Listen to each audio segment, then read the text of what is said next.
Okay.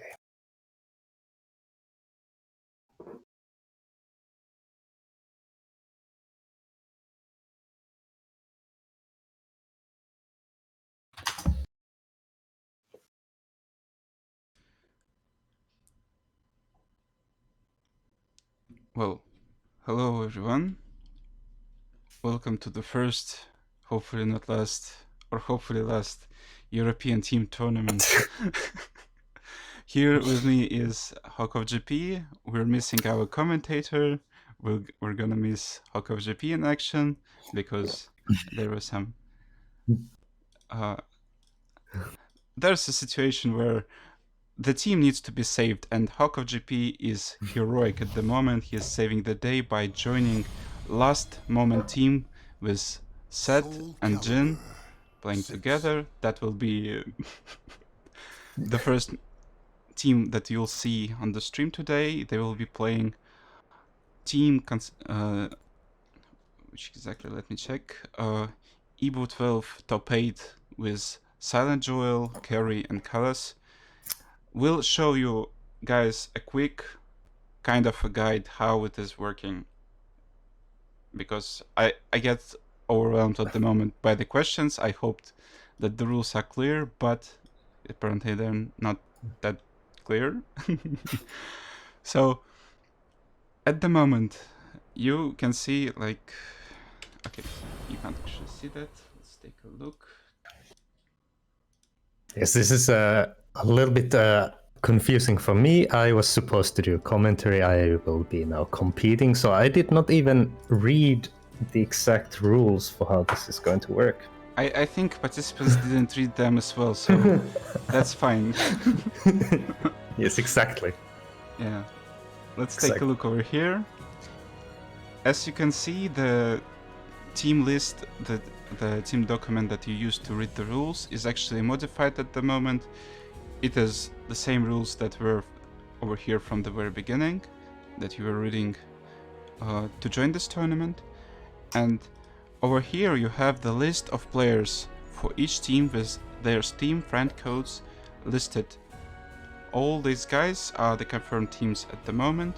The screenshot is over here. You can actually use the link to come over here and copy the codes. It will be even easier for you if you use that. Please contact your teammates. Make sure that you all see that you are in one team, because you are, like, we had a last moment teams like Seth, Jin, and Hawk of GP. We had some teams that didn't come at all, but we had a lot of teams that came in the very last moment and checked in a bit late, let me say that. So here is the list of the players. You take a look at the Chalongi bracket. For example, we're saying that last moment is supposed to be playing against Evo 12 top 8. We go over to the, let me share the screen.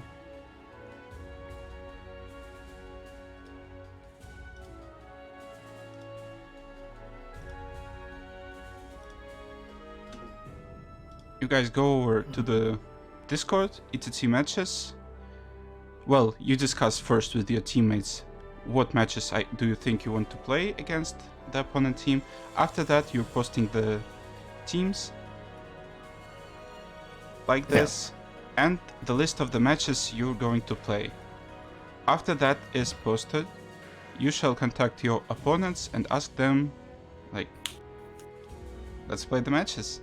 You've got the codes. You can contact your opponents using ETT matchmaking. Don't do it like this.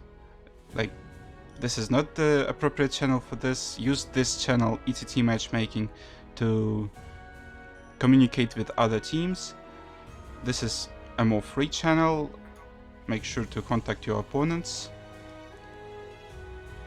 And so I'm getting asked about stream match. The first match will be only the match of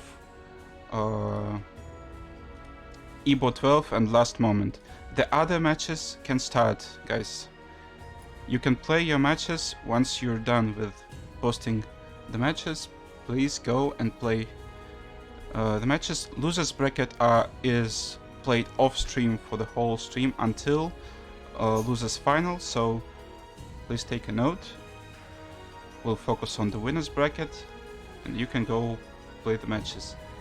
So our matchups will be streamed. Is that what's Yep, yep. happening? Okay.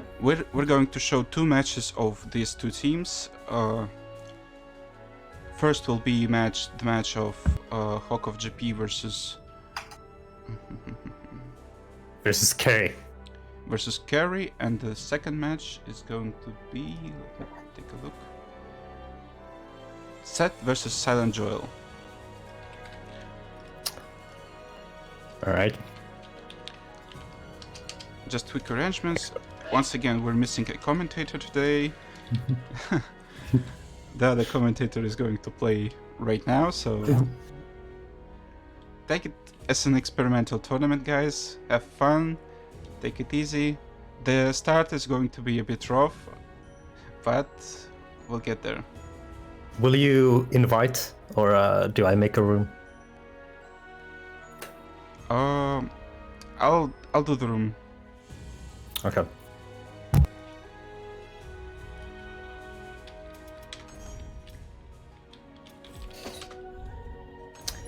This is gonna be fun, guys. I think the cool thing about this format is that because it's a team tournament, I think it's less pressure on everyone, each individual player, and it's more casual and kind of fun format. And even though I'm supposed to be the commentator, I'll be commentating, but I think that's in the spirit of things. I hope everyone will have fun watching my matches. All right, let's do this. First to 2? First to 2, yeah. Great.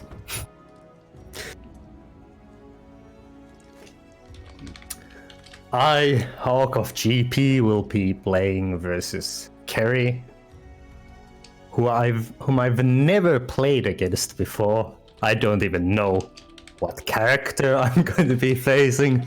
This is great. I know Kerry's a good player, so but that's really all I know.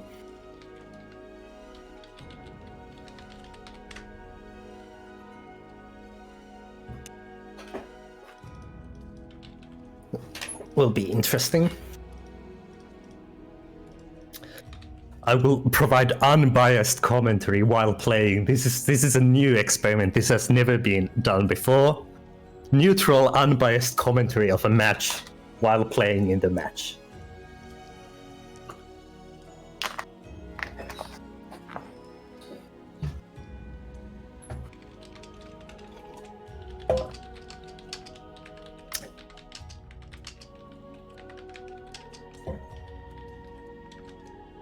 We're waiting for Kerry to get in.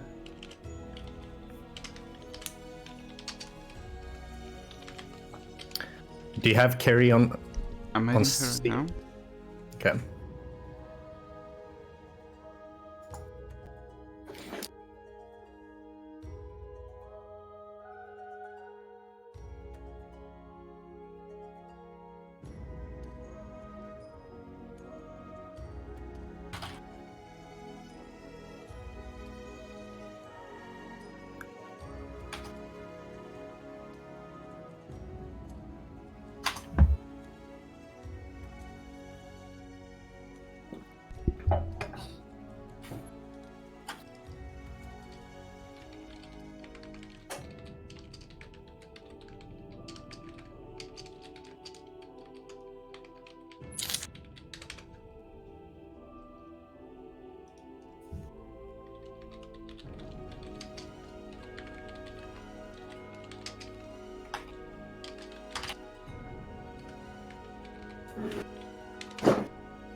Let's take a look. Did the invite come in?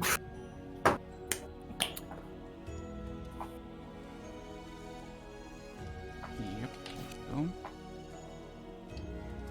Okay, we are about ready to go. Exciting, slightly delayed start, but I think a lot of players or teams are already playing off stream. Hopefully we can get first matches on stream too. Alright, here we go. Let's rock and roll. I saw that the link to the bracket was broken. It is fixed now, so guys, Welcome to the stage of history. please use bracket command Here we again. go. This last moment versus Ebo 2012. Let's get rolling. This is a Finnish player Hawk of GP. That's me. Who's a really shitty Siegfried player. Oh dear. A merchant ship I'm not biased. attracts more. You are into Wait, I am biased against myself. Battle 1. Okay. Oh, what a nightmare. There is a channel that is called ETT Results. Please post your scores over there. Oh, nice. Oh, that's no good.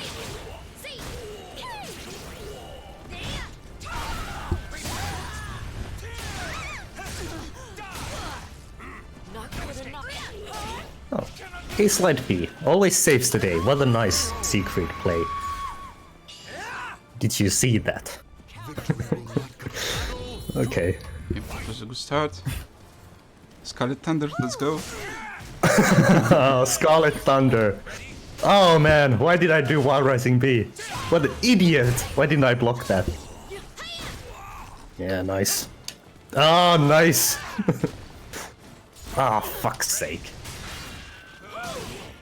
Leave this place. Ah, this is no good. Oh. No, that didn't work. Oh. Yeah, I dropped due to a misinput, I dropped a ring out combo. That's not nice. Okay. Leave this place.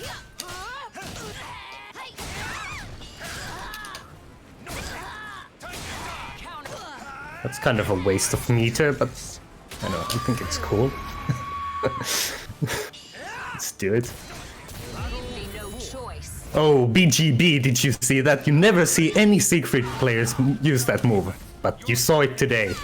It didn't work, but you know, Such a the cool effort move, was there. Yeah.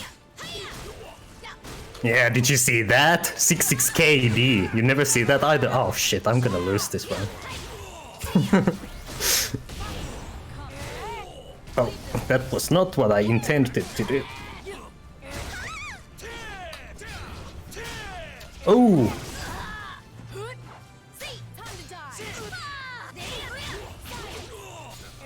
Oh, there you go. Easy win. 2-2K. Professional Siegfried play. Just last, no, not last night, this morning, I lost like 5,000 points in ranked to Dexus. So I'm definitely the noob Siegfried. Yeah, more than 5,000 points actually. Stage of history. But man, Dexus is too good for me. Such a good player. He actually won both times he met Skill in our tournaments. And in Yeah, I mean- exhibition match as well. He's just honestly, he's I don't know how to figure him out. He's actually adapts really well. I think he has a certain play style, but yeah, really good player. Are you ready to die? No time for you. Battle 1.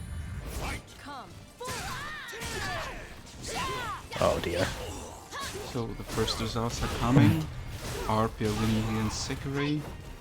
Jabba JJ winning against Orkan.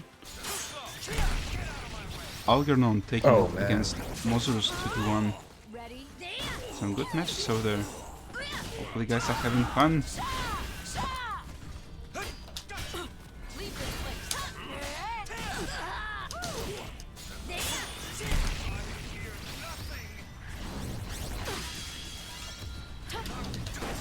Brute force. Oof, nice victory. Will it be enough though? Not really with the punish. Gary takes the round. I'm not going to commentate actually. I weirdly watched the sequence. On commentary. This is Oh. terrible. No, Too I'm not stressful. commentating. I'm a CEO. No. Don't commentate this man. one. Okay. This is going great. I can make the comeback. Surely you can. Dark Legacy, let's go. That's going to hurt. Oh god. The comeback is real. Guys, did you see that? Yeah, that worked out. Fine. Easy. Just clip that sequence, guys. What's going on the screen? He called it. He did it. What a man. Just need Dark Legacy and a bit of luck. I mean, what else do you need? Oh man, that didn't work.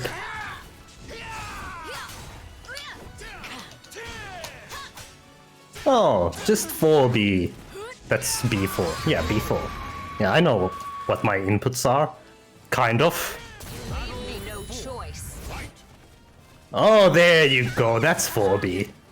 Oh man, why did I eat that? No escape. Oh, that's no good. Oh man, I'm the worst. Oh, okay. Let's just do this. This is fine. Focus and release. Yeah, there you go. Easiest win of all time. While start. I'm sorry, I'm really not used to speaking and playing at the same time, so excuse the audience for all the silence, but that's 2-0 for me. I'm pretty happy with that. Hopefully, GG's. guys, you understand that these are the circumstances. We hope that Zubos will actually come today and help us out with the commentary. But yeah, at the moment we're stuck with this. Hawk is taking it over Carry 2-0. We'll see the next match. Set playing versus Silent Joel. Yep. Those guys are playing in our tournaments pretty regularly, so maybe even met each other sometimes for a few times. Yeah, definitely. Nice multitasking. I mean, I know it's directed to Hawk, but I'm actually just sitting here and replying to your guys' questions. Please try to ask questions before the tournament starts, when we all have a lot of free time. I'll be honest with you. For a moment, I was confused. Like, wait, which one of these guys is in my team? Oh, but it's Set. Yeah. Yeah, let's go, Set. I mean, unbiased commentaries. Yeah, really strong players, both of these. Set, one of the best Tira players in Europe, of course. And Silent Joel used to play Siegfried, and nowadays, I think he's played many characters throughout his stay in the series, but lately I've seen him play Cervantes. But no, it is Siegfried this time. Such a good character. He saw that you picked him. He was thinking probably that you're on the same team and he should be picking Secret as well. I don't know. Yeah, to be honest, I think both are still good characters, but I think Cervantes to me feels stronger in season 2 than Wow. Siegfried. If I'm honest, yeah. I mean, I've played him a little bit casually, and just for certain types of play, he's just better punishment. Apart from like if you can do IAGA with Siegfried, better poking, better frames. But of course, Siegfried has like certain things that are very specific to him, like all this stance mix-up stuff. So it is difficult to compare Siegfried and Cervantes. But yeah, I think Cervantes is really strong in this season. It's an interesting start here. They're going once again, just like I did against Carry, going for the reverse side hold B, getting the lethal hit to steal that round actually, in the end. Did look quite bad for Joel for a while, but now every mix-up, you know, this is the stuff that makes Siegfried very tricky to play against this, you know. Once you get that mix-up train and the stance train, it's really difficult, yeah. Nice instant while rising full crouch K, the new move from Season 3 to finish. You can even see 5 personality changes so far for Sett.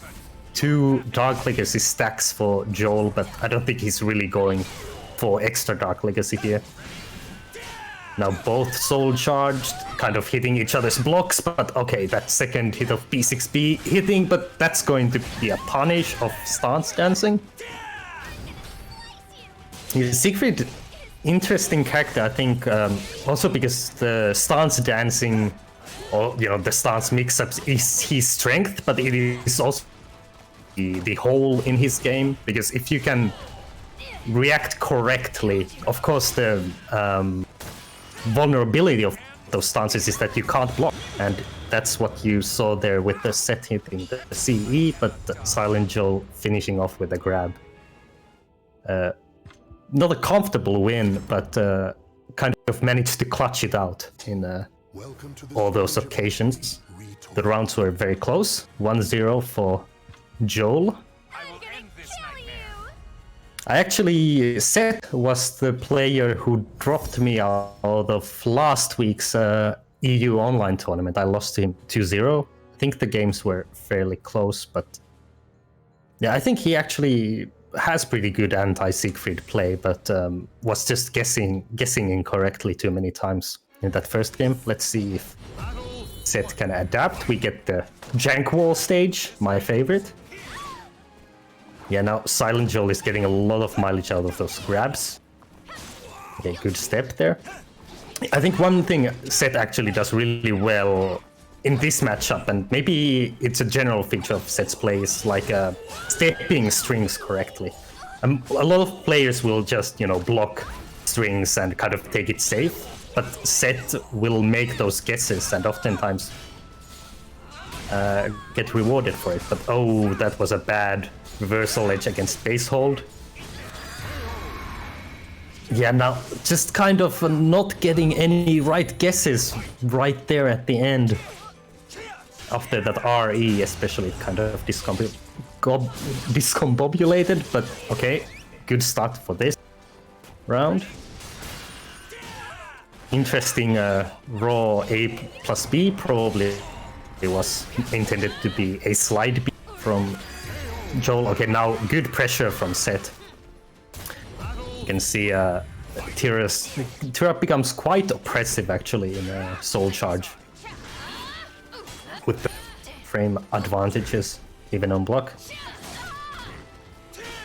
Okay. Oh, that's -16, but I don't blame Sett. I never punish B6 either, or reverse side hold B. Okay. That about evens the life situation right now. Oh, nice GI into 4B. That's pretty... I think it's optimal damage if you don't go for the guard break move on level 3 for Siegfried. But now, really close situation. Wow, jumps over the while rising A there with Tira. I didn't know she could do that. Alright. I'm not sure, like, did I see that correctly? But it looked like she jumped over while rising A, which is a horizontal mid with that tech jump. But okay, now Sett getting a big advantage early on in soul charge. Ooh, okay. That was a bad GI. Actually, one thing doing well is having, staggering that timing with his attacks, not really allowing Seth to get any successful GIs. But oh, that was a mistake. Good block to stay in the game, but guessed this wrong by going for the bubble. Seth was expecting it.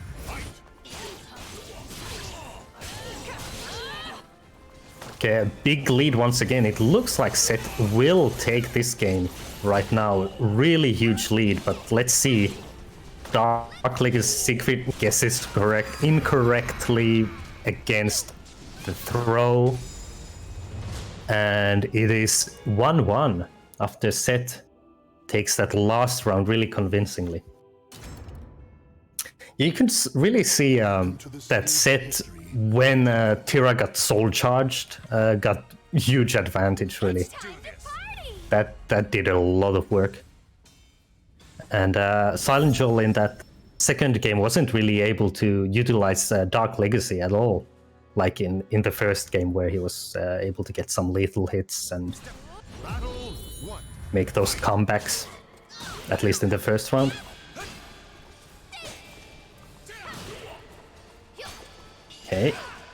Okay, nice spacing there to go for the A slide B.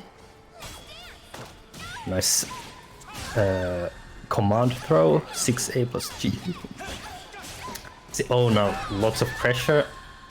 Seth trying to wake up with the buttons, but oh, that hits so far away. And it's about even. Okay, another bad bubble. Oh, yeah, there you could see once again the Tira move actually jumping over mids. It's pretty rough. Some super TC frames. Not TC, tech jump frames, but A slide B, the old reliable.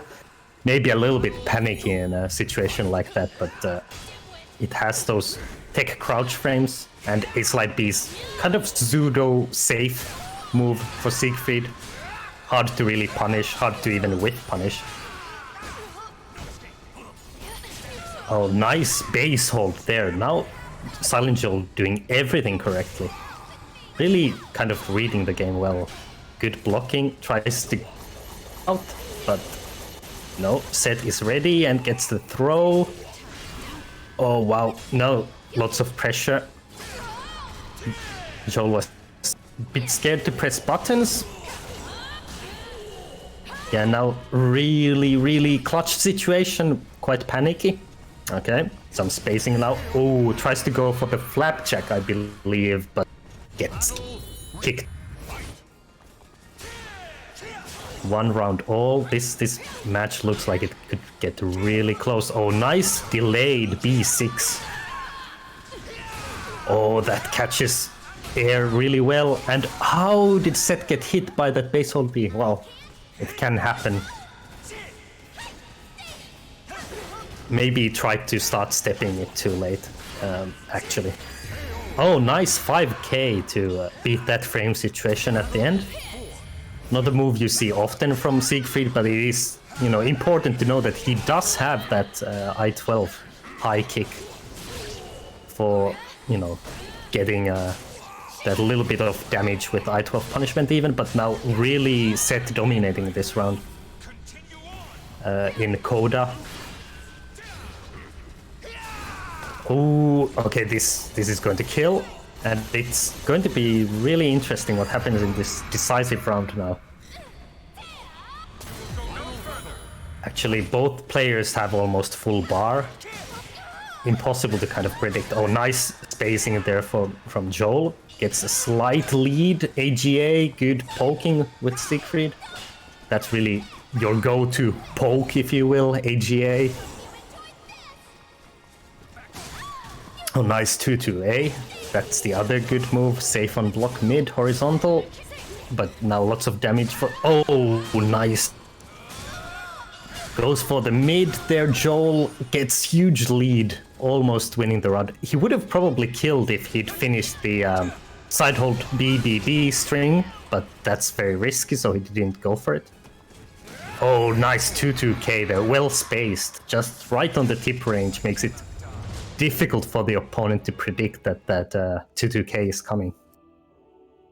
So yeah, and that's actually a good round finishing low, especially because it does I think over 20 damage, which is really good for that kind of range tracking low. The frames on it are not good, but good finisher move there. And it is still unreactable. So it is 1-1 now after Joel took that game 2-1. And we are going to have... I'm not actually sure what we are going to have next on stream. I mean, we're somehow supposed to finish your team battle, so... All of them? Instead of you going... No, I mean your actually specific one. The last moment team is doing something so far. I'm not sure. I need to check the other results. I saw Jin losing to Carrie and Joel before, so it's probably on you now to save the day and help the team to get the tie, at least to get to the tiebreakers. And the other match you're supposed to be playing is against... Do you remember? Kalas, against Kalas. So I guess you invite Kalas here and I play Kalas. Yep, that's the plan. All right, and then we can be done with this team battle. Because I'm going to predict, guys, that I am going to lose to Kalas. Because I've played Kalas once in a long set, and this was a couple of months ago in ranked mode. And I think I lost something like 10,000 ranking points in a really long set. I think I wasn't even... yeah, it was a lot of matches, but it was like something like I would win 1 and then lose 5, win 1, lose 4, win 1, lose 6. So it was pretty ugly. So I don't expect to come out on top, but in theory Siegfried should do well against Shanghua. I think Siegfried with equal players has a slight advantage in this matchup because of range and stuff, but Kalas is a really good player, at least I think so, and knows the Siegfried matchup very well. So I am expecting myself to struggle. So Team Ruffian versus Team Burning Onions is actually tied 3-3. So they'll need a tiebreaker. Wow, that was some really competitive matches over there. Yeah, really close sets all around. Do you know what is the score of this my set that I'm playing? I'm pretty sure you're down 4-1 or something like 4-1. that, or 3-1.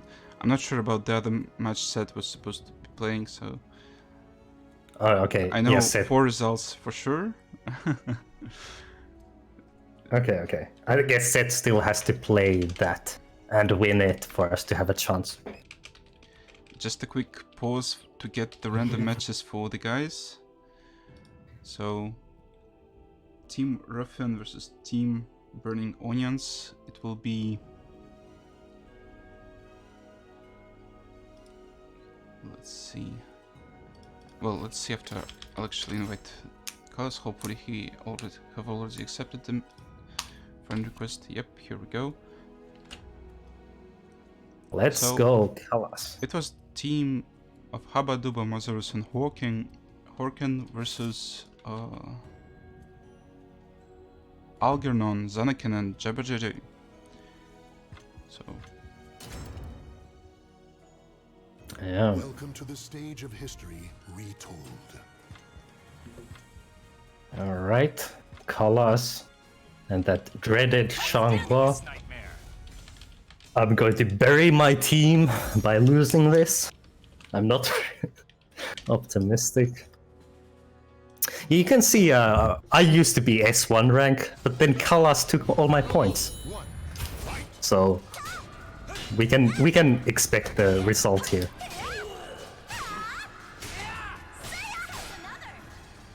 Oh man, how dare you?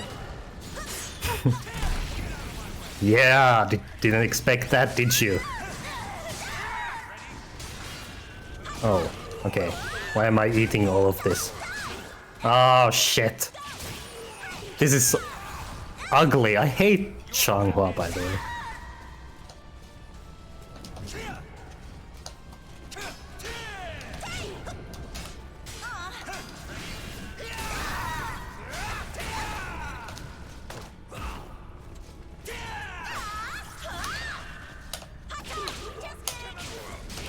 Oh yeah, of course that's RE safe.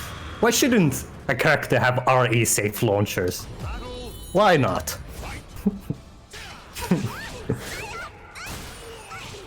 Oh shit. Yeah.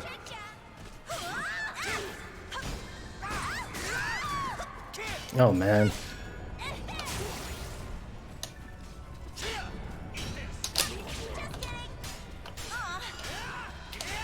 Oh.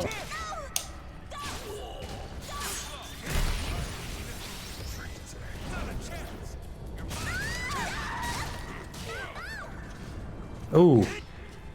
Okay. Yeah, this is not going well for me.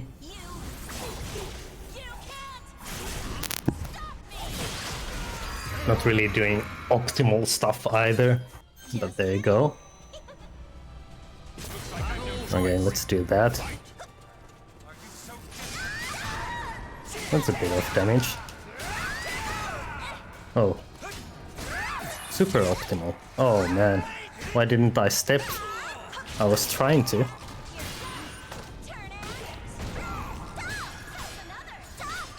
Oh! Oh, okay. I'm eating everything. Oh, okay. Okay. That didn't go too well.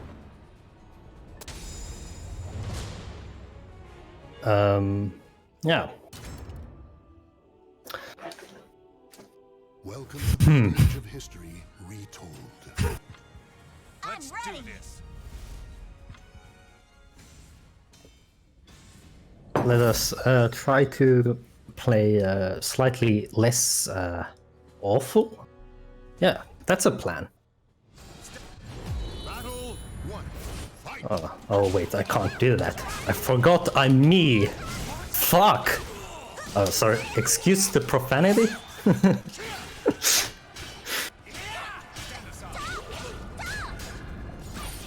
Yeah, all right.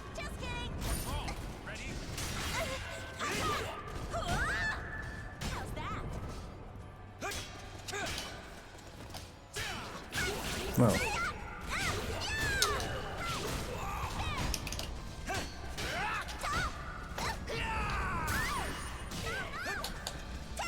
Oh, yeah, that's unsafe, unfortunately. Battle 2. Fight.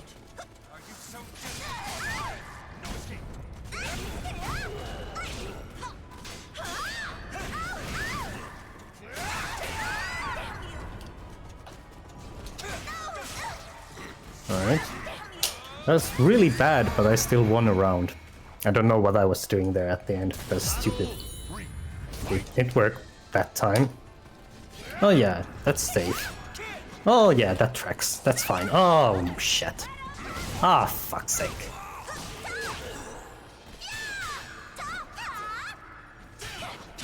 Oh okay. I mashed at a really stupid spot. And I don't know why I did oh, okay. While rising B earlier. Of course, I am losing, so I'm doing bad stuff in general.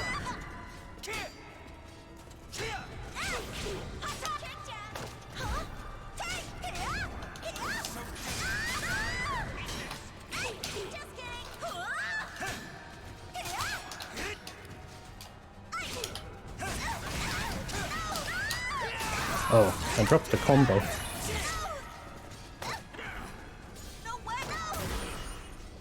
Oh, okay.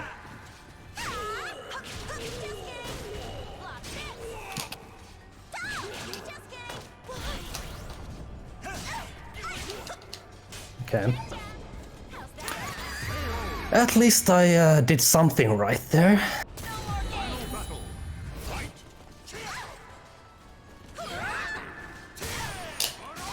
Oh.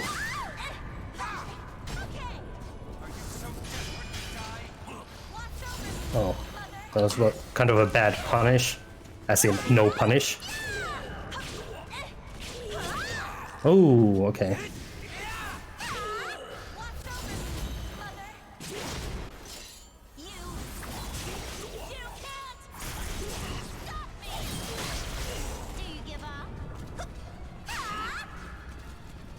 Easy. That's how you play Siegfried. You're losing badly, and then you panic, and you just press 6AA and 6AA. I hope you enjoy this Siegfried guide, how to play professional Siegfried. I'm so stupid, but okay, I won that game. It's 1-1. so we have a shot. Welcome to the history. Dear Lord. This game, actually, I'm going to say something. This really stresses me out, this game. Oh. Alright. I hope you guys enjoy. If anyone's watching this, I don't know what's wrong with you. I mean, yeah, you're here to watch good players. But not me. Okay. The next matches will be actually pretty great. Hazu will be playing against Yin, the Portugal Maxi player. And Oh, that's really the cool. other match will be Hayata taking on Papa Milo. So, Alright. two good French teams actually meeting. Well, I didn't do the seeding properly this time. Yeah, it was really random. So, Yes. yes. Such You is will life. see the French guys meeting each other. Well, they'll know who's the better today. Oh no, I'm getting tracked. You guys know you're not supposed to play against everyone. You're supposed to play against only those who are mentioned. Like, you pick the opponents, your team, just who you want to play. For example, you want to play that guy. You tell it. The other guys take the other two guys, but the other team can decide for itself too. So you have to play first two matches. First is the one that your team decided, and the other one is that was decided by the opponent team.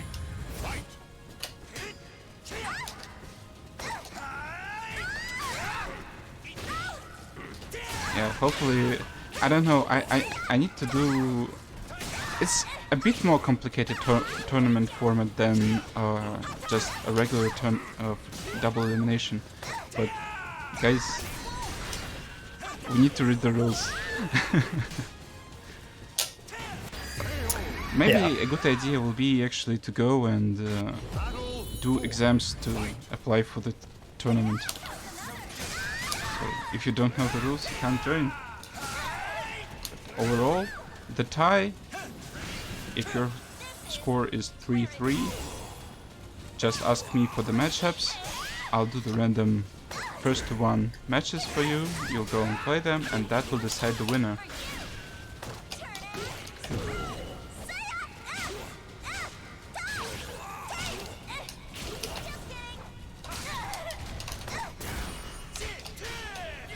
Oh, okay.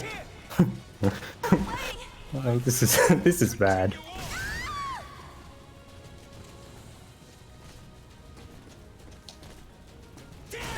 Okay, I got the decisive round, so I mean that's not too bad, seeing how badly I've played. That's not bad at all.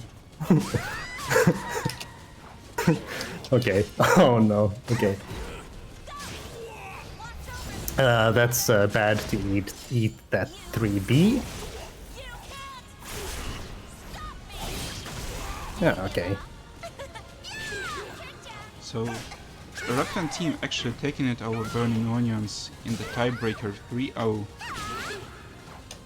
Oh, So, team of Algernon, that was like, they signed up oh. at the very last moment, is actually going to move forward. Oh no. Yeah, that was a bit of a... I tried to A slide B, but too slow. Should have gone for 2K to interrupt the crybabies. But I thought A slide B would work there, but it's, you know, it's one of those moves. I mean, I'm going today for all the highlights you can, because like there was an insane comeback in the first match you had, and there was like dying to few crybabies in a row right now. So I hope guys are actually satisfied. There's almost 100 viewers at the moment. I hope so. I tried my best. I didn't play very well in that second match, but I got close against a player who I always lose to. So that's okay. Oh, I'm so sad. Still? Next we will have. Hazu What will we have? versus Yin. All right, that'll be interesting. Sorry for letting my team down there at the end. I tried my best.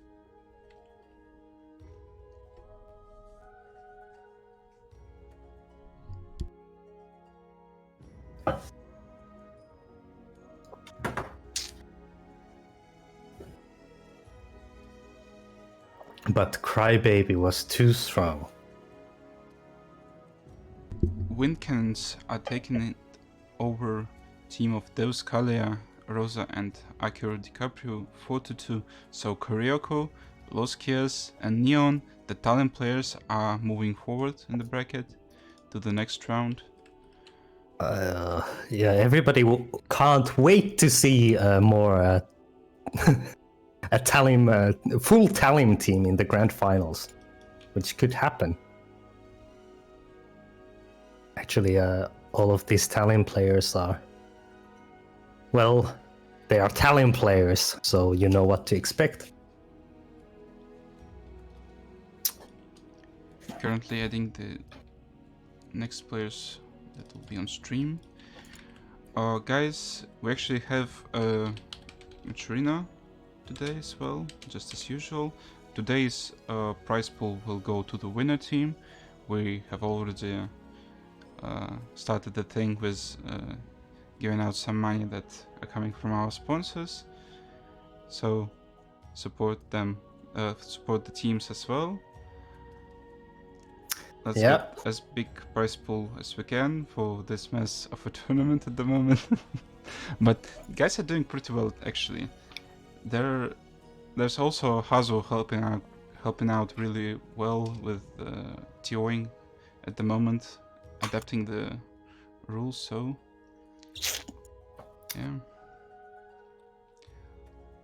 Yeah, I just went there to comfort my team, who I believe came up as the loser in this matchup overall. I think maybe if that really close set between Seth and Joel could have gone our way, we still could have won. And it was of course, one. yeah, and yeah, my set against Kalas was close, but I don't know if that even mattered in the end. Because we were down on score anyway. I think perhaps by more than one match. Okay. We will get more matches on stream soon. But yeah, this is kind of a difficult, very complex tournament to organize and also get the stream matches organized. It's hard enough to just like manage all these things alone, but even harder is to have that invite list just in front of you, and you're trying to look at this alphabetic order. You can't use search and that thing, invite player, to the lobby, and guys are using not like their nicknames, they are using something else. Like, take a look. Yin and Hazu are using Eclipse Hazu, Help Yin, and they are not around where they're supposed to be in the alphabetic order, so it's a bit harder to look for them. Still, Welcome to the stage we're going of to see a history, great match between retold. these guys. I still remember really well how Yin almost won against Linkos at one of the offline French tournaments. I think it was Mix-Up, if I'm correct, last year. Yeah, this is a really high quality match I expect to see here. Because Battle 1. Fight. Ivy was in season 1 one of the strongest characters. Now I think there's a lot more competition, and Maxi has improved a lot. Like he used to be considered kind of weak in season 1. I don't know if he was weak, but maybe a little bit difficult to use. And now he has a lot more new tools, and I think Maxi is the most difficult character to lab against, which in itself kind of, you know, makes him strong. And you can really see now Yin is getting a lot of mileage out of this. Maxi mix-ups, wow. He just, I think Maxi is a really, really strong character. There you can see the 6A plus B. That's an amazing move where, like, the only weakness of Maxi's 6A plus B is that the range outside of Soul Charge is not that good. But like the frames, tech crouch frames, safety, it's just all around amazing move. And in Soul Charge it's broken, might I say? I think it's broken. But the way this game works is you are allowed to have some broken moves in Soul Charge, which Hazu here is now trying to use Ivy's Soul Charge to get back in this game, but it ran out. And Yin just really constantly pressuring. Yeah, there you can see the Soul Charge version of 6A plus B, where it no longer suffers from any range problems, and finishes that match with ease. Welcome to the 3 stage of history, rounds to 0. retold. Yeah, I think it's just if Maxi gets close up here, it's really rough for Ivy. If Hazu can't space Maxi, and even then, I must say Maxi has a few really good long range moves. I mean, only a few, but they're all good moves. So it's not that easy to space him. Not as easy, I think, as it maybe would have been in older Soul Calibur games.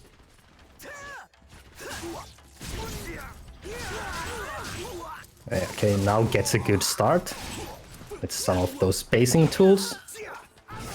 Oh, okay, weird situation where Maxi jumps over. I think we saw something similar in the first game as well. Okay, Maxi stuff. Yeah, you can really see Yin is going for those options that give him plus frames.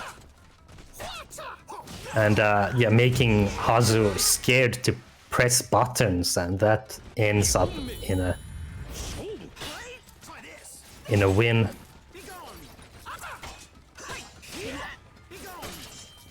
Yeah, really. No, just, yeah, you can see there, like, actually quite a long range. And that Maxi 1B, that low, I mean, it's such a good low. And it actually has pretty darn good range too. And yeah, just domination there. And you can really see Hazu can't really keep.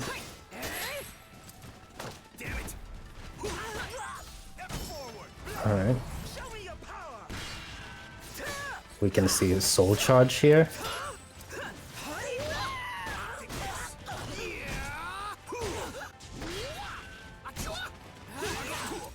Okay.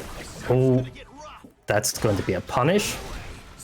And the Yin has a big life lead in this round as well. It looked a little bit better for Hazu before eating that Kriegel edge there in this round. Okay, now get some soul charge. Ivy stuff going. Oh wow, nice tracking.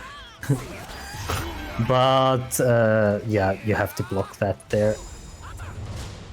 Has a huge hitbox, that Maxi launcher. And that's 2-0 for Yin.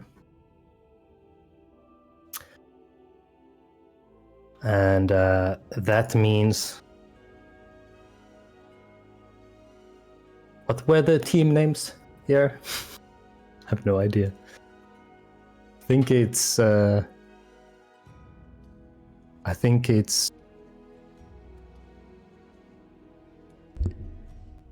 I'm not sure what the team names here are. Okay. Fundamentals?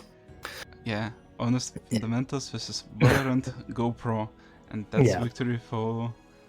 Honest Fundamentals Yeah. goes up one game by winning that. The next match is Milo versus Hayate, also from this team battle. Yeah, Hayate is a member of the Honest Fundamentals. I believe DTN is a member as well, right?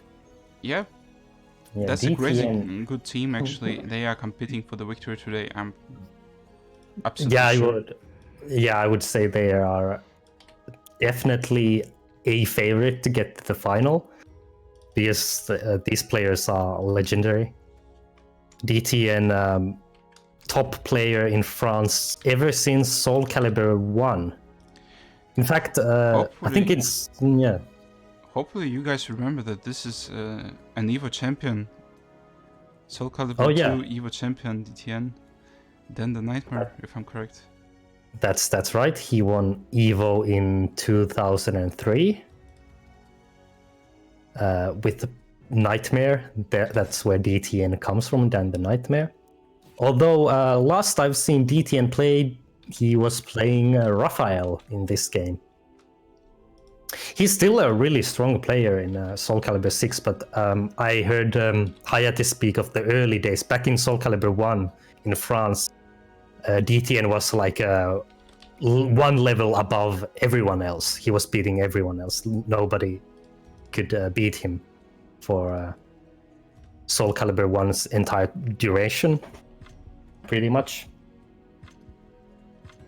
But anyway, let's get to this match, which is Hayate versus Milo. And Hayate, of course, another veteran since the old days of Soul Calibur. Been playing since Soul Calibur 1. And competed since Soul Calibur 1 also. Just like Dan the Nightmare. I don't know that much about Milo. I think maybe I've seen him in some tournament before. But interesting to see, because we have a Siegfried player here. Outsider encountered. And Hayate is actually playing Grow. So that's very interesting. Usually, of course, Hayate plays Kilik.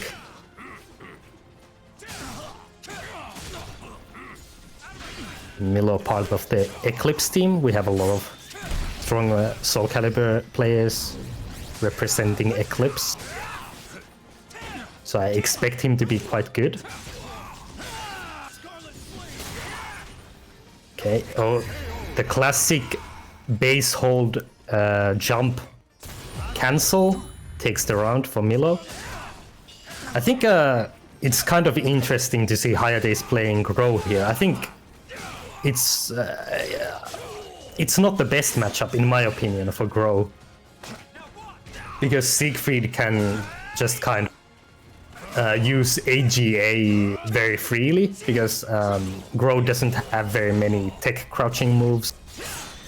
And he has like good tech step moves, but they don't usually tech crowd. So AGA becomes even slightly better than in most matchups against Grow specifically. let's say as Siegfried, you wouldn't want to use AJ as much against Sophidia or one of these types of characters, but here you're quite safe to use it a lot. And now really getting a lot of pressure on Hayate. I wonder if we'll see the anime mode engaged. No, keeps it fundamental, I suppose. Oh, there it is, the anime mode. Where are the fundamentals? Honest fundamentals! This is not what I consider honest fundamentals. Disappearing from the screen there. You're playing Grow, that's what you gotta do. Alright, gets the reversal edge. Oh, good step, but not the optimal punish. But who am I to say? You just saw my Siegfried a little bit earlier. I wasn't doing anything optimal. Oh, the teleports. But nice wall rising B there. But Hayate is making the comeback here. I must say via the strength of Soul Charge, but now he has no meter, but gets the lethal hit to start. So let's see. He will maybe be able to engage in anime mode one more time soon. Oh wow, how did that combo go like that? Really, oh, nice GI and doesn't re-GI and gets killed by the old-fashioned 4B ring out, which is guaranteed of course on level 3 GI unless you re-GI. Wow, Milo looked like he was going to give it away from a 2-round lead, but nope, takes the first game. I expect Hayate to maybe change characters here. I really don't know. I think he's committed maybe to playing Grow all tournament. Who knows? But interesting. He was doing much better after the first couple of rounds, but kind of an unlucky way to lose the decisive round there. Or unfortunate.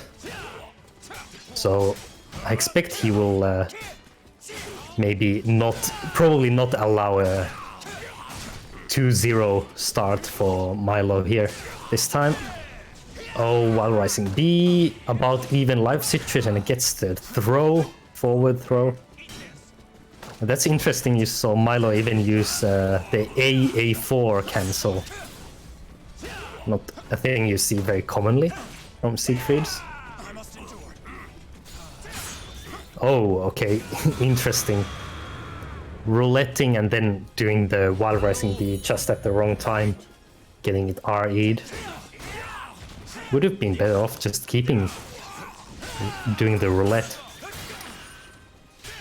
But there you go, Hayate is 1 round in the lead. Oh, that's huge damage. And yeah, such pressure, I think hard for Milo to do. Oh wow, this time Hayate is prepared for the 4B.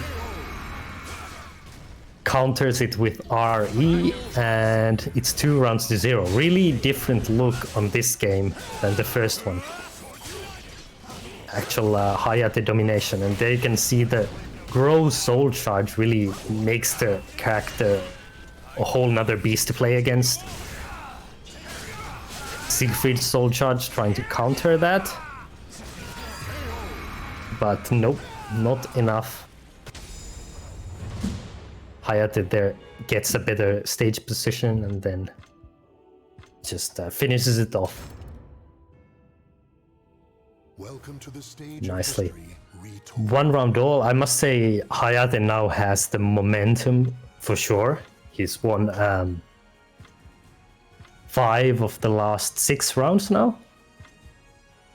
So Let's do this. I think it's probably difficult for Milo here to figure out what to do.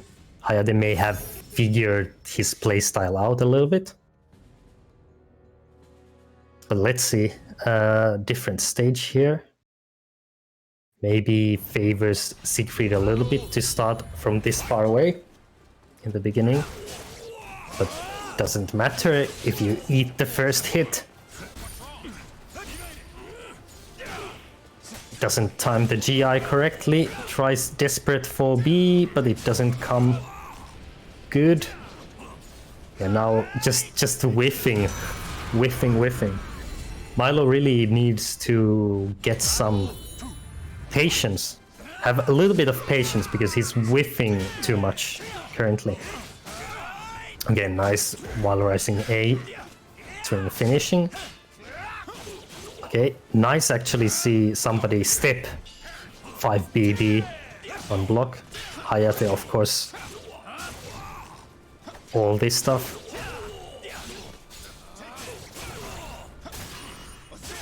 Oh wow, that would have been lethal, but he drops the combo. Doesn't matter because he gets the mix-up in anyway by way of counter hit. Chief hold A, and now life lead for Milo. Really impossible to say now who's going to take this round, but Hayate is in soul charge, but at low health. Oh no, you have to wait for the second hit in soul charge. Otherwise you get hit by the attack throw. Okay, wow, just goes for it. No, not third time. Cancel into throw. Okay, that was impressive from Milo, and actually against my expectation. He is 2 rounds to 1 up. Even though Hayate looked so dominant in that previous match. Oh, again now really just guessing right every time. Or Milo guessing incorrectly. Oh no, that's a uncharacteristic whiff from Hayate getting the CE in the face. This is a decisive round, of course, for this match. Oh, good soul charge. Interrupting. Oh, good teleport too. And that's it. Milo panic RE'd, I believe, and the teleport behind the back, like that doomed him. That's 2 games to 1 for Hayate, really. Really impressive, and Milo gets that early CE to start the decisive round, but then the anime mode engaged, and that really was the difference. I think when Hayate got Grow in soul charge, I find this all, of course, myself when playing against Grow players, that his soul charge is what makes him a character. Without soul charge, he's a little bit maybe lackluster. But with that soul charge on, he can beat anyone. And let's see what matches we are going to have next. I can tell you some results we've had. We've had in the second round, Wild Mash beat La Rébellion de Carcasse. Sorry for my French pronunciation. Carcasse. I don't know. The League of Extraordinary beating Wolf Queens 4-2. Both of these scores were 4-2. And Bunch of Ruffians beat Burning Onions 4-3. And we'll play the League of Extraordinary in round 3. And we have Wind Cannons having beaten Hibernatus 4-2. Of course, my team lost 4-2. Oh yeah, so it's too bad I lost that set to Callas, because if I had won, we would have got into a tiebreaker. We'll actually go with that storyline. I think that's how our Messi tournament should be going. And do you see that guy in the lobby right now? In the what? In our lobby. Oh yeah, Doktai. Yeah, that's your opponent. Let's go. Oh. Oh, I'm playing? Yeah, I'm playing. We'll follow your last moment team to the end. Because You are here. You are telling everything you know about the team tournament. You're suddenly in today, so Yes, I did. let the audience see the end of the story. Maybe it will not be this match, but let's see how it will go. Hawk of GP, Jin, and Seth trying to get over Team Karkas, Doctai, Zephyrion, and Tadlus. It's pretty possible for you guys to actually get a victory over here. Don't say that. don't say that. But okay, I'll play Doctai, the best of my meager abilities. All right, I'm ready to go. So yeah, we weren't supposed to show losers matches, but as you can see, guys, we don't have a second commentator, and we can't lose our first commentator. So So it goes. yeah, so here we go. Welcome GP once again. All right. Oh, the pressure is on. And it's a Doctai and Amy. I don't like that. Yeah. It's good to stay away from legal issues and don't like Amy. So there's that. Oh, 2 to B.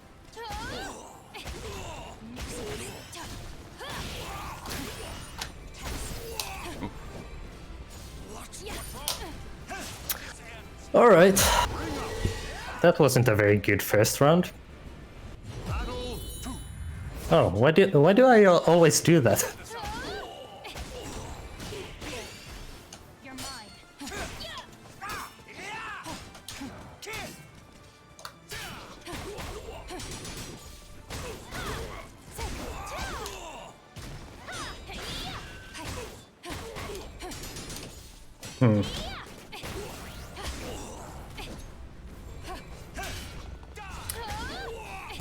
But it was an even worse second round. Oh. Battle 3. Fight.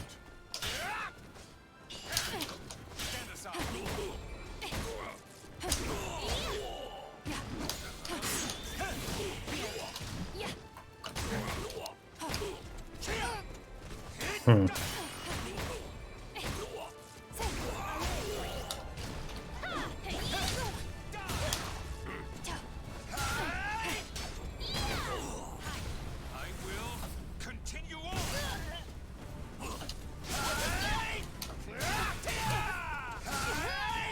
These techniques. Oh, Life into you. I think I got a bit of a misinput at the end there. I tried to block, but something went wrong.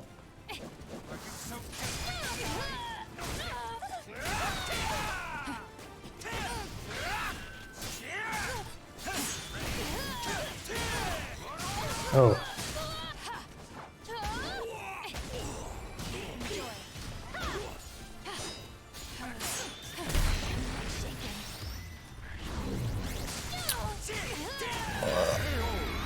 I must say, oh,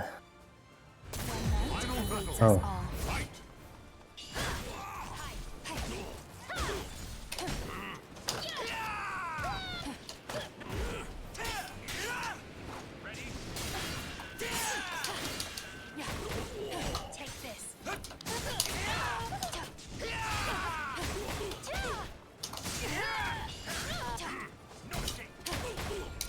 oh,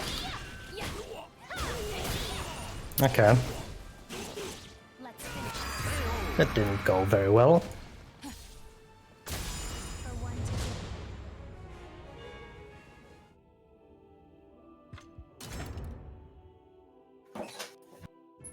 to Welcome to the stage of history. Oh, yeah, I was supposed to be giving entertaining commentary. I hate Amy. She's a little girl. And unlike Oingo Boingo, I do not love. They don't make me feel good. In fact, little girls make me feel bad. Battle 1. Fight.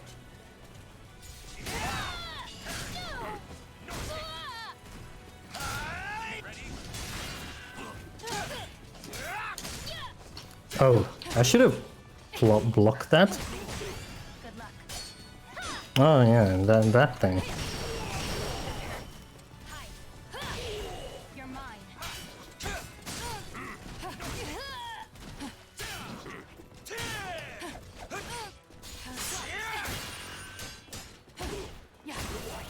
Oh, yeah. Just eat all of the mix-ups. That's going well. Battle 2. Fight.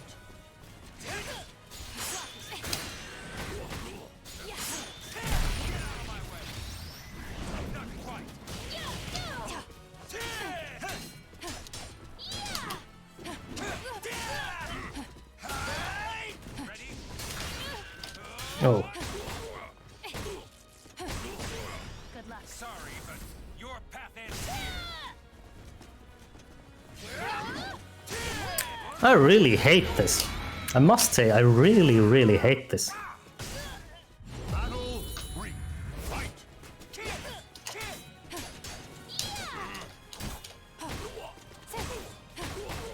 Yeah.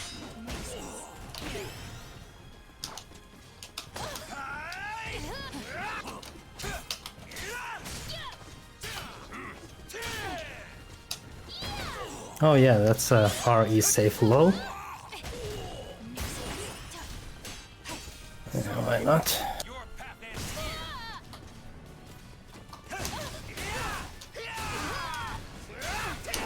I've had enough. These techniques breathe life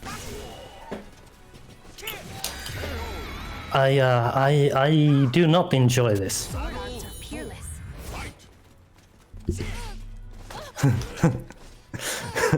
Why do I play this game? Oh, good question.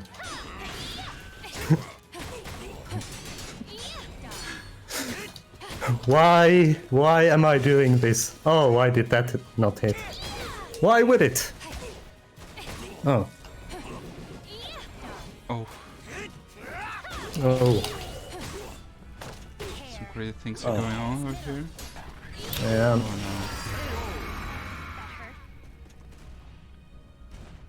Final battle. Fight.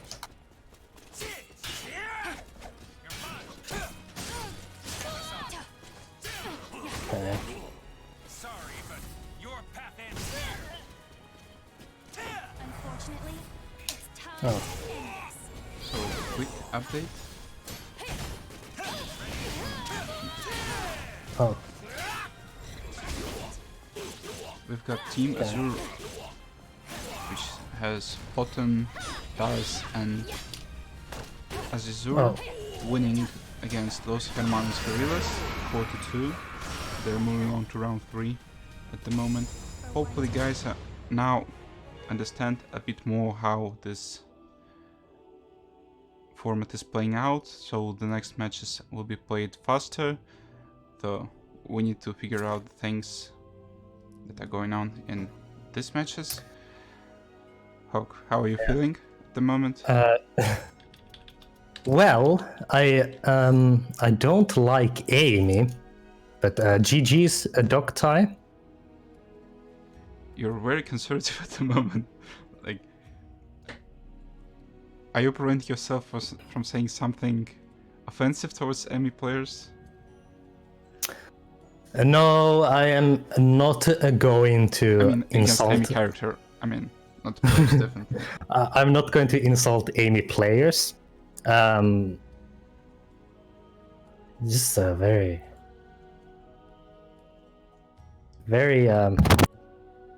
interesting matchup. All right. Next on the stream, we will have more of my team. No, not. Let's go with Oh yeah, I will have to play another set still. Oh, that's good. Let's get that anger on someone who's playing next match against you. And who's going to be that? Oh, wait a moment. It's going to be Doktai once again. Go on. Oh, that's great. Let's go for another set. I'm Become a G at excited. the moment. I am extremely So- excited. Guys, to make you understand, Jin was the one who was picking the matches for To the stage of last moment team, and he decided that Hawk of GP versus Doktai is a good match. That's what also the other team was thinking about, so we're going to see once again these guys battling off on the stream. This is a very Well. different set, of course. You know, like there was nothing before. It's a completely new Oh my matchup, completely fresh Hawk of GP. Okay, let's give this another go. battle 1. Oh man, I really look forward to this. Stay strong. Stay strong. You can do this. Actually, we didn't get any players in our ETL run as a Scarlet Thunder. Surprisingly, this popular character wasn't in Oh, any of our teams. Oh, nice cancel for Doktai.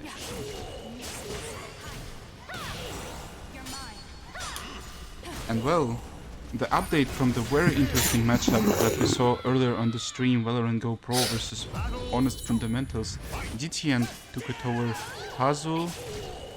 We saw how Hayate Ain won the first match against Milo on the stream. It was a close set 2-1, but the other set they were playing off stream was closed off by Hayate with 2-0 score. nice. And it's actually a 6-0 for Honest Fundamentals. A completely honest team. Wow. They're doing really well. For the other matches of those guys, Dronical lost to Yin 0-2. DTN won versus Dronical 2-0. And yeah, that's it. 6-0. Wow, what a nice showing. And here we go with our current match. Hawk of GP playing against Doktai.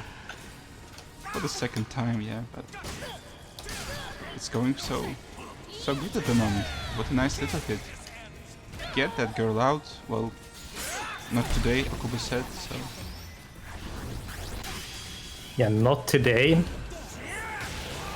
Okubo, save me!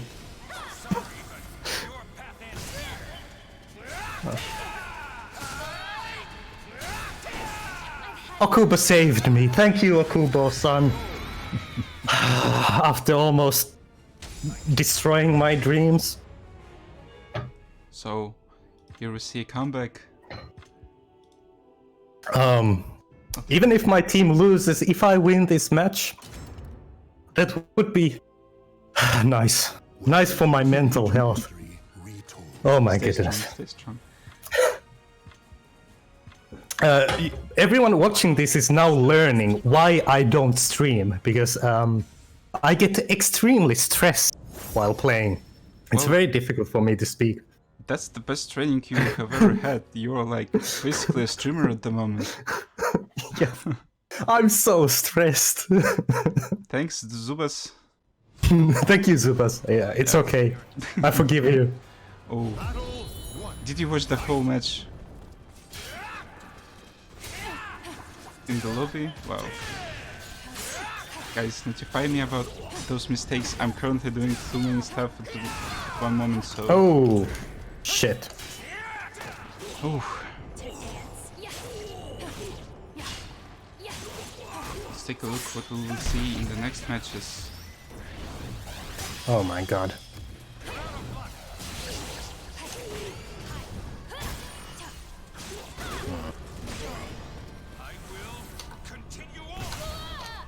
Oh yeah. I should have stepped. Yeah, that's a weird tracking movement. Yeah.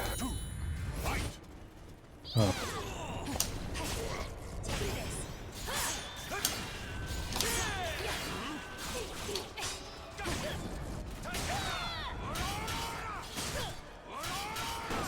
I've had enough. You know, Amy, I've had enough of you too. That's a very nice combo. The reset. Nothing happened.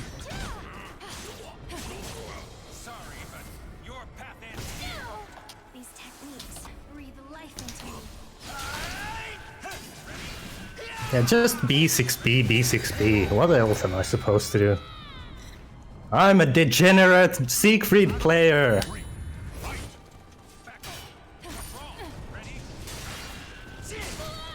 Oh, why did I do that? Oh, why did I...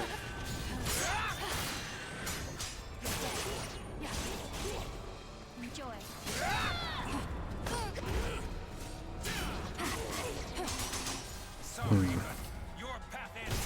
Oh.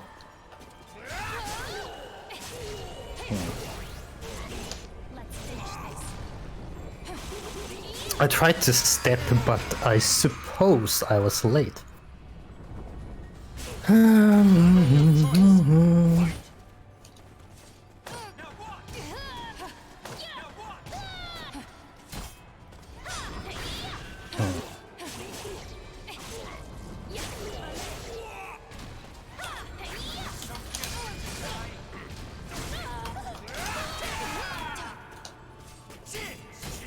Unfortunately, it's time to end this.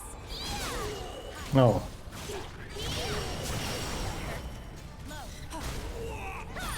Oh, and there's another update.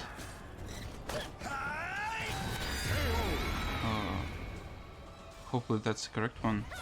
Awaits us all.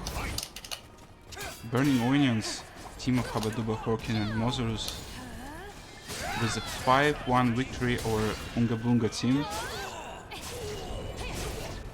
They managed to defeat Stray, Confulio and Monkey King.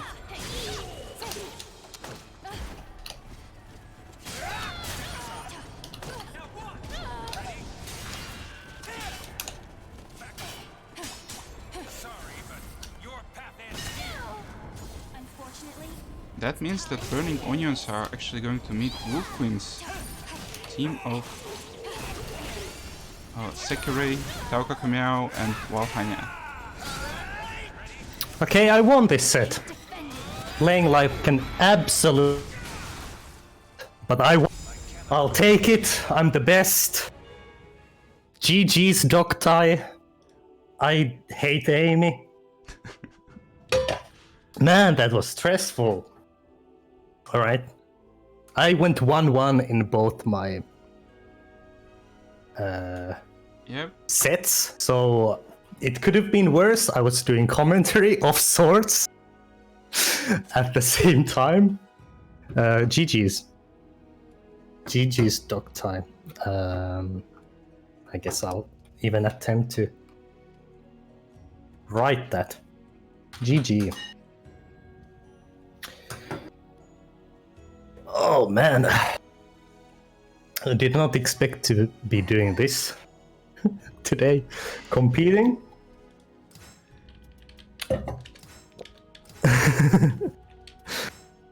You didn't know about my hate for Amy? I didn't.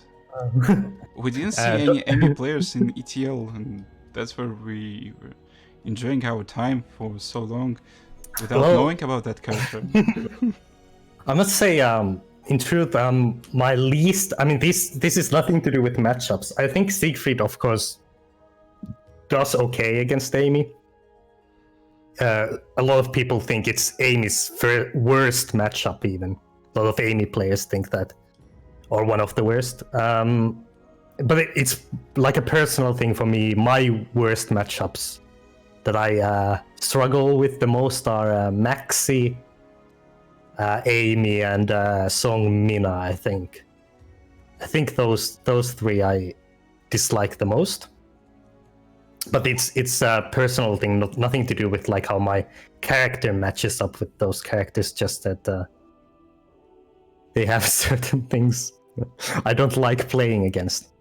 Maybe Song Mina isn't so bad because she doesn't have those GI loops, which is what I really dislike about Maxi and Amy.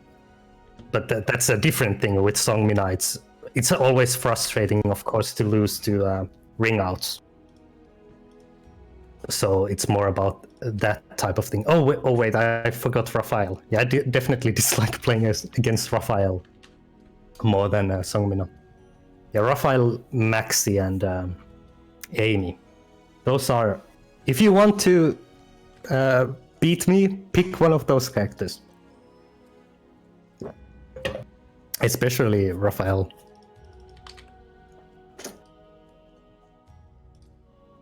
But let's see, who are we going to see on stream next? We're going to see another Lucis Bracket match.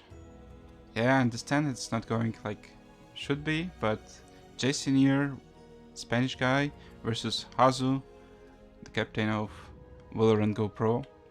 That's our next match. Alright. Let's go. Valorant Go Pro. This is a Lucis Bracket. Los Hermanos Gorillas. I believe that is even Spanish. more Spanish. Are they making a joke about playing gorilla characters? Yeah, did you see their emblem they did for the Twitter announcement? Actually, I got did posted not see on that. Twitter. What kind of players are they playing? Is there a Cassandra?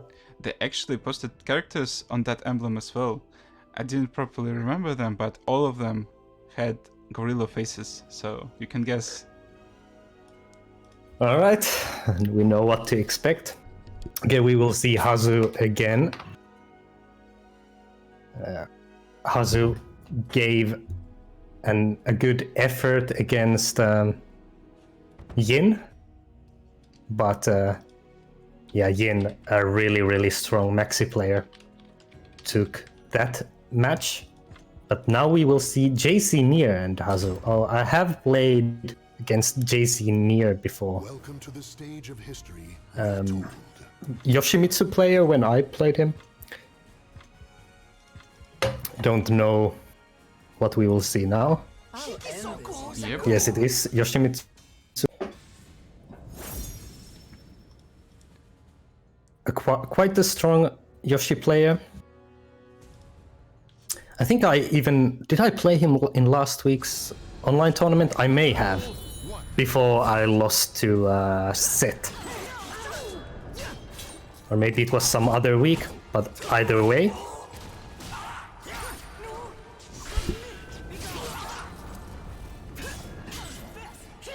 This is one of these interesting matchups again where really Ivy does not want to be at this range where we are currently playing. Ivy would prefer to be much further away, if at all possible. But JC Nier making it very difficult now for Hazu.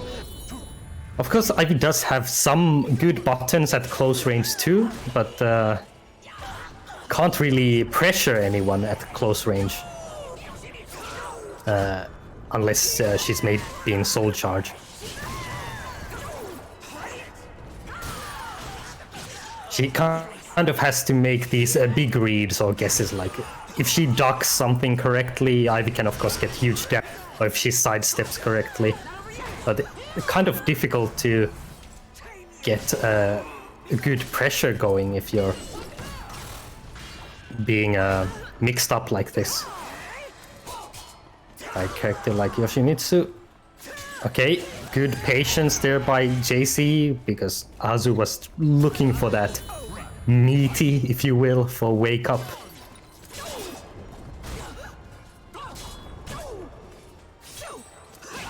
And JC Nier just stayed on the ground and finished the round off. 2 rounds up, but now Hazu getting some damage going. A life lead, but drops that combo. Okay, there's the big damage. kind of dropping the just frames.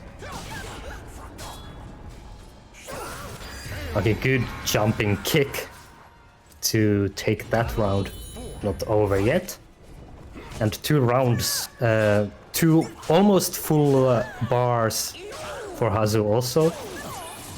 So comeback is still possible unless... Is this... Yeah, it's a ring out. Of course it's a ring out. It's Yoshimitsu. Yeah, this is one of Yoshimitsu's biggest strengths, of course, is that ring out game. Similarly to Song Mina. And in that stage specifically, certain characters I think have huge advantage in that game for getting a lot of really guaranteed ring out combos for breaking the barrier, whereas other characters really just can't do anything off of barrier break. But characters like Siegfried or Raphael or Yoshimitsu really excel with that barrier break ring out game. Alright, and now huge pressure once again for JC Nier. 3B into wall combo. Oh, drops it, but doesn't matter. Just goes for the quick buttons.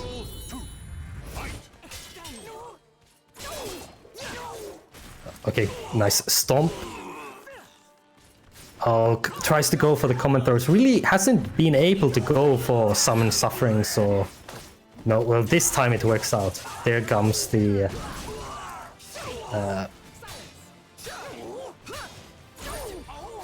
command throw. Okay, now changes the pressure back to JC Nier once again, but good RE. Yeah, just uses that stance K. I forget the stance's name, but really strong move. Okay, gets to watch this. Will we see more Calamity Symphony? Only one we've seen in this match so far. Okay, getting a lot of mileage out of that Ivy Soul Charge, and even gets the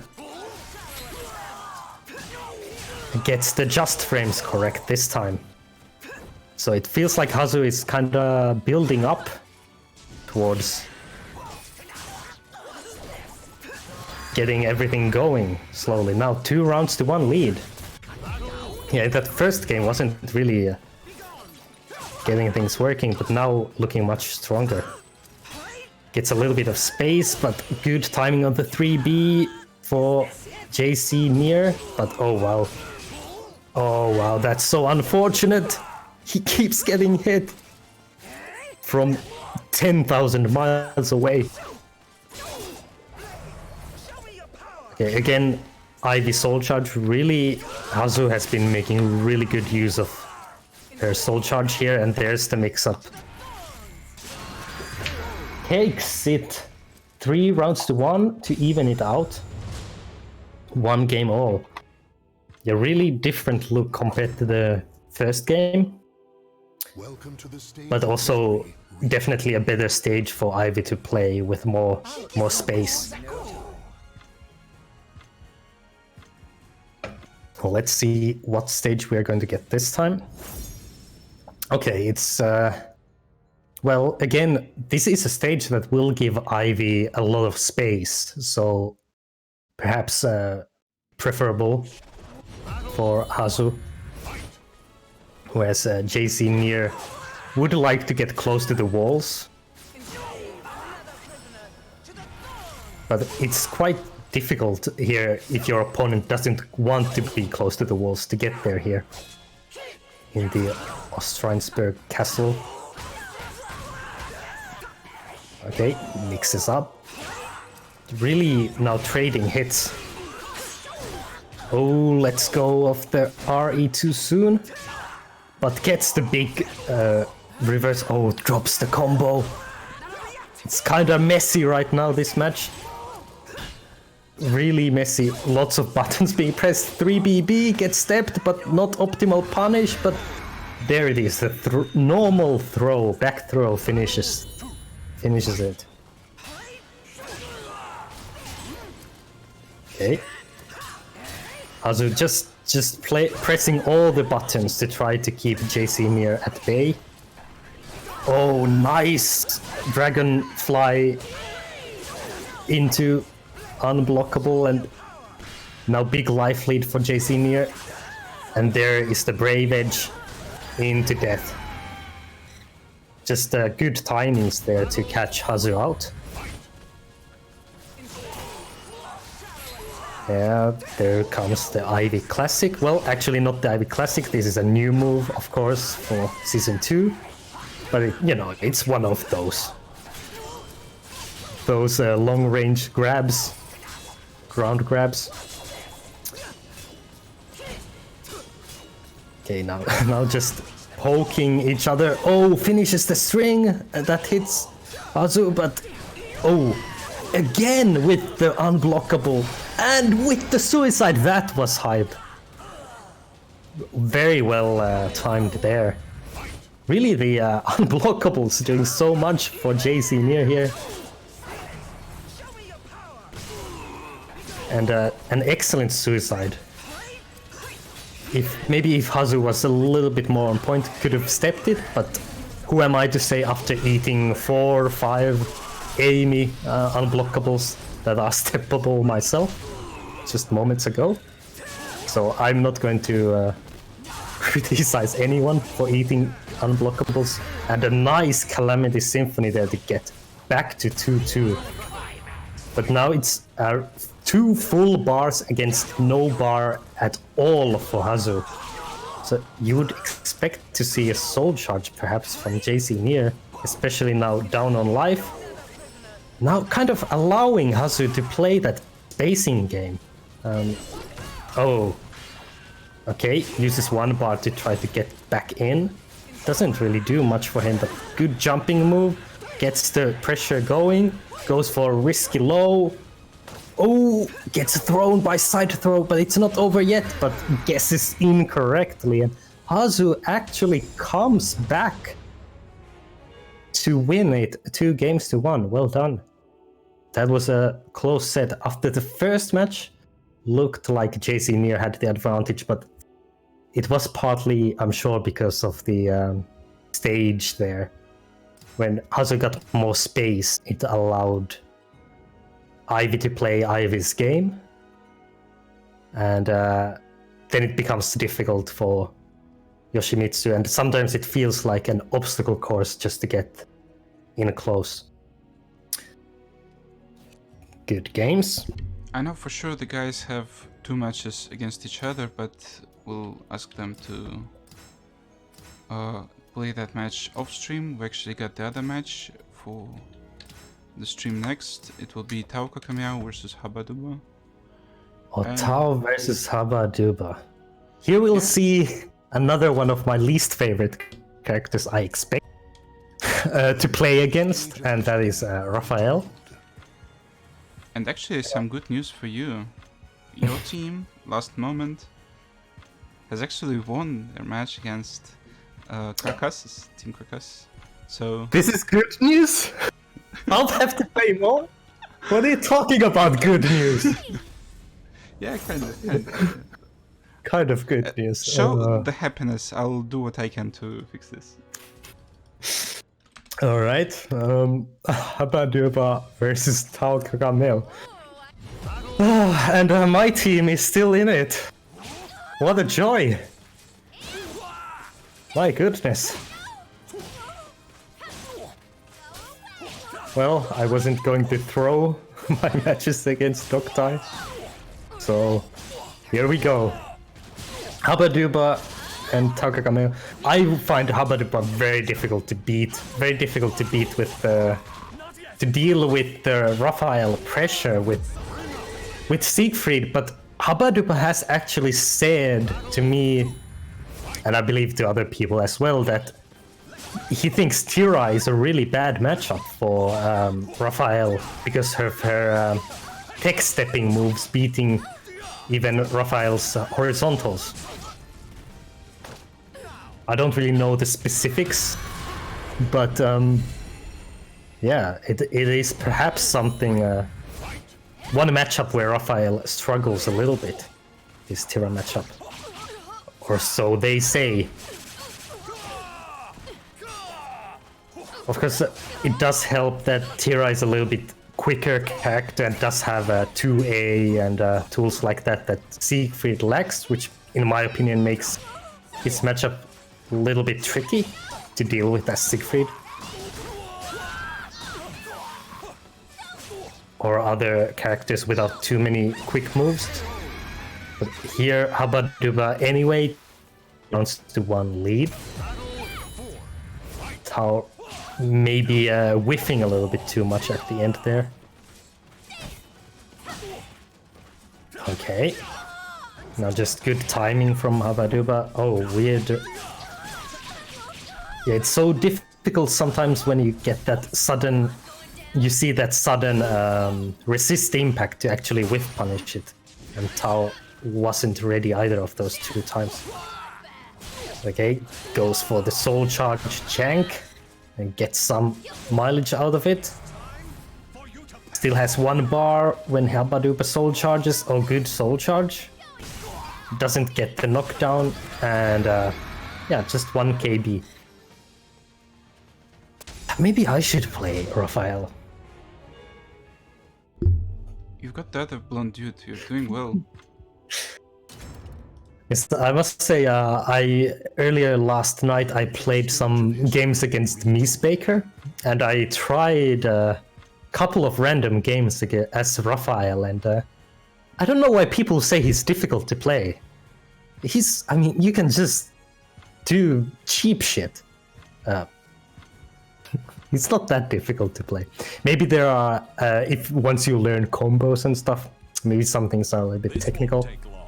But the really strong mix-ups for that character. And people were really crying a lot about Songmina carry range in season 1. But what the hell? There's Raphael just over there. What's wrong? Yeah, when Raphael gets a wall splat, it feels like convert it into ring out from anywhere. He can probably convert a wall split into a ring out from this stage. I mean, probably. Raphael can converts any wall, any distance to death at the moment. It's literally just killing everyone. It is really, really strong. Oh, wow. That's unfortunate for Tao. I'm not sure Raphael versus Hilda matchup works out for him. But it seems to be that Tao at least is currently looking to prefer to play as Hilda. Perhaps the range that she has with those verticals can help here. And Hilda, of course, does have very good movement also. Tira has quite good movement as well, but it's a little bit different because it varies depending on her mood actually, or personality. Okay, the 2k finish to get to 1-1. Yeah, here maybe Tao really wants to get a little bit of distance. Hubba Dubba has good timing with those side steps. Oh, escapes from jail with that soul charge.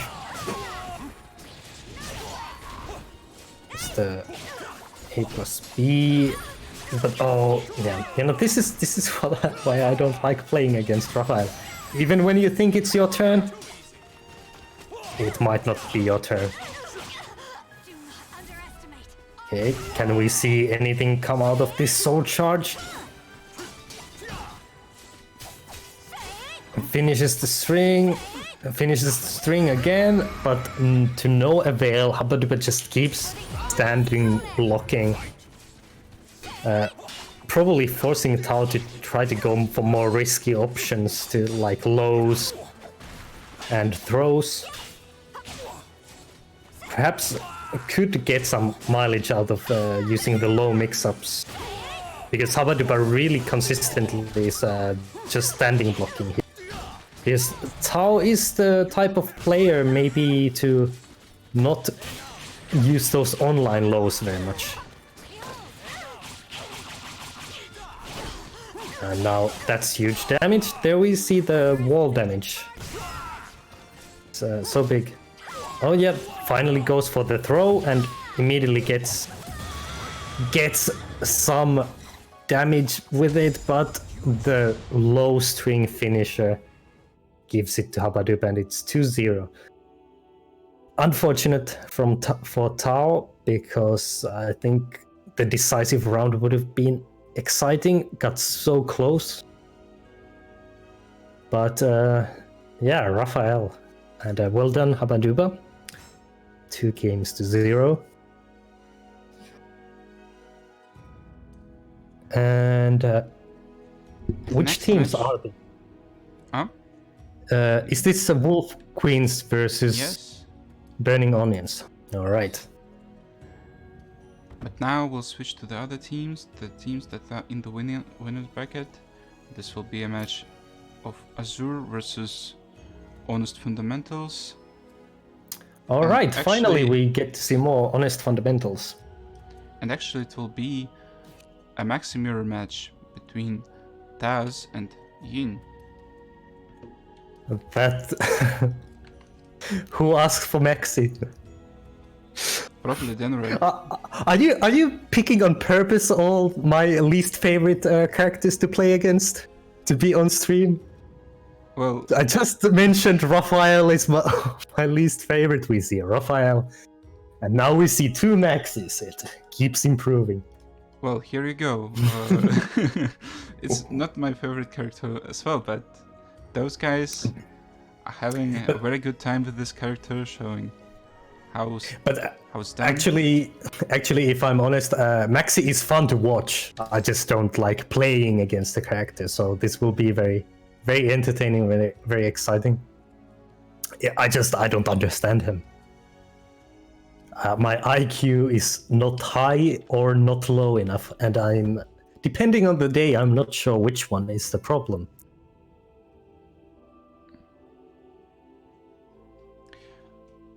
Okay, let's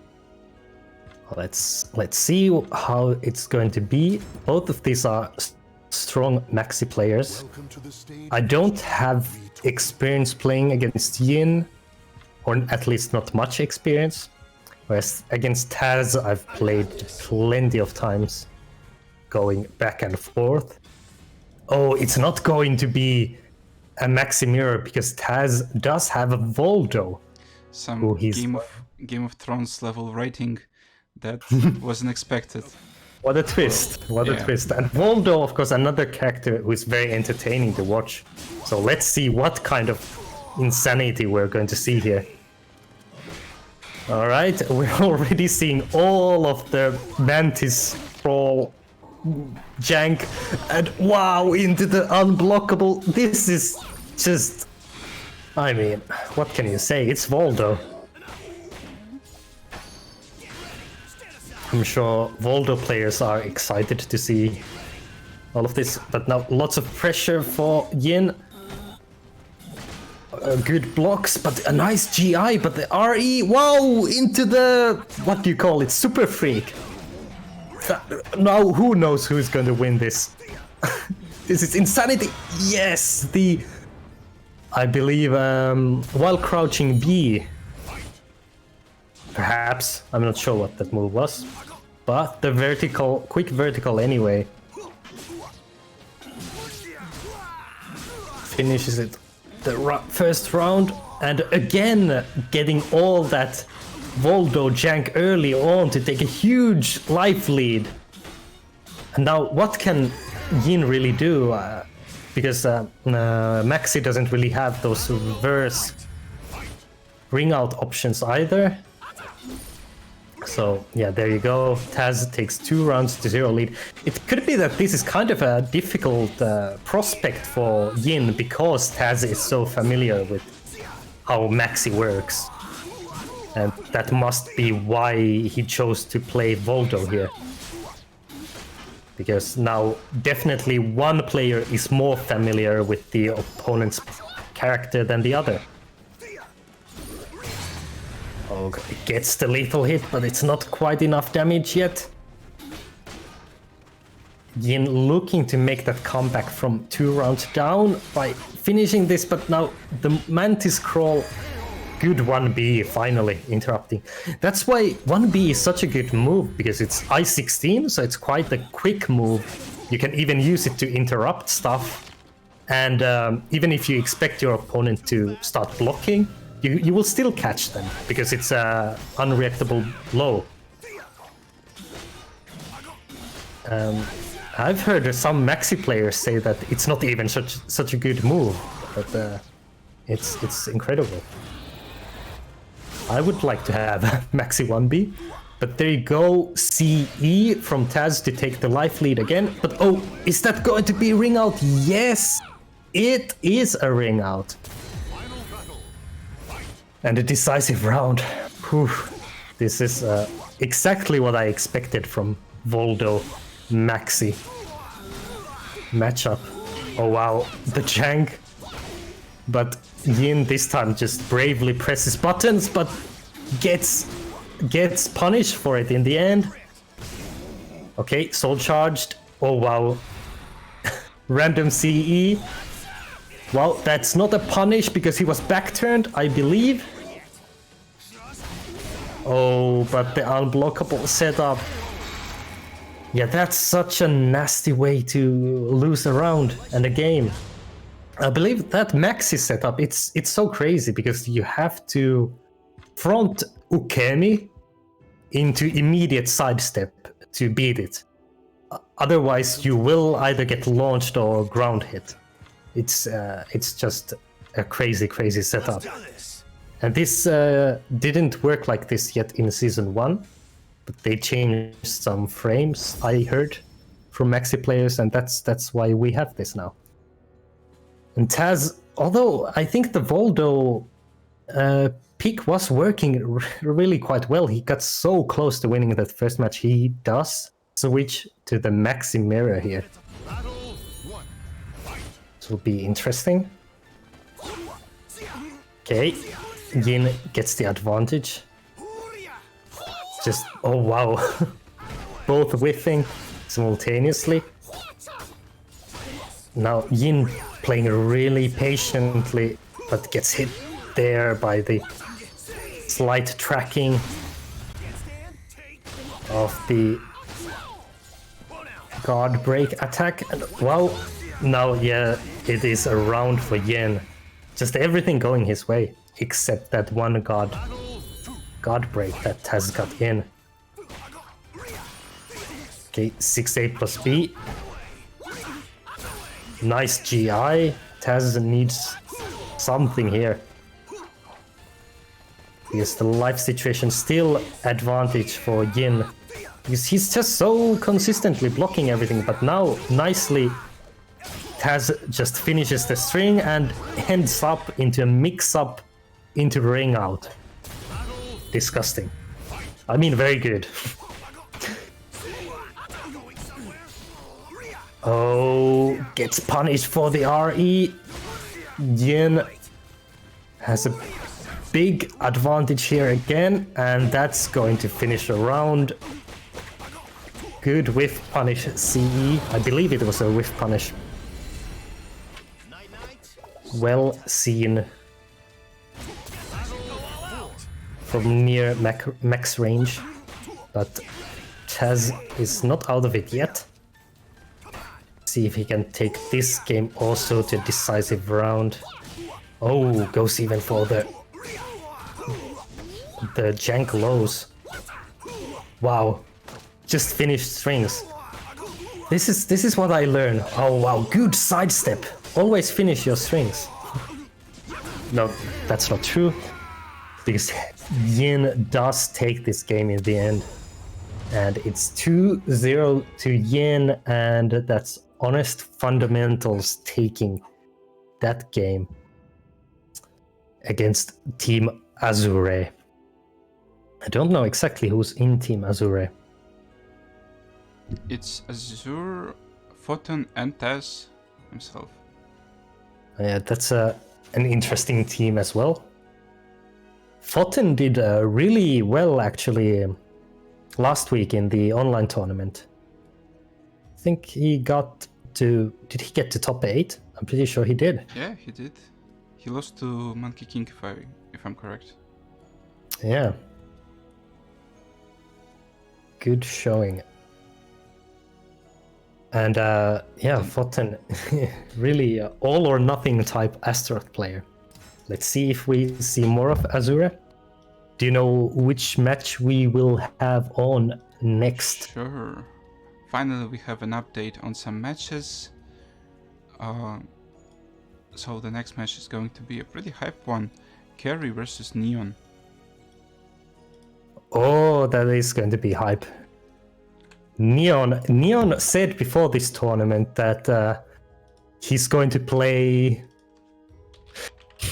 he's not not to be confused as Talim main, like his teammates, but instead he's a Siegfried or Haomaru or whoever main.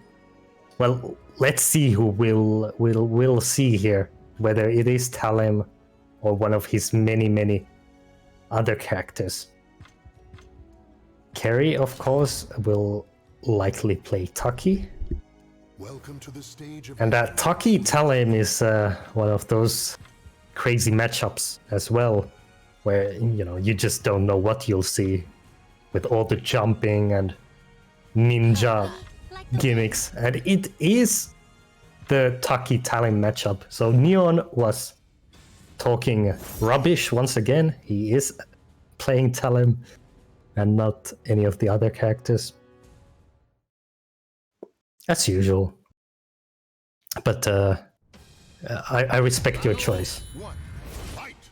Let's see what we'll see. Well, it's immediately what else but pressing buttons, ninja jumps, all kinds of jumps, all trying to fish for that reverse ring out. No, that's not a reverse ring out, but for the counter hit. Oh, good break. Oh wow, how did that avoid getting hit? Well, it's Talim for you. Oh wow, good interrupt of the 66k as well.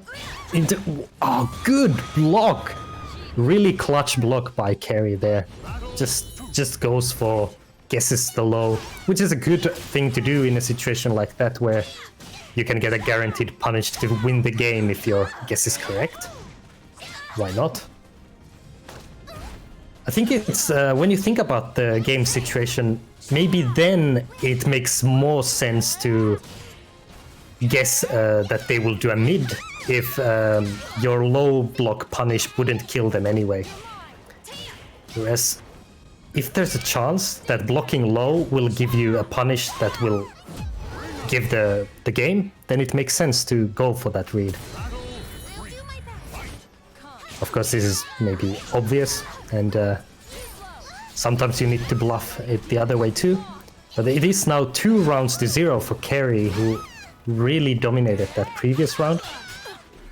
It was quickly over, and now getting huge damage as well, and big life lead. Okay, Neon tries to make the comeback with Soul Charge, but gets crouched, and yeah, that was never going to work. Carry knows how to deal with the Talim RE cancel. And it's 1-0 to Carry, actually very convincing. Even though the first game was so close, it was 1 hit for both players. After that it was Carry all the way. Neon, somewhat surprisingly, perhaps sticks to Talim. Does this mean he's in a serious mode? Will we see the Beast Neon emerge?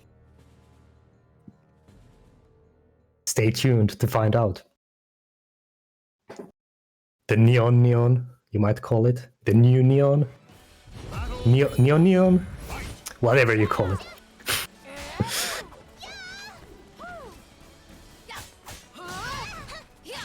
Okay, well, first the advantage is on Carry's side, but good interrupt from Neon to even out the life situation. And we get a reversal edge into a throw. And it's big life lead for Neon. Can he finally get around? We expect him to. Oh, you could have... That is one of those strings, even if you get the normal hit by that low by Taki, you can GI the second hit. I think it's only not GIable if it's a counter hit. Someone can correct me if I'm wrong.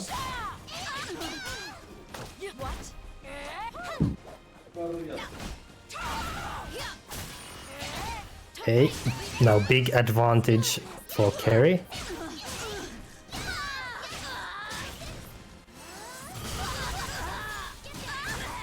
Oh wow, now that's not a ring out, is it? No, it's not, and breaks the grab. This is now getting really close, but Neon does take 2 rounds to 0. Wow, close game, but now Neon is showing the beast mode. We must appreciate. Okay, the ninja jumps, getting some damage for Carry, and the lethal hit. Now big life lead going to result from this. Oh no. Gets hit by the counter hit Fisher into the reverse ring out there. And it's 1 game all. Beast Neon has showed up. Let's see what Carry can do here. Both matches are really quite close when we're, but also we see ring outs and all kinds of things. So let's see if a different stage will change how the story of the match goes. I think this is a much preferable stage, if I saw right. Connecting. Please don't drop me out of the match. Oh no, I did see incorrectly. This is quite a ring out heavy stage as well. I thought for a moment, for some reason, we're in the Snow Mountain stage, but no. It is the Geralt stage. But it is still different to the ring out stages in that you have some walls, low walls and full walls. Neon really dominates the first round. But nice RE. Now, oh, just goes for the B.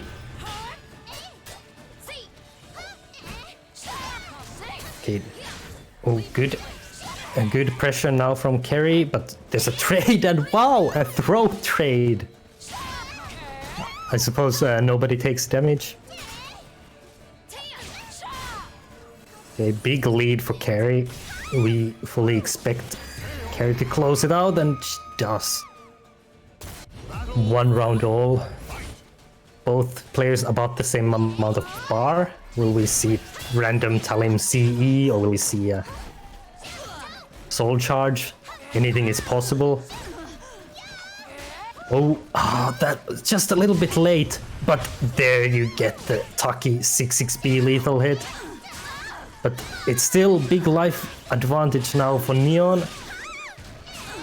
Oh, guesses incorrectly there, and the mix-up machine of Talim gets the game. Oh, it's looking pretty bleak for Carry right now, especially with Neon in Soul Charge. But here's the counter Soul Charge. Tries to go for the jank. Oh, okay. Throw break, but so much pressure here. Again, throw break. Wow, good A plus B, but misses the combo. Oh, could have got more there, but goes for the ninja jump.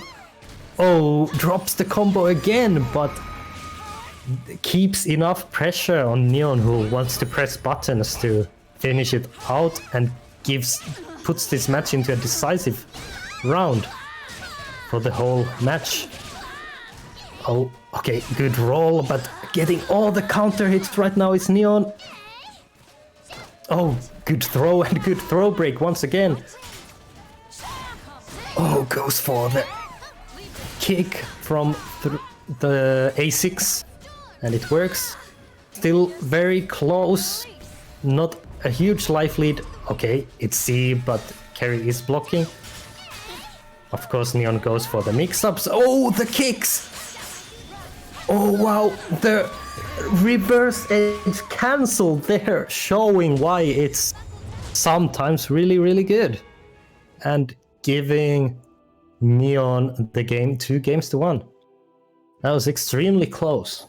But Beast Neon did show up. The mythical Neon Beast, as they are called in the wild. And Carry played a very good showing there as well, but GG's. Neon wins that one. Who shall we see next? It will be Enderu versus Lionite. Alright, Lionite I have perhaps played against at some point. It sounds familiar. Enderu, of course, one of UK's best, one of Europe's best Zasalamel players.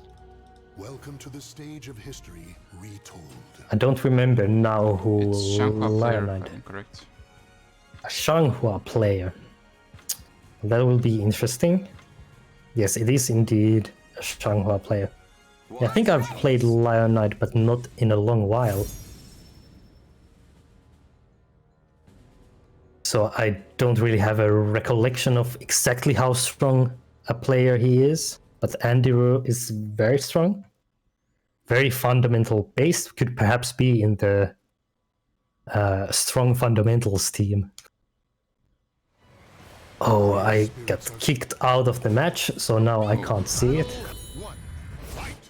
Well, not knowing about Zas anything, let's see how this match will go. I'm not sure that, like, Lionite had some decent results in US tournaments, didn't really manage to break to top 8 as far as I remember. So, taking on Enderu, one of the best UK players, is definitely a tough challenge, but, well, it's always tough. Here we go with a chance for a reverse bring out, but Enderu. Yeah, I Gets am knocked seeing out the again. match with a bit of delay, and I can see Lionite actually takes the first round, so I think it's a confirmation that this is a pretty strong player to start off by taking a round from Enderu. Doing great so far, very aggressive over Shanghua player. Yeah, And you have to actually- play aggressive with Shanghua, I think. Enderu is playing really passive, waiting out Yeah, for what- his chances. Yeah, I mean, all these mix-ups just goes for stances again and again and again. Oh, okay. Oh, Crybaby doesn't hit, and unfortunate decision for Lionite. yeah. Yeah, but that was good patience there from Enderu. He was looking for some kind of a whiff to Oh, finish off the round. what nice break over there. Crybaby is a very good tool against such a situation. I think maybe Andrew got a bit of a read on how Lionite likes to play from the first round, or first 1.5 rounds, and now kind of dominating, but okay. Yeah. Lionite getting some damage in, but Andrew really convincing now. Really patient as well. Yeah, and it shows here, like, it does pay to try to be patient. It gives you a bit more time to figure out what your opponent likes to do, and like, if you are patient and wait out, you can, see what kinds of moves your opponent goes for in neutral, and then get a quick read on their habits. And I think that's how Enderu likes to play. He likes to get an idea of what the opponent likes to do before getting aggressive, and then he responds accordingly. And really good showing here, like maybe waited out the first round and then got the hang of it and dominated. Let's see if Leonide can adapt in response.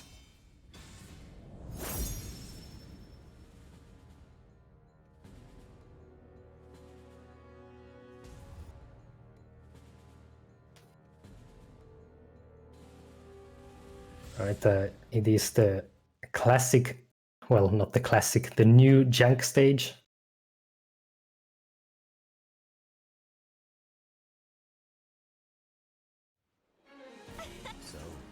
Battle 1. Fight.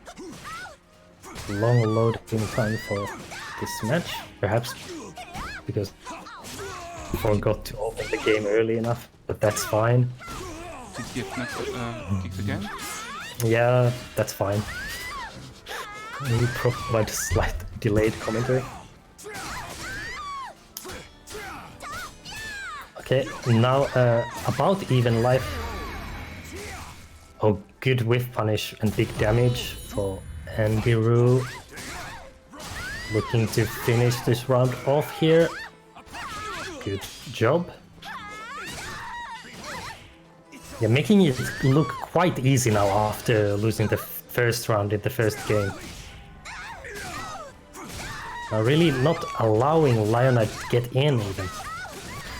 And Soul Charged Zessalamel can be quite scary and big damage. And yeah, even the mix-ups all working out for Andy. Leonide has bar, but you know, Changhua players keep saying like he's one weakness maybe the soul charge not that impressive, so it looks like he doesn't really want to use it for soul charge, maybe would prefer to get critical edges in, but has to go for the soul charge in this life deficit situation, and actually getting now good pressure for a while. And actually had a life lead there for a moment before Andiru punishes once again. Oh, that's going to be it. Good job, Andiru, taking it 2-0. That was a dominant display. Leonide did get a little bit of something going again towards the end, but just kind of a YOLO CE at the end decided his fate.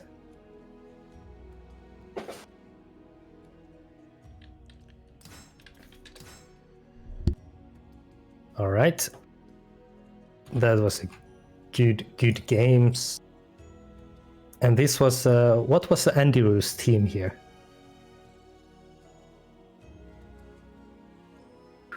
I think it's Darth Syro. Darth Syro. Yes, I believe it has.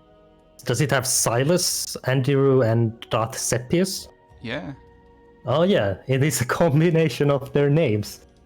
Ah, makes perfect sense. I also like it because Syro is actually an album by Aphex Twin, which I really like. So, the next match, the last one before a break. We guys really need a break at the moment. We hopefully will still see guys moving on the bracket, but as you can see, it's only two of us at the moment doing all of this. So we'll take a bit of a break to maybe get some help and get some help. Actually, sounds fun. Yeah. So the last match before the break will be Deus Kalia versus Satana. All right, Italian let's. player. Oh yeah, that will be interesting. Let's go for it. One more match, and then give me help. Help me. Someone, anyone. Let's see. Okay. So just a reminder, guys, we have a Maturina page. Please consider going over there and using the code. We'll check out your donations. Will all the money go to the winning team? Yeah. Or okay, all of it for the winner. We'll check the donations, guys, after the next match. Let me just take a look. Where do I find the Italian guy?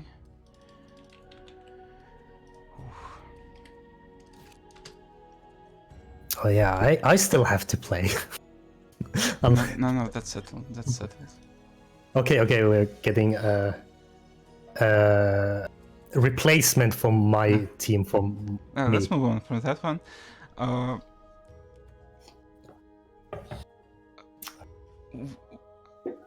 I'm looking for a question to ask, actually. It's so tough. Like, we actually covered a lot of topics while we were doing ETL, and it's not really that easy to find something unique Soul Calibur related. Yeah, it's true, but and especially because now it's kind of an interesting situation. We're not having any offline tournaments. Well, one news I guess we could discuss is that EVO is going to be online tournament. There will be not be offline EVO in the United States this year, been cancelled. But there will be some kind of an EVO online tournament, and I haven't looked into this really, but how is this going to work? Is it going to be region limited? Who can take part? Because otherwise, I mean, it's going to be absolute insanity between one bar connection matches if it's worldwide. It doesn't make any sense to me. Oh, that would be a very tough challenge for the TOs to handle. I mean, it sounds really cool to get that event online. Like, the time requires something like this. Like, let's not just skip a year, let's do something. And that's a good idea, but it needs so much thought put into it. Like, how are they going to deal with the regions? Yeah, Do they neglect all the other planet Earth and just focus on the United States? Yeah, because I mean, but like for competitiveness sake, to have like it have any merit, the only thing that makes sense is to have it region locked. But then on the other hand, it kind of, you know, it takes away from it that it's only going to be USA and Canada, etc. players, and yeah. So I don't know what to think, because I haven't heard any news about like how are they going to do this.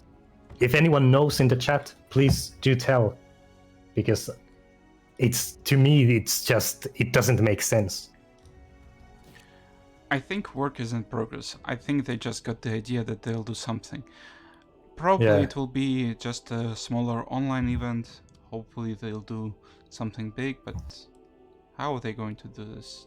No idea, right? Yeah, and how much prize money will there be? And yeah, it's just a different dimension overall. Like, I mean, it's not people coming to the biggest event of the world, so there won't be entry fees. Probably, it's hard to imagine. At least having an entry fee for an online tournament over there.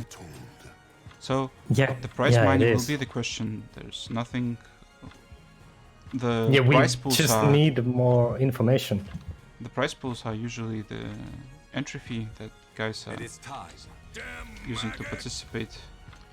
So we're going to the last match before the break. It will be another Zesselmo player, but this time from France, French community. Deus Kalia will take on Italian Master 7966. Let's go. Yeah, I have not seen Satana play before, to my knowledge, so this will be interesting. Of course, first time we see an Astaroth today. Oh, what a read! Getting some damage in, but Deus Kalia still has a big life lead. Okay, good grab. Oh, wow, goes into a reset. Oh, what a comeback in that round. Wow, was that disrespect at the end? kneeling down before Deus Callias Zasalamel. Oh, okay. I mean, I don't really know what to think about that, but let's go. Oh, misses the whiff punish, uses frankly the wrong move and gets punished for it himself. And that's going to be 2 rounds to 0 for Satana now. If he'd got a 3B... Wow. Yeah, it's definitely disrespect. This Satana guy is shameless. Yeah, Deus Callia, it maybe doesn't quite know what to do against Astaroth now. Like, just playing the wrong range and stepping at the wrong time. Really, nothing going his way now. Oh, finally gets the sidestep into a launcher. Oh, okay, 2k, good finish, good patience from who has no respect.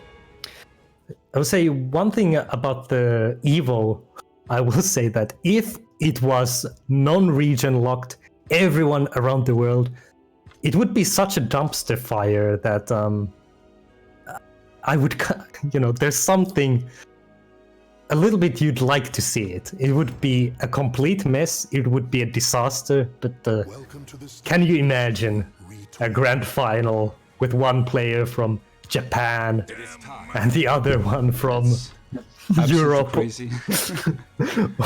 or something? It would be so stupid. But let's see how they will handle it as we get to the second match here. Satana taking the first match quite convincingly, but quite disrespectfully. I don't know. I don't know how they feel about that. Maybe there's a rivalry going on between them. Yeah, who knows? Oh, okay. Nice read once again with the loaded up bull charge. Actually, I saw something interesting on Twitter, which was like how that bull rush for Astaroth worked back in Soul Calibur 1. If you got the loaded up bull rush, it did something like 80% life. I mean, absolute madness. But yeah, a balanced game back in Soul Calibur 1 days. Damage back then was, for certain things, absolutely insane. And, you know, consider this was without things like meter or anything existing. Just, you know, casual 80% for one hit. But, okay, now Deus Callia getting a bit of something. Looked like that would be a sidestep, but no, that's going to be round to Satana. Yeah, you can step that, but I think Deus Callia step guarded and just got hit by the I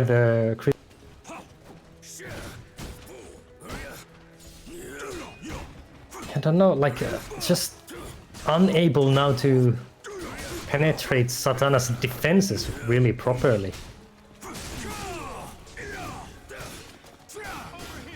Oh, good step there. Non-optimal punish, but gets something going. Life lead slightly for Deus Callia, but just for a moment, because Bull Rush, that's not even going to hit. But gets the wall combo, drops the wall combo. What an unfortunate way to lose, but Satana was the stronger player here. 2-0. Okay, that's it. We're now going to go for a break. And I will be replaced. Who am I replaced by in my team? Never mind. Break the news. Let's just go to the break, guys. Before we Okay. go over there, let's check out the Machinerino. And I saw you guys actually donating, so All right. we'll take a moment to appreciate Yeah. this. And Yeah, thank you. Thank you, everyone. Let's just really quick take a look at the bracket over here. Yeah, it's not going that fast as expected. Well, stuff happens, but nonetheless, we have this match still going on. Honest Fundamentals, the French team, is going really strong without dropping a single game at the moment, and they're going for that final. Also, that Cyro is coming from the other side of the bracket. That will be an interesting way for them to the grand final, but will they get rid of a bunch of Earthians? They managed to upset the League of Extraordinarily Salty Boys, as you can see. It was a tiebreaker match, so it was a really close one. The team of Algernon joined in the very, very last moment. That's why actually the delay, there was a slight delay. There were a lot of teams coming at the last moment. But, okay. There are still tons of matches going. Hopefully we'll actually do this a bit faster. Yeah, otherwise we'll have to... Yeah, I think maybe for this format, it's just the double elimination is a little bit slow. That's maybe the problem. Like, I should have just DQ'd some teams for like waiting for hour and a half for their match. Like there was some crazy delays, and I just can't keep up with everything going on. But we'll take a look at what's going on with our prize pool. It is currently at $92. Thank you guys very much. This will all go to the winners of today's tournament, so this marathon is going to be a crazy one for the guys. It's really good that you're cheering for them with some prize money. And let's see some messages. Zenecan only donating to take back at finals. There is still a chance for him to do this. Thank you guys for using the coupon codes. And Sumberlane asking, where are all the grows? Well, we'll surely see Hayate once again on the stream in the winners bracket, and probably he'll pick Grow once again, so here we go. Yeah, he was playing Grow earlier and doing a good job at it too. And here's going full anime mode.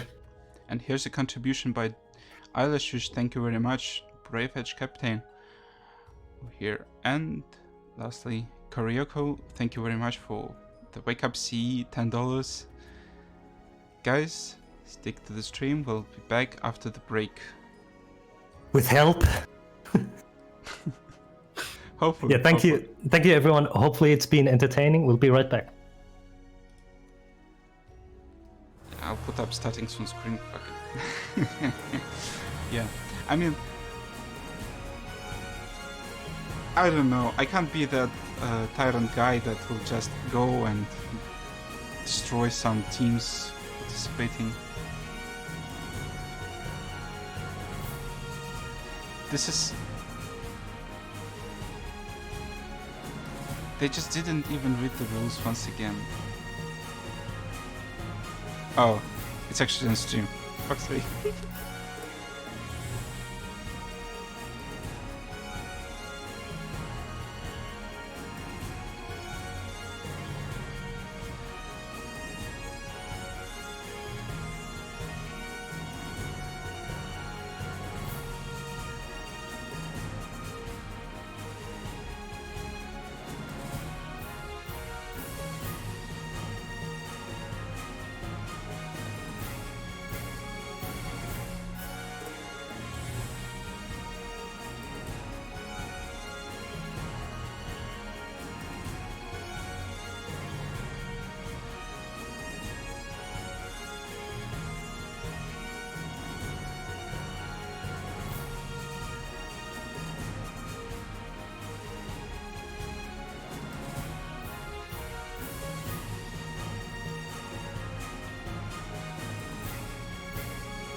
So, guys, here we go again. Are we live? Coming back from the break, from a lengthy one, just like the tournament there. Here we go, yeah. So, the next match is going to be Yeah. Karyoko versus Horken. Yeah, we are now in the top 8 portion. Just the losers bracket has been a little bit slow to move. But Karyoko versus Foten, next match up. And alright, that will be interesting to see. Which teams do they represent? These are Wind Cannons versus Burning Onions. Alright, yeah, oh yeah. Karyoko, one of the Talon players, of course. And Foten, one of the Burning Onions, which is a special breed.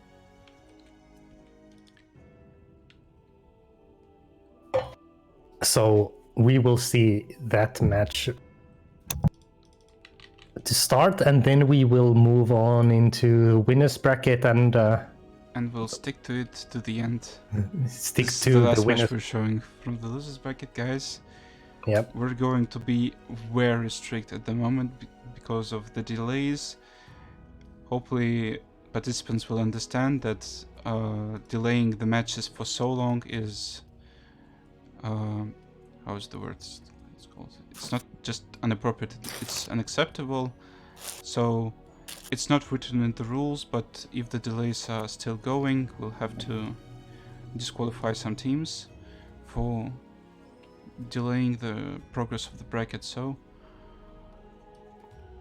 Yeah, I mean, please understand the situation.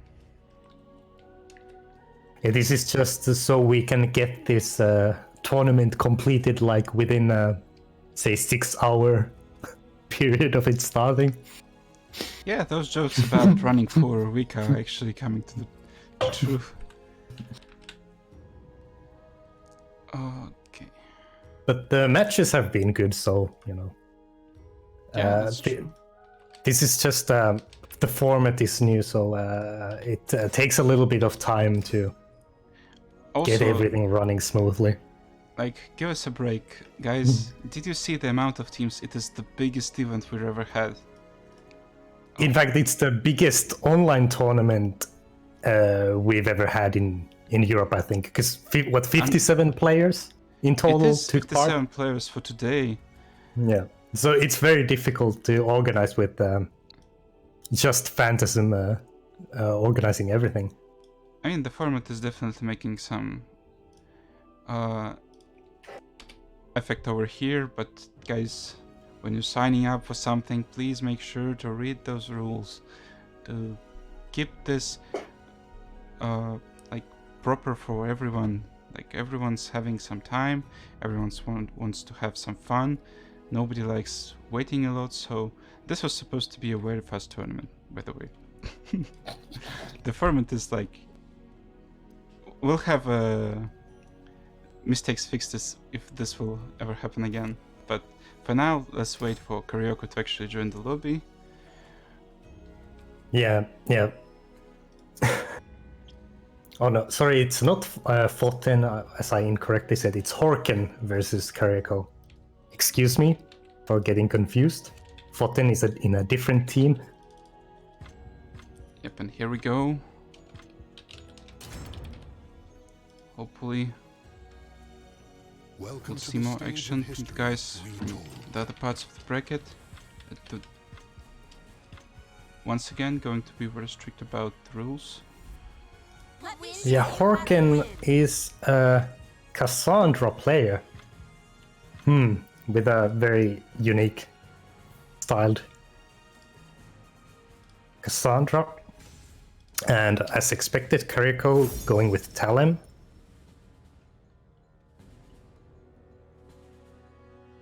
This is loose bracket, so both of these teams are under the knife here. And we get the new, I must say, one of the best looking stages in Soul Calibur 6. Which way the winds blow. This Haomaru guest stage. I like the unique touches with the Japanese introductions. Alright.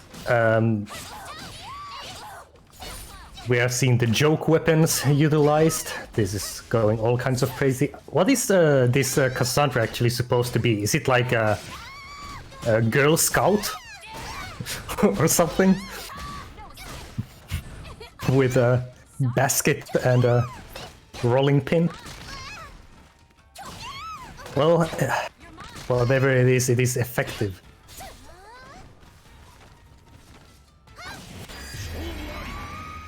Alright. Appropriate weapons for a scout, I suppose.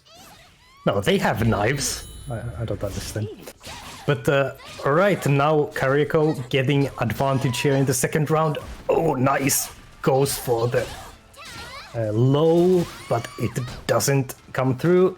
And now it's again Horken's turn to pressure. Gets even... And oh wow, the fully loaded unblockable goes through, but no. It's just... And the second time, that was a disgusting way to win a match. But Kariko, I thought you're a Talon player. You should play more buttons. Well, Kariko did try RE there, but clearly not the right option. Press better buttons. Oh, okay, a bit too much button pressing. Wow, I mean, third time. No, not fourth time.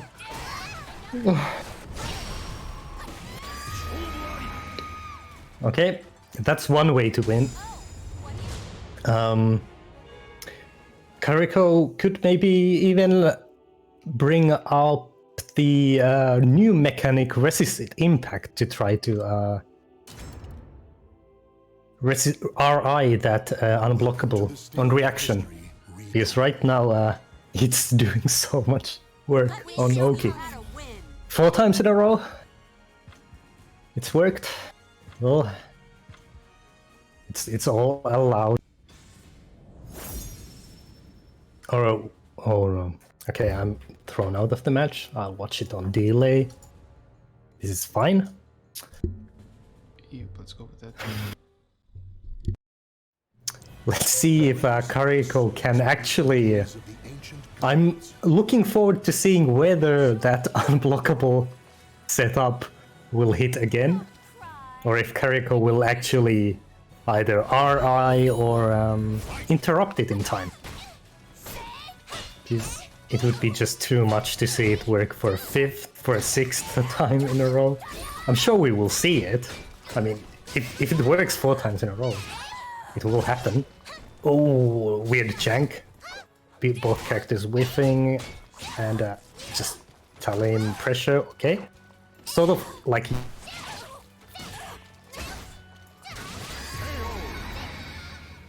advantage. Okay, doing a much better job there this time. Going get back in by interrupting or doing a tech crouch or whatever, and then those. Okay. Yeah, again gets the advantage. Now this is classic Talon here.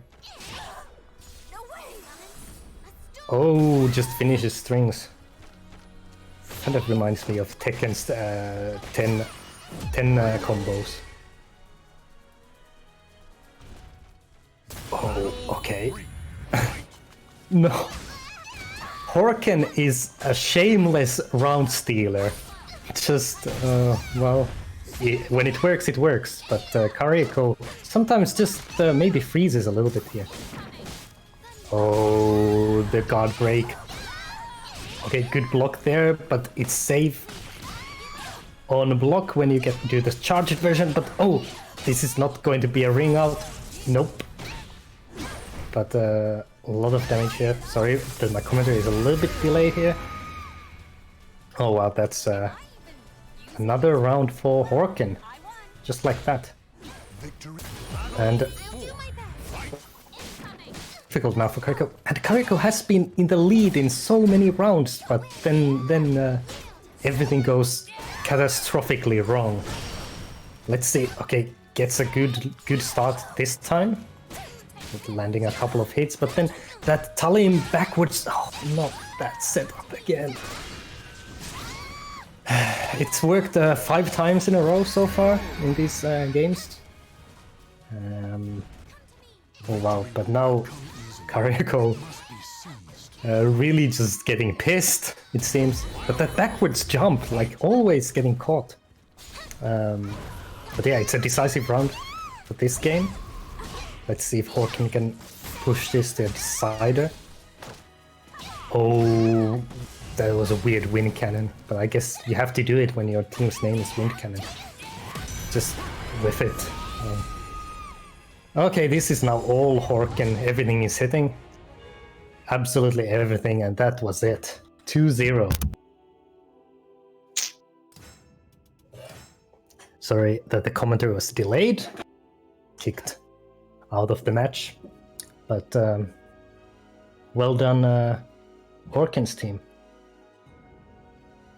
Whichever one it was. Yes, Miss Baker, this is me commentating. That is Hawk of GP, a legendarily, tragically terrible Siegfried player. And next we are going to the winner's bracket and we are going to see Silent Joel. Versus Yin. Versus Yin. Okay, we're going to see more Yin. That's excellent. This is honest fundamentals versus Ebo 12 top 8.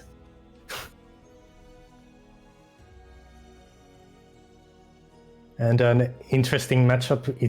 I suppose it's going to be either Maxi versus Siegfried or Maxi versus Cervantes. I don't know who we will see from Joel this time. Earlier he played Siegfried, getting a win against... Who was it now? Welcome to the stage of history retold. Oh yeah, it was versus Set. That's right. That's tier.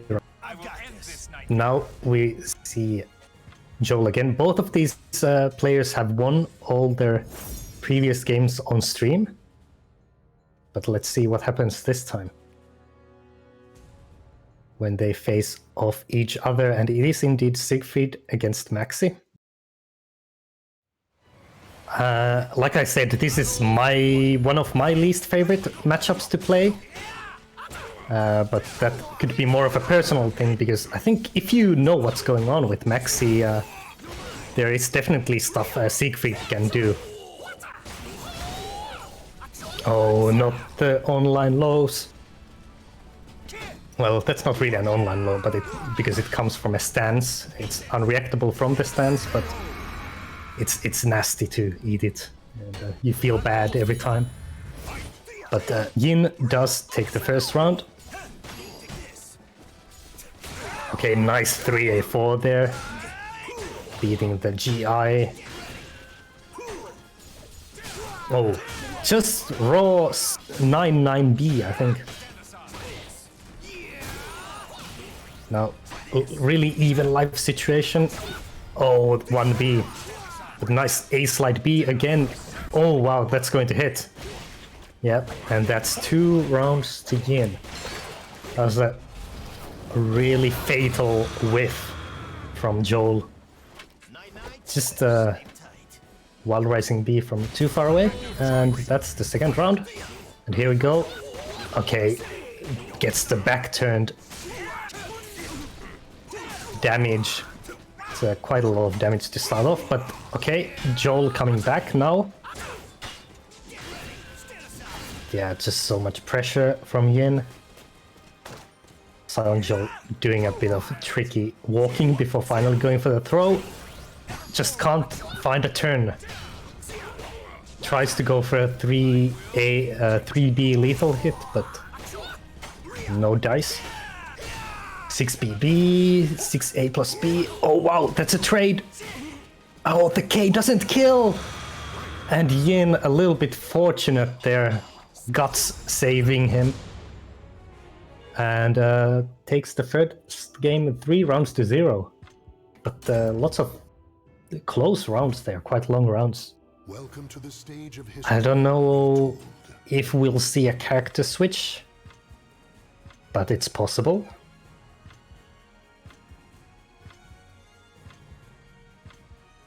Let's do this. Seems maybe, yes, he does indeed switch to Cervantes. I think Cervantes in this matchup maybe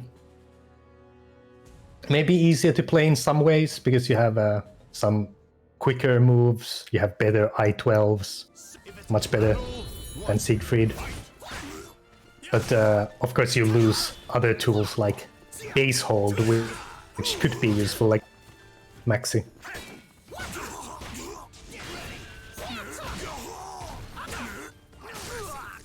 Okay, good wall rising A, but Yin still dominating and gets the mix-up lethal hit there. Yeah, it's looking pretty grim for Joel right now.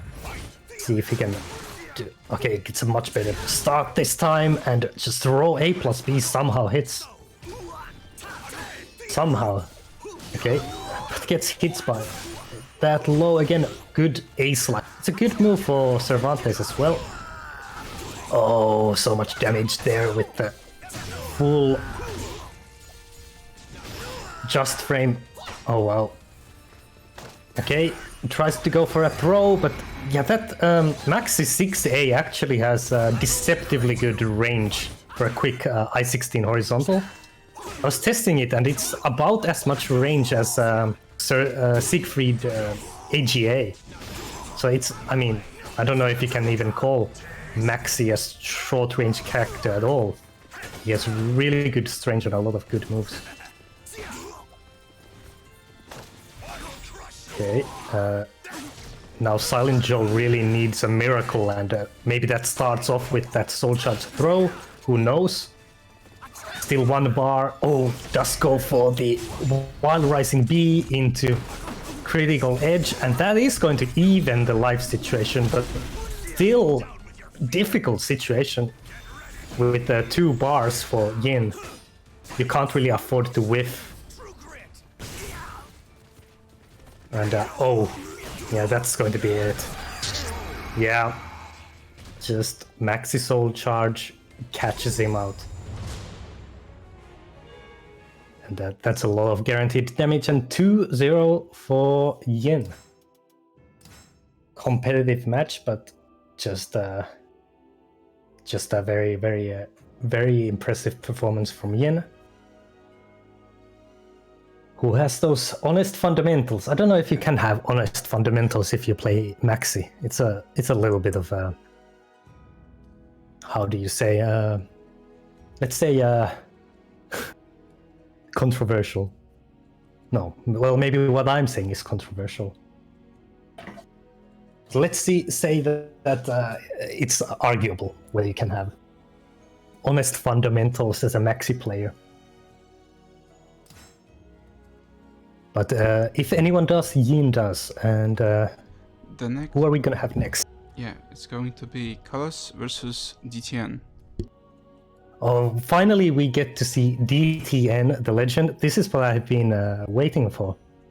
I have to say, honest fundamentals with this lineup of Yin, Hayate, and DTN has to be maybe the biggest favorite to win this whole tournament. DTN, like we discussed earlier, a competitive player since at least Soul Calibur 1. I don't know if he competed in other games before that, but was the best French player for many years. EVO champion in 2002 or 2003. I'm not entirely sure about the year. But anyway, for Soul Calibur 2, EVO champion. And used to play Nightmare back then. The last time I saw him, he played Raphael. And still an excellent player when he bothers to show up. I don't think I've seen him do an online tournament before, but maybe he thought a team tournament would be a bit of fun. He was probably asked by Hayate to join. It's understandable to get the best French team possible. Well, not French after all, within over there, but the team lineup is really, really good. Yeah, incredible lineup. They are probably favorites to win this tournament today. Yeah, Kalas is a strong Xianghua player and definitely does have a chance here as well. I haven't seen Raphael versus Xianghua very many times personally, so let's see. Maybe it's something that helps Xianghua in that matchup to have an I-10 A and her specific tools. But let's see. I am interested to find out. Actually, I don't even know if DTN will play Raphael, because it's been a long while since I last saw him play. But it is Raphael.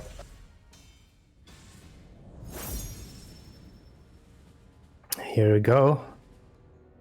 In terms of online ranked points, they are about equal. That means very little. It just means they're both S1 and really, really strong players. Okay, wow. Immediately very aggressive, but nice step on the bleed. Okay, good patience. Yeah, you can see Kalas is kind of go for those riskier lows by just blocking very patiently. Oh, that's the wrong direction, but good break to get out of jail for free. Oh, just goes for the 4B. Or is it 4? I'm not sure what the input is. But the back sway and actually leads to pressure that Kalas takes the first round with, after DTN had a big lead. Oh, but there's the 3B into tons of damage. Into shadow evade pressure. Into more lows. A good interrupt with the 2A. Doesn't get the shadow evade that time. Oh, it's so fast. Things happening really quickly with Raphael just pressuring Kalas, and that was an easy round all in all for DTN. Now just patient game. Both of these, you know, very patient players, and you can see that at times. Okay, now you can see when they get the advantage, they are also relentless. Okay, those lows are hitting Kalas a lot, but okay, there is a good sidestep in the launcher, and big life lead now. Oh wow, that was a fortunate trade for Kalas to go 2 rounds to 1 up. Really impossible to say who's going to win this. It's so back and forth. Oh wow. Kalas really patient there and gets huge reward after stepping the RE. And yeah, the rolling and sidestepping, really Kalas playing, you know, expert way against Raphael by exposing maybe his only weakness, which is lack of really strong horizontals, especially horizontal mid. He kind of needs to be in prep to be able to contest against stepping, which is what DTN tried there, but it is round and first game to Kalas with that perfectly timed GI, auto GI. Was it that, I think it was that infamous move that was nerfed, right? I forget the input, but it's that GI move string, I believe.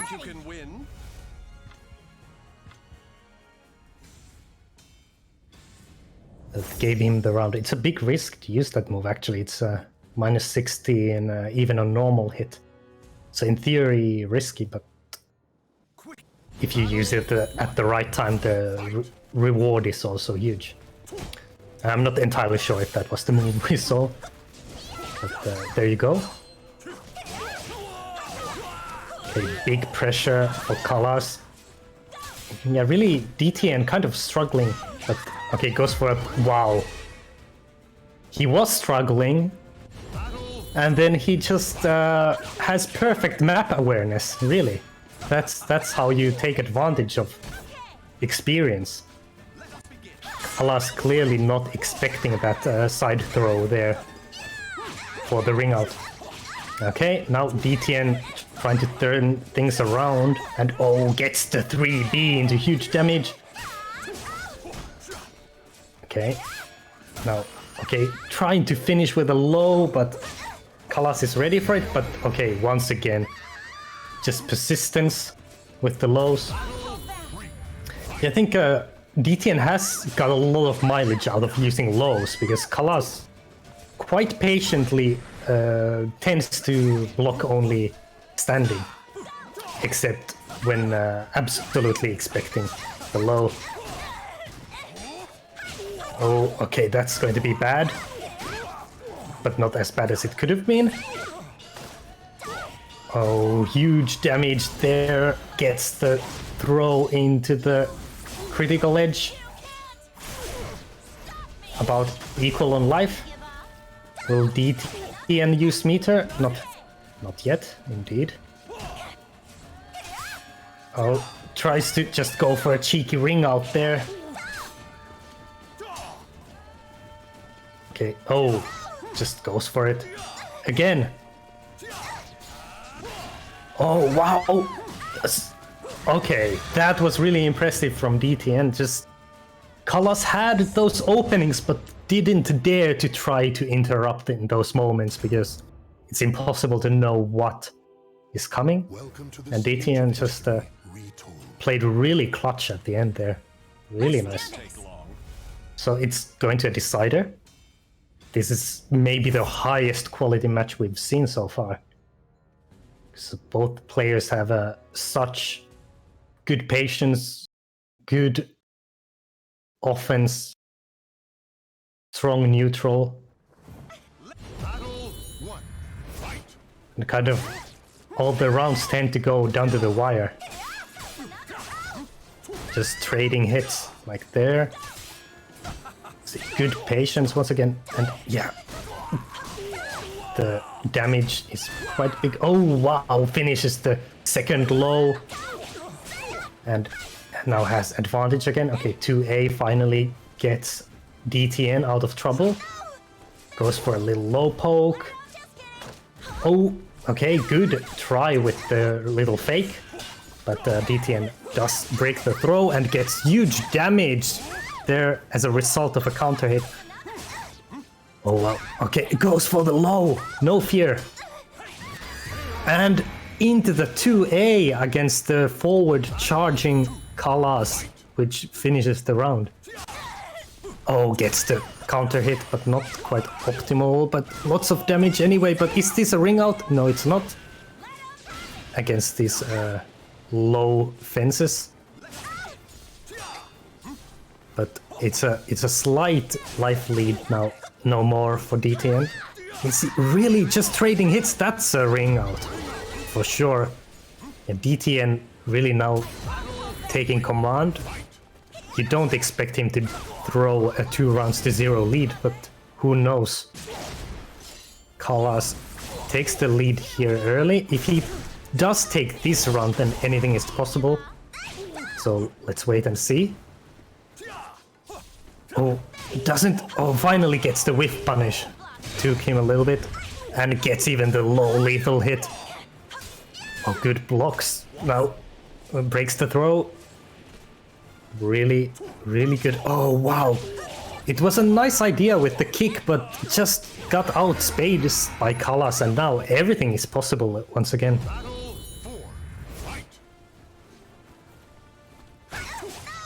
Okay. Oh, gets big damage. Oh, goes for a horizontal with Raphael that gives him for a throw, but that's big damage for Kalas, who gets a mix-up DTN uses Soul Charge to get out of it. Really offensive now. Wow, that was a big risk, and it's not quite going to give Kalas the round yet, but it's going to be one hit scenario. Wow, what a low block. Oh, gets the air hit. And it is a decisive final round for the match. Okay, DTN gets the early lead this time. Oh, once again, that's going to be a punish. And, okay, that's going to leave Kalas without any meter. DTN still has Soul Charge left and an extra meter. So, oh, just finishes again, but that's not a correct punish for that low.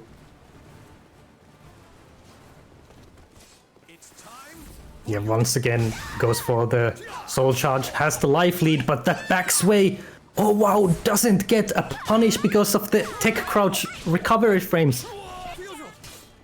Oh, good blocks, but what can he do here? Oh wow, this is now so intense. Oh, is that it? Yes, it is. Kalas makes the comeback in the final round to take it 2-1. That was insanely close. Against my expectations, DTN does drop the 2-0 lead in the final game, but Kalas played really impressively. Both players played very, very well. Honestly, hard to distinguish a better player there. It was just one of those things. Both players deserve to win.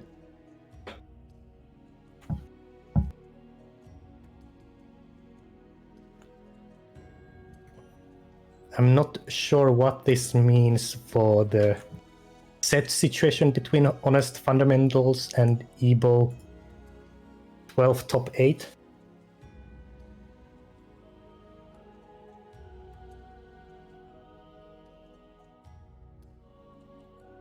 I believe it's on stream we have seen Yin win and Kalas win for EBO, so it's 1-1 with the streamed matches. So we will just have to wait for the results on the off-stream matches to see which one of these very strong teams actually goes through.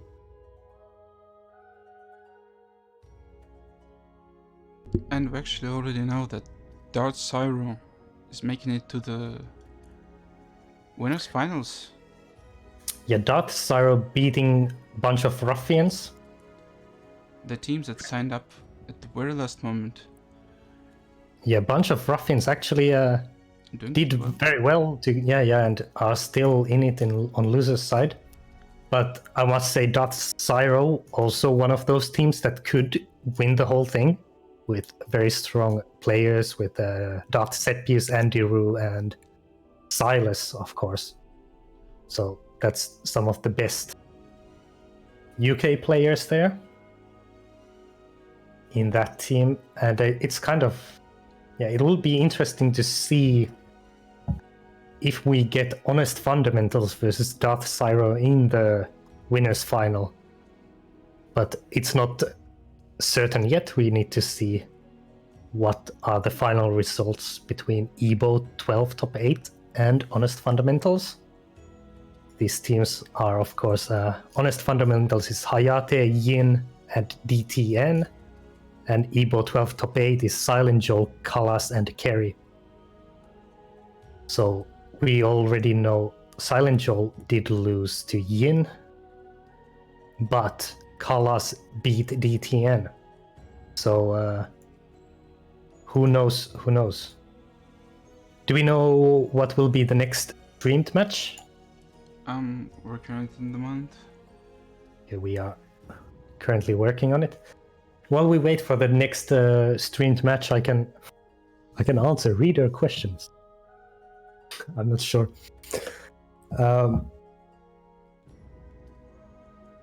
Okay, yeah, like Hayate said, DTN lost 1-2 in a decisive round. A very close game. Hopefully we'll And, see a rematch. It's definitely possible. This team can go through the losers and get to the higher place. For sure. Yeah, and we hear that Silent Joel beat Yin in the other set. So that's really interesting. And means we really don't know which one of these teams is going through. It might be 3-3 situation. Will we get a tiebreaker? There's which match? Which match exactly? Between Honest Fundamentals and Ebo 12 top 8. I'll wait for them to actually report the scores. If it's 3-3, is it 3-3? Because I don't see it updated yet. Yeah, I don't actually know. Okay, it's about final boss team. I think it's depending on what happens in Kerrigan's other match. Yeah, there's still 2 matches to play, so we are waiting for the final results. Okay, Italian guys are going to at us about that decision, but guys, please understand that taking an hour to play like 6 first to 2 matches even in a row is something a bit too much, and those guys should have played the matches simultaneously.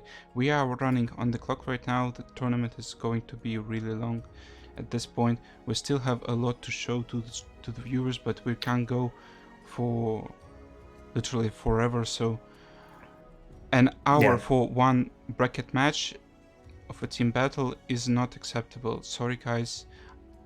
I tried to solve this when it was only 40 minutes match, but you guys decided to play that last match, so I can't be any help. Like literally we're finishing that win cans match in losers round 3, and you guys are just going to start losers round 3, and we should be moving forward as much as we can.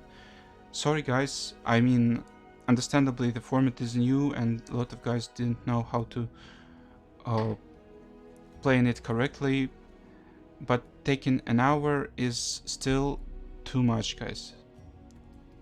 Sorry guys, once again. Yeah, unfortunately I don't know what happened between the teams who were late, so it's very difficult here on the organizer's side for me to comment anything, but some teams have been disqualified at this point.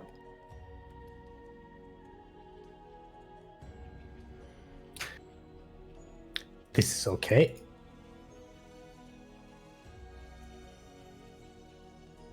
The next match is going to be Arpia versus Dronacol, Zesalma versus Mitsurugi.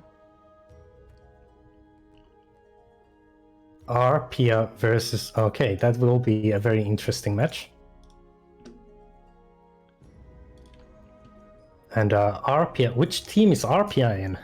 I didn't even know he was in the tournament. League of Extraordinary Salty Boys. Of course. The Extraordinarily Salty. Yeah. Betty, It's Denrai, Betty. and Arpia. This is the team I should have been in if I was not in commentary. You should have played at least 2 more first to 10 with Amy though. Like, only after that you'll be that salty. Yeah, I was salty even after winning. That's the talent that I possess. Guys, once again, Ugaibe, thank you very much for participating. Really enjoying your gameplay, but 1 hour for the one bracket match is too much. When I asked, you said you will send it, you didn't send it. 20 minutes later you come back with the result of the match that was taking way too long, that wasn't supposed to be happening. And you're arguing like right now just for nothing. Guys, sorry once again. I didn't ask for complete results. Please read correctly. I've said please send current results, so I can make the decision what's going on actually. Well, that's Yeah. Yeah, the problem here is just that if we're only waiting for the final complete results, it's a little bit difficult. But okay, we are going to see Arpia soon, hopefully. There is Arpia. There's Drenacol.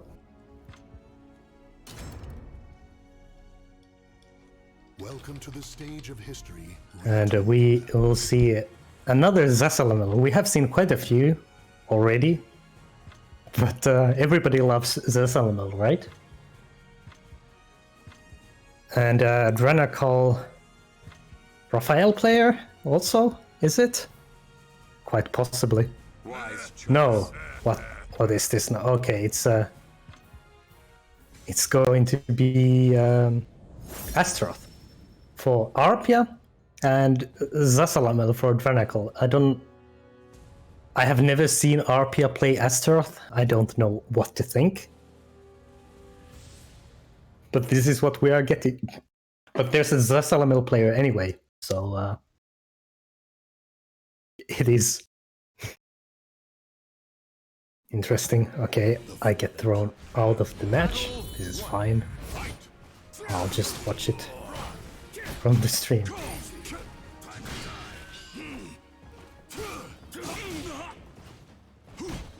So, well, I have never seen Arpia's Astaroth before, but I am seeing it now.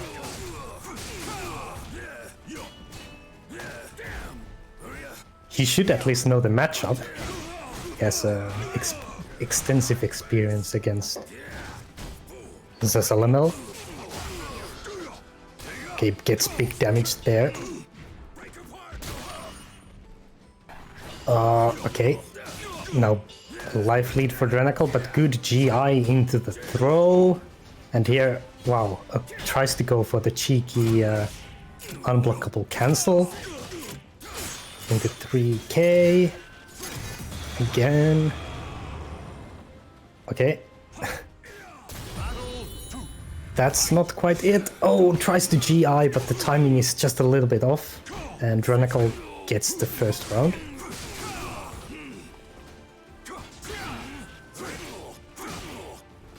Okay. There is the 6AA. Very hard to, of course, sometimes tell apart certain Zasalamel strings because they look so similar with that hooking scythe motion, which is part of the problem because sometimes they're vertical, sometimes they're horizontal, sometimes they're mid, sometimes they're high.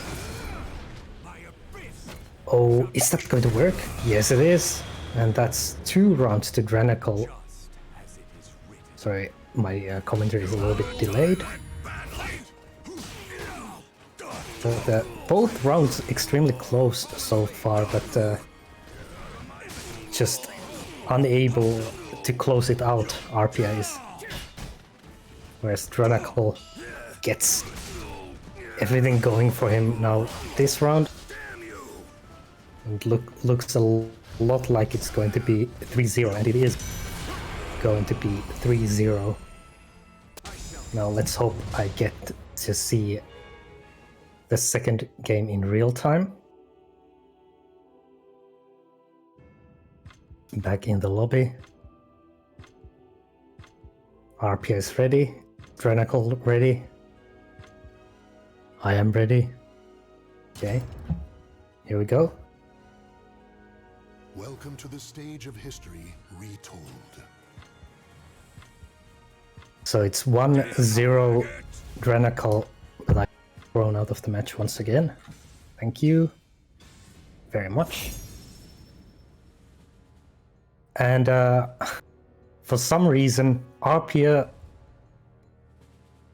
decides to stick with Astaroth. Well, I don't know whether Arpia has really decided that Astaroth is just the better character. Of course, it would make sense because he has never been happy with Zasalamel. And this is his new main. This could be the case. I am not privy to this information, but let's see whether it works out better this time. Most of the rounds in the first game were close, but just Drenical was more clutch. Oh, just now whiffing too much. Can't afford to make all those huge whiffs with Astaroth. Okay, nice bull rush. But no, the throw doesn't work out, but this time it does. Okay, it's so close, but okay. Arpia does finally take a round, so who knows? Maybe this pick will come good for him. It's looking a little bit better. Getting life leads early. And yeah, just everything working better now. You'd expect him to, you know, sometimes go for those reads against Zasalamel and trying to duck or sidestep. But doesn't even need to this time. Just gets a relentless Astaroth pressure. Yeah, this is now completely different from how the first game went. It's just actually easy. And even though it looked a bit like a ring out was robbed from Arpia, it's difficult for him to not win this match. And indeed he does win it. Well, there we go. Let's see if I finally actually get in the game. Welcome to the stage of history. And see it. That would be much appreciated, Okubo. Project Soul. It is the same characters once again. Drenical sticks to Zasalamel. And I am getting to see the game, it looks like. That would be fantastic. Thank you very much. No. Spoke too soon. The match has ended. Yeah, right. Alright. We'll deal with what we have to. Pantocrator asking, is counterplay allowed? I don't.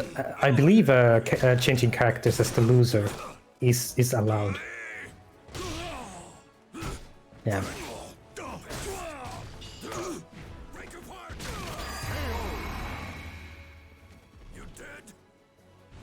Oh yeah, it is definitely allowed because we did see it earlier too, with Silent Joe switching from Siegfried to Cervantes. So, yes, counterplay is allowed, but here we have Arpia now looking dominant, taking the first round easily and looking quite good in the second round too with life lead. But, okay, well, sorry that my commentary there was a little bit delayed and you probably already saw that he was dead.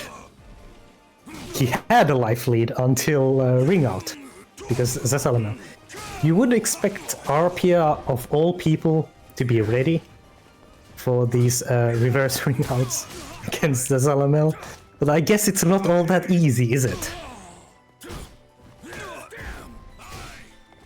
Alright, so anyway, it's one round all, but Arpia again, big life lead, so does he manage to actually close it out?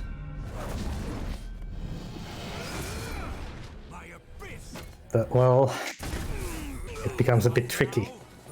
I suppose not.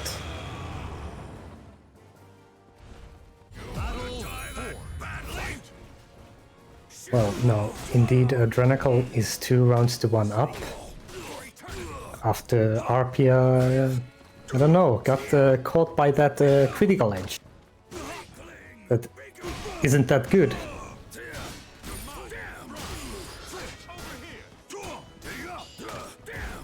Well, in fact, he didn't get caught, he straight up hit into the critical edge. That's how it works. But again, I mean, so many life leads in this game for Arpia. Is he able to get even one of these to throw it? Wow, I guess not. It's Drenacol all the way with Zasalamel gimmicks. That is to use a critical edge. That must have been frustrating for Arpia because... But it is a bit of classic Zasalamel play, proving out the winner. Apparently it works even against other Zasalamel main,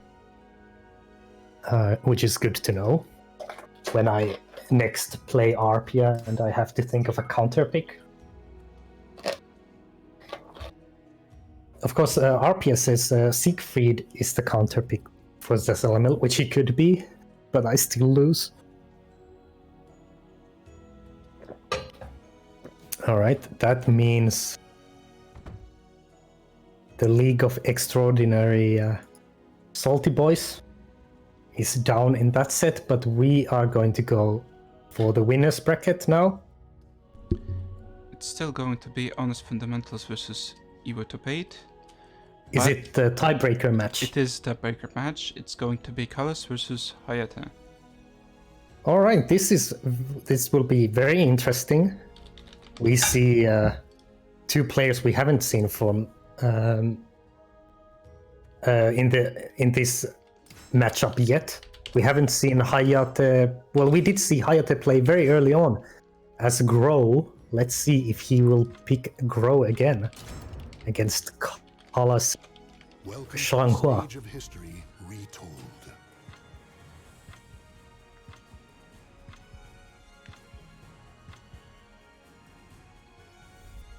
Let's do this. It is in fact not Grow, it is Killik. Finally, Very we'll interesting. see the true strength of the legendary Hayate. Let's go. Very He hyped was for this very one.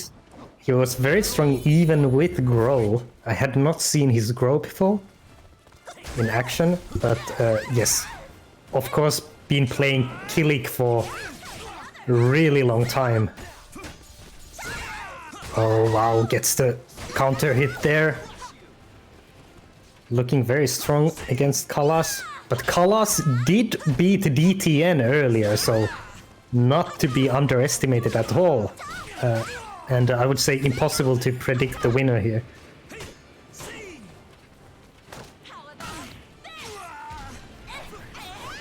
And maybe you would say that the Honest Fundamentals team was a slight favorite going in, but at this point when it's the tiebreaker, it's absolutely impossible to say who's going to win.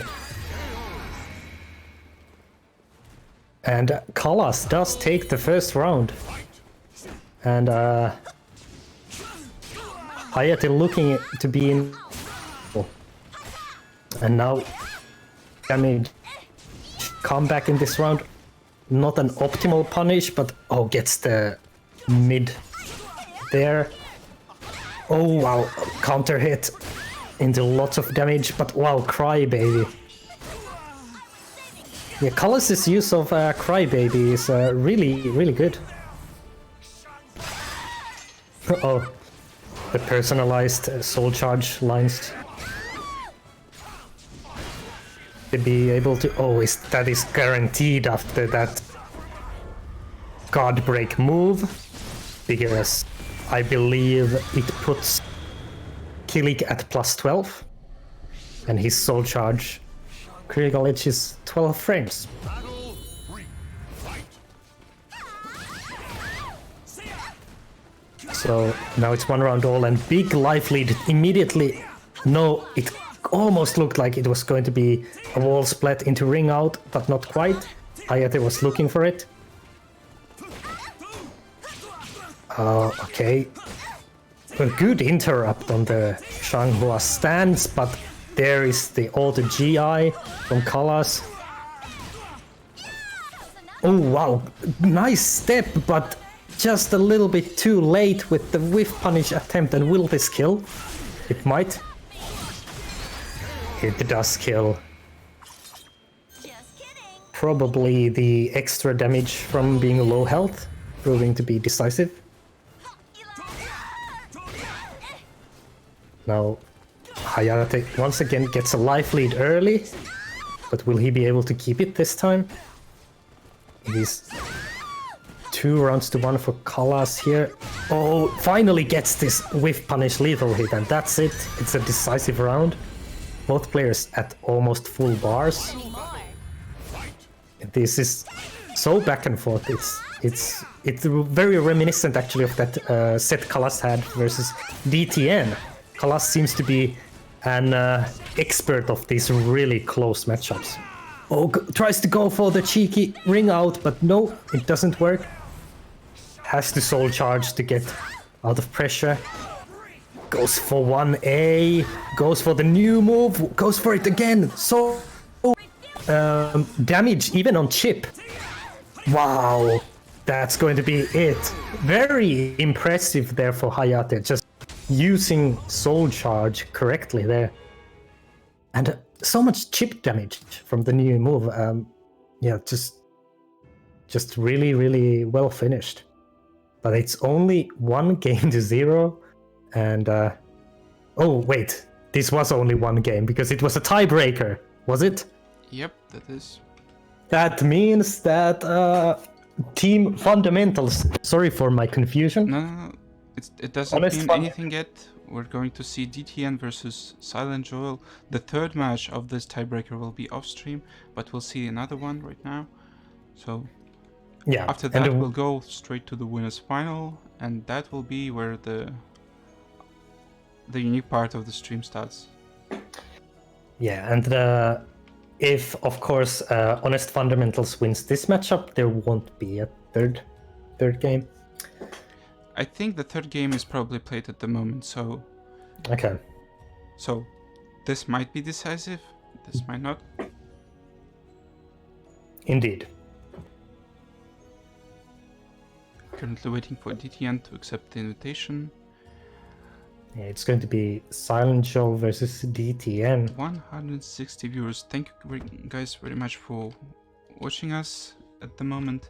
Please consider donating. If you'll donate with hashtag FreeHawkOfGP, the donation will go to Hawk as a thanks for him doing all of this work for you guys today.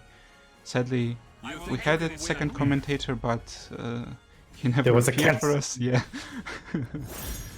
So many things going wrong for us today. Yeah. But hopefully you're enjoying the show. Still tons of great matches coming up. Let's see this match. Yeah, really interesting. Joel does go for the Siegfried pick against Raphael, which I personally don't favor. If I had a Cervantes, I think I would try Cervantes against Raphael personally. But let's see. Yeah, just immense pressure from DTN there. Just difficult for Joel to, try to get a turn. Tries to reversal edge there, and it's reversal edge really not that good against Raphael. He has so many moves that are safe to. You kind of have to know the spots to GI really against Raphael, because RE is too risky. Yeah, this is now looking really ugly. Just Joel can't catch a break. DTN is running amok with those prep mix-ups. He finally gets a 6A to land, and oh, that was some nice stance dancing to actually maybe get this round. 2-2A. Goes for the 1AA, but gets punished. Oh, wow, that was interesting. Goes for 4A plus B, which is the Ora. And okay, finally does close out this round to stay in it. Maybe Silent Joel is figuring something out. Of course, Siegfried's Ora on block used to be not good at all because standard 2A would punish it always, every option after blocking Siegfried's Aura or for A plus B. But now with the latest patch change, they actually made it so that Siegfried can jump backwards to avoid lows a little bit quicker than before, so he can avoid even 2As. But DTN there does close out this match. It was a close final round, but maybe Silent Joel went for a little bit too big risks. And DTN does take it. 3 rounds to 1. And I would expect that, yes, that was indeed the decisive match then, and Honest Fundamentals will go through. To the winners final, actually. Yeah, congratulations. So we'll see tons of great matches coming up. Dart Cyru is the other team that is in the winners finals. That will be the match that we're going to show now. The rules are changing a little bit, as this is something, I don't know how it's actually supposed to be called, but let's call it reverse survival. Every member on the team has to win one match to get to the next stage. So to get the overall victory, everyone needs to get a victory. Once a person gets a victory, he can't be selected to go play a match again by the team. So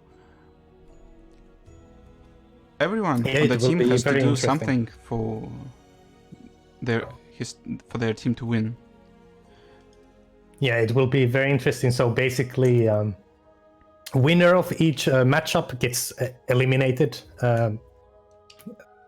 from the rest of the matches, and then we see which team reaches the status of all players having won a set. Let's go.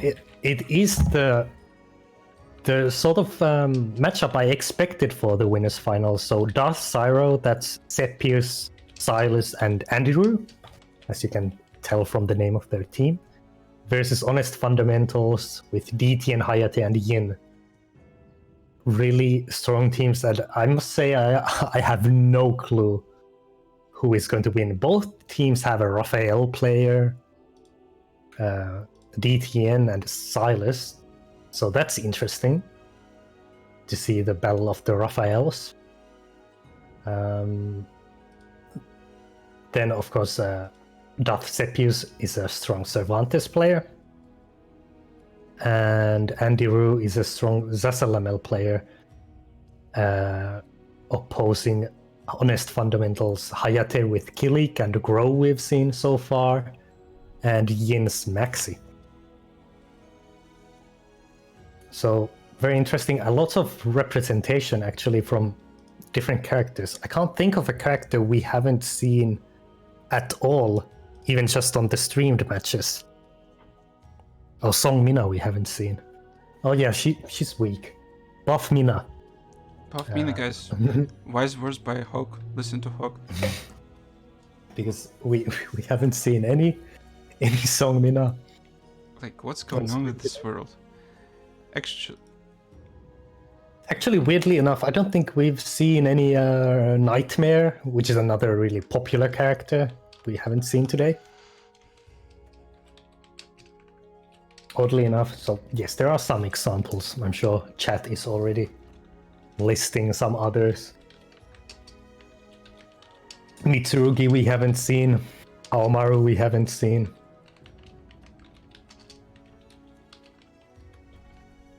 So, while the guys are taking time to decide who's going to be the first match of Winners Final, let's take a look at our Maturina page. Guys, you can support the prize pool of this tournament.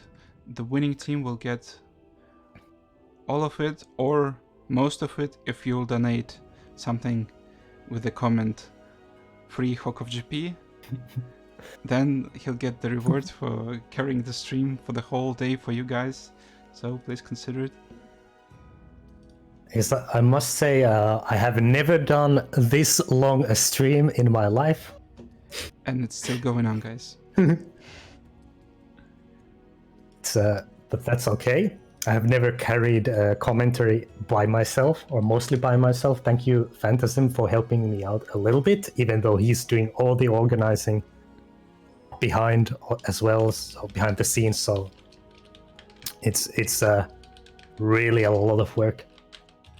So many players. We had an incredible turnout today with 57 players creating 17 teams, I believe. Something like that. 19? How many teams was it? It was crazy. A huge bracket with teams of 3 players. Almost 60 in total players taking part. That was really cool to see. Sorry that it's been a little bit slow, but I suppose it also means that some people who wouldn't have otherwise been able to see this will be able to see the final rounds. So Yeah. Welcome you will to be... all of them American viewers. They're probably just getting up, waking up from the sleep and seeing some great Soul Calibur from European region. Yeah.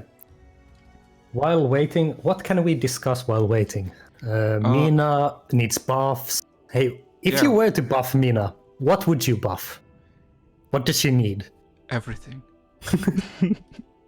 Just to improve all the frames, more damage, more ring out carry, Let's just go better soul charge. really quick on the donations, because if I go about Mina, we'll go about it for the whole day and we'll just lose all the viewers. Let's not do that. $10 by Stray, thank you very much. Russian Thank you. speaking Spanish player, or I think he's from Ukraine actually. Buff Seek message by Mario Milo. Blade Oh, of Flame Wens Dampier, hopefully never, sorry. Yeah, I think we saw Milo on stream, did we, earlier? Yeah. The Siegfried player. Yeah. Buff Sieg, I agree. 100%. Unfortunately, his team was basically just eliminated by Salty Boys. It was a close match, 4-2. So Hazu, Milo, and well, the run of the second French team is over for now. We'll have only honest fundamentals. We're waiting. Good for the effort, match. everyone, for making it this far, because the level of these teams has actually been really insanely strong. Yeah, that's a pretty good point. Guys coming and showing the skill they have, that's so good. Nestle donates $3.50, so hear me out. Play Sophie. We actually didn't even see Sophie today. Whoa. Yeah, we did see Cassandra, but no Sophidia, strangely enough. Let's go message by JJ. I think he is still in the tournament actually with his team, running through the losers. Let's take a look at the bracket. Yes, bunch of ruffians waiting for at the moment for their match, for the winners of Burning Onions, Habaduba's team versus Guilu's team, Wandering the Crew, Crystal Blue. Yeah, still we have 1, 2, 3, 4, 5, 6 teams in. Yep. Guys, so remember, hashtag FreeHawkOfGP to support your favorite commentator. Yeah, well, no one's favorite, but I'm doing my best. I'm doing my best here. I did even play in this tournament, amazingly enough. I went in my sets, I got 2 wins, 2 losses. Could have been worse. Could have been better, could have been worse. Our team wasn't last. Hooray. Thank you for Zephyrian for playing in the 3rd round instead of me. Unfortunately getting eliminated. But team last moment, tried hard. And I was really stressed, especially while playing against Amy. So such a stressful character to play against. Well, apparently I was showing the Discord for the whole time instead of donations, guys. Sorry. A lot of things happening. A lot of things to do. Really sorry about that. We're still waiting for the match. For your information, the coupon isn't usable on my end for some reason. It's probably because you guys are awesome and have already used up all the coupon codes. So from now on, it seems like... Oh no, actually I just saw someone using the code. So please try again. That's probably different. That's probably an issue on your end. Thank you, Monkey King, for using the coupon code. Yeah, huge thanks for donating in total $113 to the match arena. That's really generous, guys. And thank you, Danurai. Thank you, Zanaken, Stray, Kariko, Somberlane, the top donators on match arena. And thank you everyone else as well, and everyone for using the coupons.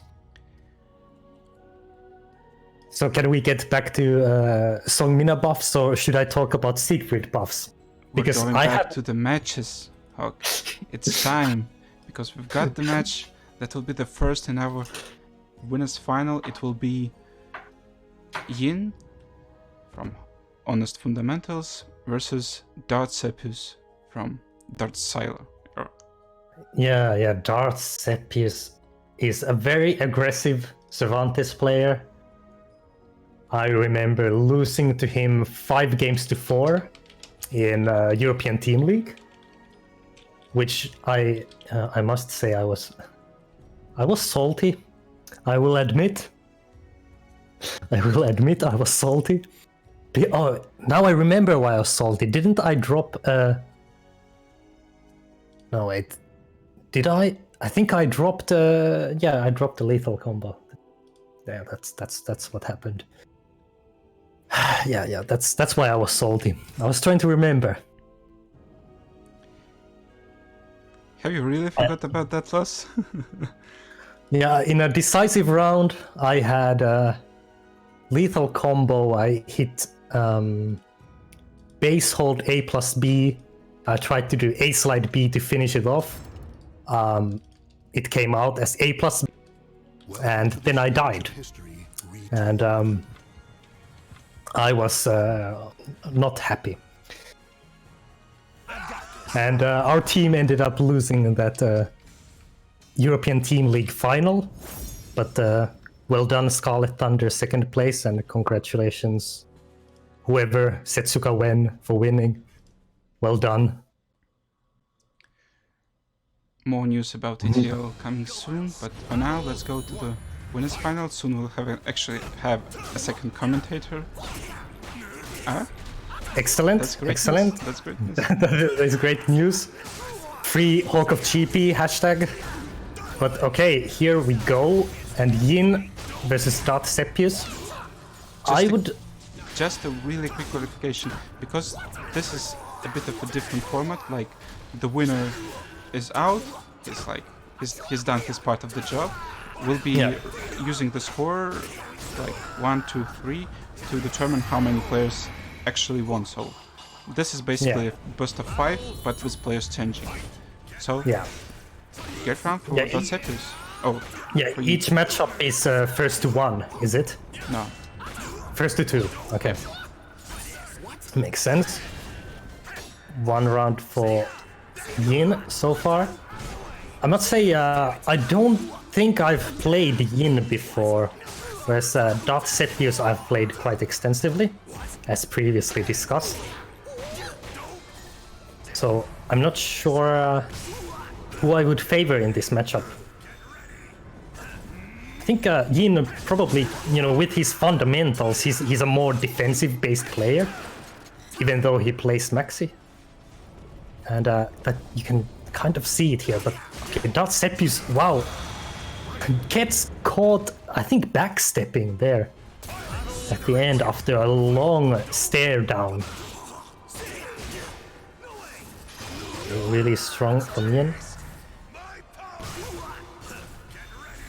So yeah, to me it's interesting to see. I would consider Yin the more defensive, more patient player, perhaps, from what I've seen. And so far that has been working, but the rounds have been quite close. So goes for the mix-up, doesn't come good, but is flashing. Wow, gets the Heaven's Guard. Well, there you go. I mean, there is this theory that you shouldn't whiff in Soul Calibur. You can amend that. You shouldn't whiff unless you're maxi, and you can just Heaven's Guard your whiffs away, just like that. It works on a couple of other characters too, but man, Heaven's Guard. Yeah, that's a mechanic, right? That maxi needed. 1 game to 0 for Yin. We're going to the desert stage. And I would still say this probably benefits Yin, because Maxi has pretty good ring out game. If he gets the right counter hit.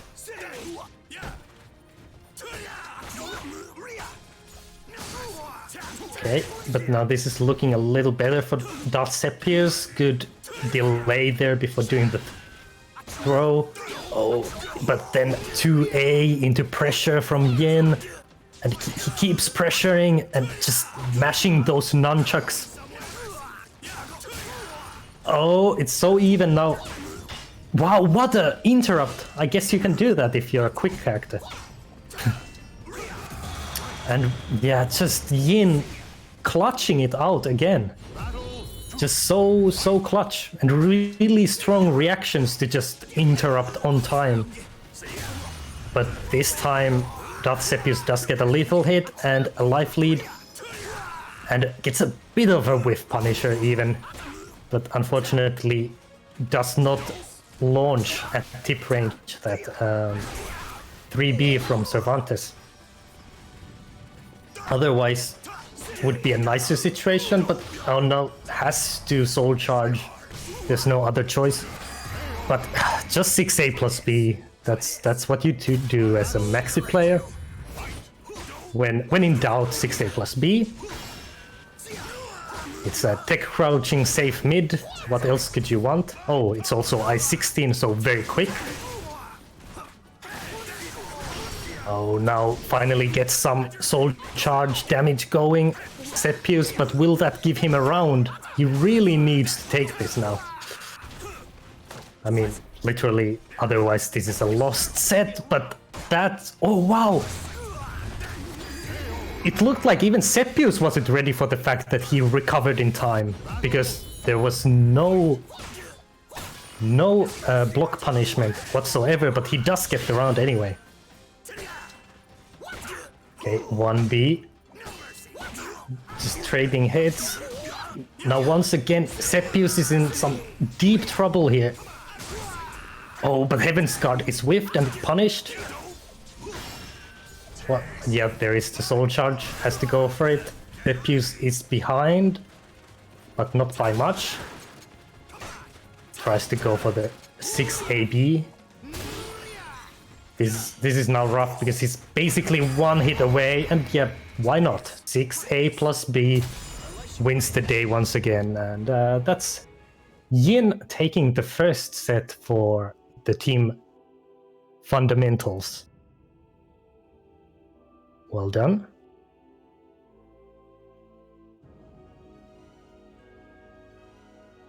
And we are, I believe, being joined by our second commentator soon. Hello. So hello, Zubas. Hi. I managed to sleep through my alarm, and then I woke up and I was like, oh, I was supposed to be somewhere. And now I'm here. Yeah, the good news is that this tournament has taken much longer than we anticipated. Yeah. So you only missed the early rounds. Well, this is the winners' final now going on. But you're just in time for the climax of this tournament. Nice. Well, you know what? We're here for the most hype parts. Exactly. Showing just at the right time. So we have Team Darth Styro against Honest Fundamentals. And Yin took the first set there against Darth Sepius. Yin from Portugal?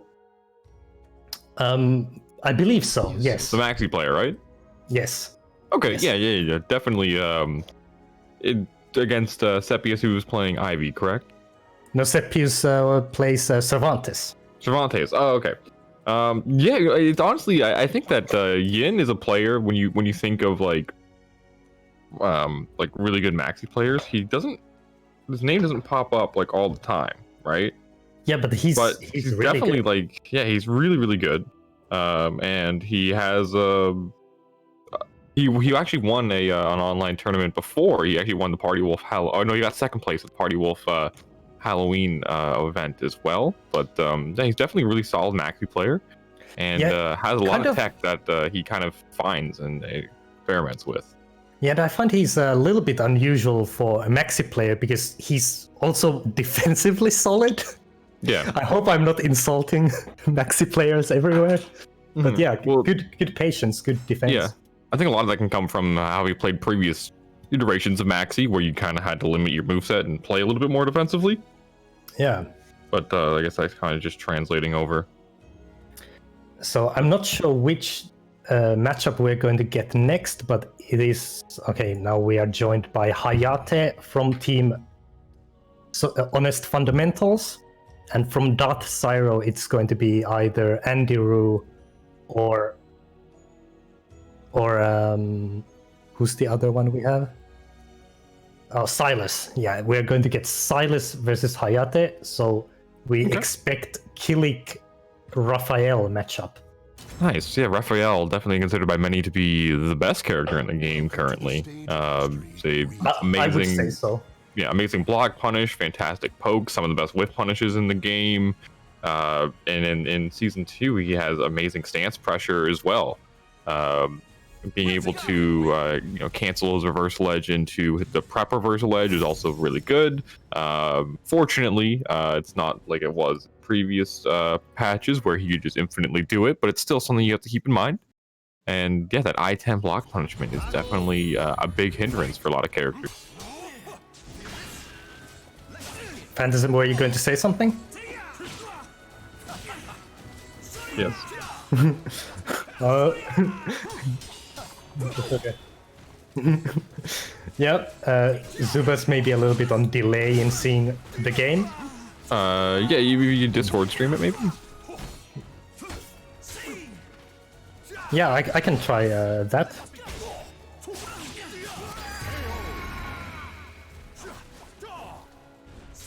Yeah. Okay. Oh, I'm streaming this now for Zubas, so he can also see. So we can already see Silas took the first round. I think interesting matchup, Kilik against Raphael. Against Raphael. Yeah, definitely Kilik considered to be one of the less strong characters in the game, but great roll with Warizing K from Hayate. Going in, check your toes, and throwing him towards the wall. It's going to be a pretty good wall pressure for Kilik. Oh, but he gets it blocked. Yeah, trying to go for that second hit of that string there, but not going to get it. A little too obvious. Yeah, but a nice finish with the 1A. Yeah, that low, yeah, you can hold it, or you can just do it once, and it is a throw break on either if you hold it or not. So it's going to be a bit of a mix-up, and it's pretty fast low. It's a pretty good move that Kilik and Mina have. Yeah, and I think... I don't know when Silas has started playing, but he is definitely one of the best Raphaels in Europe. Definitely. Yeah. He can pop Soul Attack here. For Kilik players, Hayate, of course, absolute legend, competing since Soul Calibur 1. Can you believe that? He is. And he's going on a train right now. Oh, nice. He doesn't actually get the attack grab there. Unfortunately, you don't know which way he did it. It doesn't actually tell you, oh, the bleed. Gonna get the game-winning combo there. That 6-6 B plus K from Raphael. Such a great stance entrance. Such a long-range tracking vertical. It's definitely one of his better moves. I like the 2-way challenge. There's a pressure here. Cancels into stance. Oh, but he doesn't block the last hit. Maybe try to GI it. Oh, wow. That was interesting. Yeah, Poker hops out of there, gonna pop Soul Charge. Needs to make a big comeback in this round, but the pillar is gonna trade. And Silas has this pressure right now, and he's just step guarding right in his face, keeping his alignment. Yeah, it's hard for Soul Charge Killik to do much against just opponents who keep blocking. Really. Yeah, staying on the ground. I like it. Oh, and he's tagging all of these. Wow, he was doing a fantastic job of that. But there was the 6B. Gonna even up the life bar. One mix up away. Break attack into big plus frames. What a comeback from Hayate. Yeah, that was so ballsy. And Silas should have just gone for, you know, shameless interrupt, but didn't. Yes, that mental frames. He was afraid, and then that he started playing differently in a different amount of life, and Hayate was able to come back. Like the challenge from Hayate, 144K. Raphael, one of the few characters that can actually punish Keelik's Wall Rising B. Yeah, you know what? One of the things I hate the most about Raphael is that he can punish Siegfried's side hold A+B with a lethal hit. Yep. I mean, how is that fair? Wow, and there we go. Getting the just frames, gonna secure the round. Yeah, Raphael, amazing block punishment. Amazing whiff punishment. Is just a fantastic character all around. Yeah, he's what we saw. One of the reasons why people consider him to be the best character in the game. Do you consider him the best in the game? I definitely think he. If you were to say it, I wouldn't have a hard time disagreeing. I wouldn't have a hard time agreeing with you. Like I definitely think that he is a very, very strong character, and yeah, potentially could be the best character. Yeah, I think like the only people who managed to sort of have success, we did see Kalas beat DTN's Raphael earlier, just barely, and it was just like really good step guarding in neutral, basically making the difference, I think. Yeah, he doesn't have amazing options for killing sidestep, but he can do it with things like 3A and can build that lethal hit. But that's definitely one of the weaker parts of Raphael. But he has so many strengths in other places, like this wall combo. Yeah, I mean, this is so oppressive when he gets that, but Hayate has to can't make a miraculous comeback. I mean, it's so much damage, and the wall combos are absolutely insane. Okay, going for the super solo. Fortunately, it's safe on block, even to Raph. Nice wall rising beat. That was a great timing from Hayate, ducking under the string, and he gets the pressure. Got the life lead in this round, but no, Silas is going to be trying to look and even that up. Into the stance pressure, and there's that stance pressure I was talking about earlier off the 6-6B plus K. Oh, wow, Hayate is going for big reads with trying to get the GIs, but it didn't pay off at all. Honestly, you're kind of better off in that situation to try and either do like a step G or something, or like a step 2G, or try and react to the stance he goes into. Because if he goes into Shadow Evade, you can try and react to it. It's a little hard online, but you can try and react and after it. Oh, and what for the sleeper trap looks like, or is maybe late on the critical edge. Gonna give Silas the opportunity to reset spacing, to which he's doing. Into that 3B pressure. Why is that mix up on block? I don't know. Spacing each other out. Yeah, it's impossible to guarantee block punish Raphael 3B. Ooh. Yeah, it's a mix up. And it's definitely a fantastic move, but you know what else is fantastic? That Keelik wall rising B. Great timing on it. It's a very evasive move, and Hayate putting it in just the right place. I wonder if Hayate can just kind of figure out what the right thing here is. Oh, that's a big whiff. But not optimal punish. I like the soul charge. Gotta need to make a big comeback. Oh, he didn't quite sidestep the pillars into big plus frames. I like this counter soul charge here from Silas, trying to just reset the spacing. And look at now, Keelik's life is ticking down. He's hitting him, but it doesn't even matter. His life's ticking down way too fast.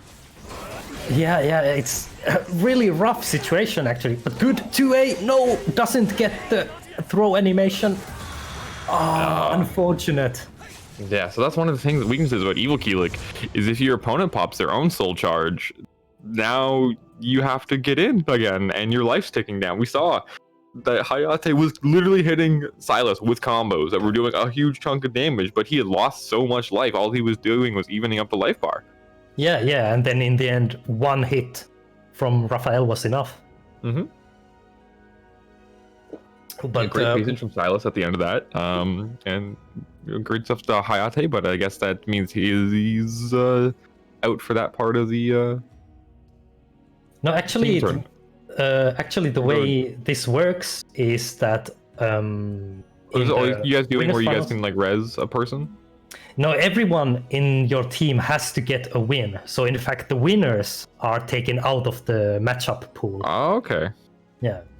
So we will see Hayate again. We won't see Silas again because he won his game. Oh, okay, I see. Because to get through, each of the team's 3 players has to get a win in one of the matchups. Oh, okay, I see. And looks like we got Andy Rue coming up. Some consider him to be the godfather of Zazamel players. Having a lot of great tech, a lot of great fundamentals with the character, and he, from what I understand, thinks the character is pretty solid and doesn't, as a contrast to one of the other Zaz players, Arpia, doesn't quite think he's as bad as Arpia does. You know, Arpia earlier on the stream was playing Astaroth against Zasalamel, and he lost. Damn. Guess but that's a pretty good character. I mean, you would guess. I mean, he lost in the end by hitting into 2 critical edges in 2 consecutive rounds that killed him. Mm-hmm. But Zaz CE is not that good, right? Yeah, if you think about it, he needs to have a curse on you to make it usable, so that's a pretty bad critical edge in my opinion, just because of the fact that you have to already have a resource on your opponent to make it even a viable counter. So it's essentially a totally useless move and a waste of meter that you'll never actually see in a real tournament. Yeah, and as RP, I would say it's a waste of resources. Exactly. Even though it gives him a resource as well, but hey, that's just technicality, and I've never seen a Zaz CE in a real tournament be used, so it's never happened a single time. No, but to be honest, I had never seen RP's Astaroth, and it's not bad. He's a pretty strong Astaroth. I wonder if he's changing mains. This won't take long. Maybe. Who knows? Maybe we'll see him next time. Maybe he'll be out there. He'll be on the Raphael. He'll just be like, you know what? I'm gonna pick an actual character that's quote unquote good to him. He's gonna go become a Raph player. But this will be very interesting to see because we have Andrew versus DTN. Of course, DTN legend. Like Dan the Nightmare DTN? That is Dan the Nightmare DTN, Evo champion from Soul Calibur 2 days. Well, it looks like he's gonna have to change his name to Dan the Raphael because I haven't seen him. I've heard he hasn't picked Nightmares since that game. So. Yeah. Good points all around. Yep. Like, great challenges and great use of 2A from DTN, but not gonna matter. Oh, the tech trap. That's showing that Zaz 46B is definitely a big cheapy move. With that curse, he can make it safe on block. Yes. Oh, wow. Yeah, just so oppressive. Yes. This is why Raphael is tough to play against at close range. Yeah, he can punish things that no other character can, and he has a really, really deceptive range. You know, for a character that has a relatively smaller sword, he can definitely make the most out of it. Oh, I like the 2K challenging the Shadow Evade there. Could have got more, but hey, it's nice to show him that, hey, you can't get that for free. Yeah, it gets a couple of punishes for Shadow Evades. They're just jumping all over each other, trading kicks. And the disrespect from DTN after the AA from Andy Rue, working it, gonna get all this pressure, hitting him on the ground. Oh, wow, he's gonna get duffed into the curse. We're gonna see a disrespect 46B. Oh, I think he maybe tried to go for it. Oh, wow! That's so disgusting that Raphael can just do that. Yeah, that's what I was talking about earlier. How is that fair? Oh, he gets the block! Oh, that was such composure from Andy Rue to actually be able to finish that round. Yeah, that's what I was talking about earlier with Raphael, where he can cancel his regular reversal edge into the prep reversal edge. Yeah, it's... and it can be a really, really annoying mix-up to deal with. But you got Andy going into the block, will cancel. Oh, did it a little too late. Didn't get the sidestep with the 3A. Now we have DTN going towards the ring edge, but it's trading places. It's actually kind of a bit of a better situation against Zaz. Yeah, this is really bad now because lots of damage with those curses. That was a scaled combo. I just want to point that out. Oh wow. What a finish from Andy Rue for that round. Hey, that looked like some pretty bad damage, not gonna lie. It looked like that he needed 2 combos to win that game. Not good. Nah, he's gonna get the curse though. This is where Zas starts to get really scary. The more curses he has, and this is gonna hit him. Wow. How did it hit that far away? Hey, I thought You it know how I had do. bad range. I thought it did too, but you know what? Maybe we've been lied to this whole time. The DTN. You're gonna pop the soul charge. That vertical counter hit retracking. You gotta be careful. Zasamel has that big, huge counter hit retrack on a lot of his verticals. Yeah, this is... Oh wow, that's going to be it, and it's first game to Andy Rue. Yeah, no, doing a really great job at placing those 4-6Bs when he has that curse. And the nice thing with Zas is that 4-6B kind of acts like a pseudo kind of Welcome to the like stage. uppercut, like Dragon Punch from like other games. It's very evasive, it's very fast, and on hit, when you have a curse, you can get a pretty big damage combo after it. Yeah, and one thing I like about Andrew is that he really likes to also use those little cancel gimmicks. Oh that some Zest players don't use, but he really has a little bit of flair to his game.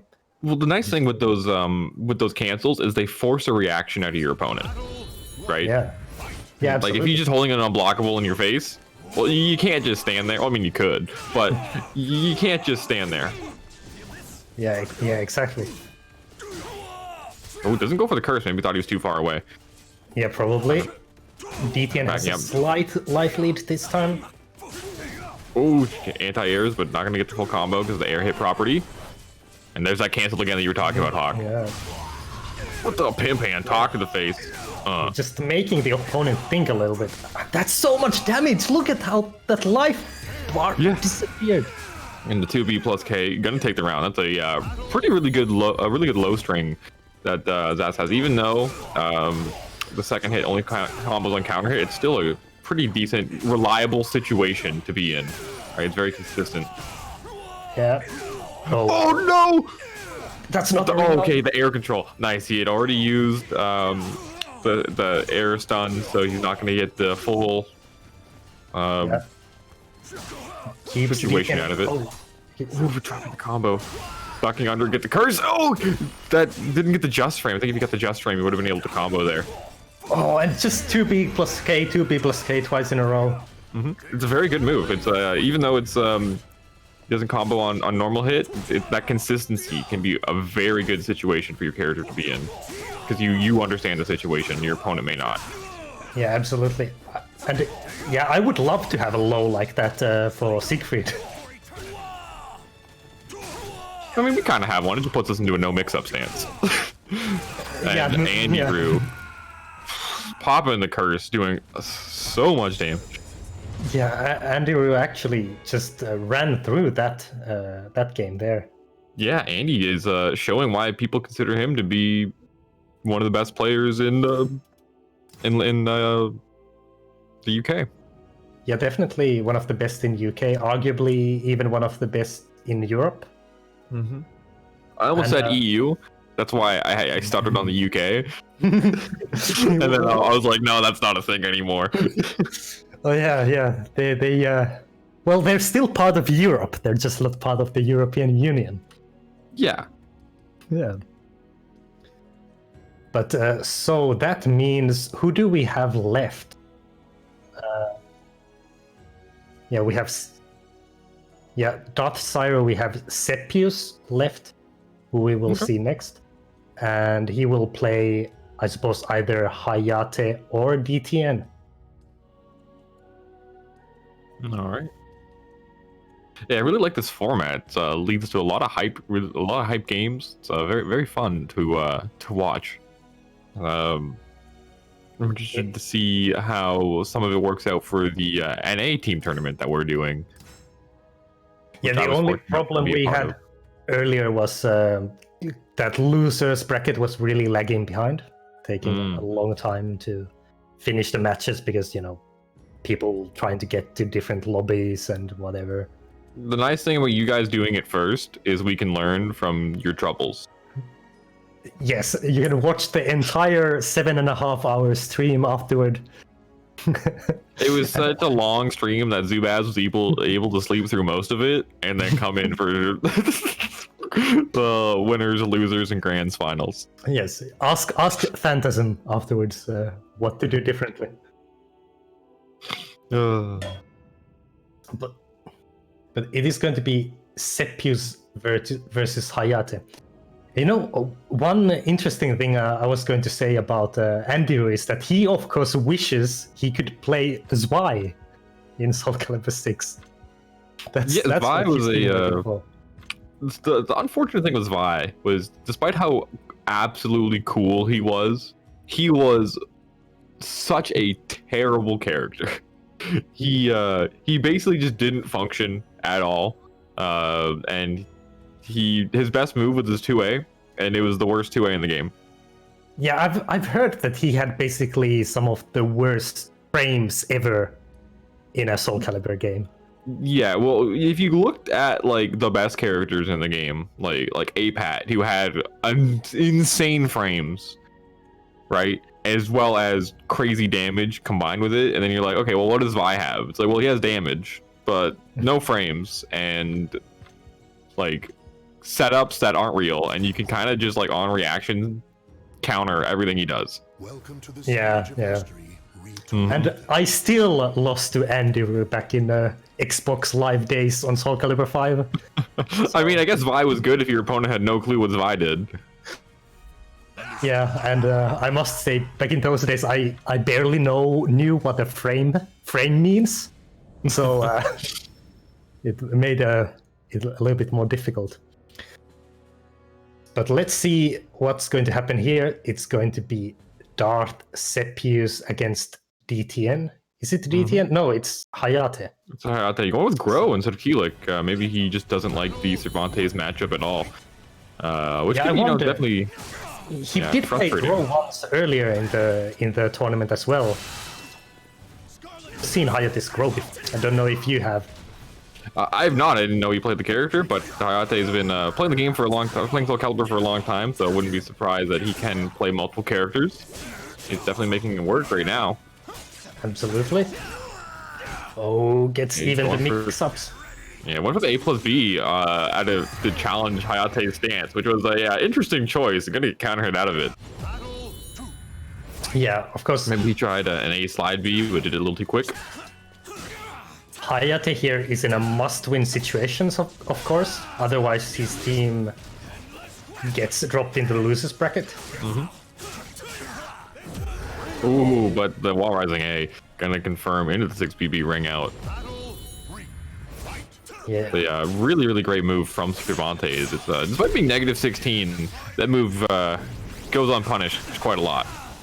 yeah, absolutely.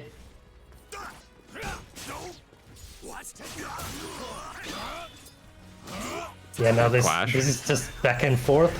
Both players playing quite aggressively. Yeah, interesting. Off the wall rising B, he goes into the hold and then hits the Raji to Ray. Yeah, I find Darth Sepius is one of these players who really disrespects frames quite a lot. Yes, he does, but he has to respect that 6A+B lethal hit. What do we got for Oki? Goes for the force block, popping soul charge is Sepius. Gonna hit him away. Got the 4-6B on deck.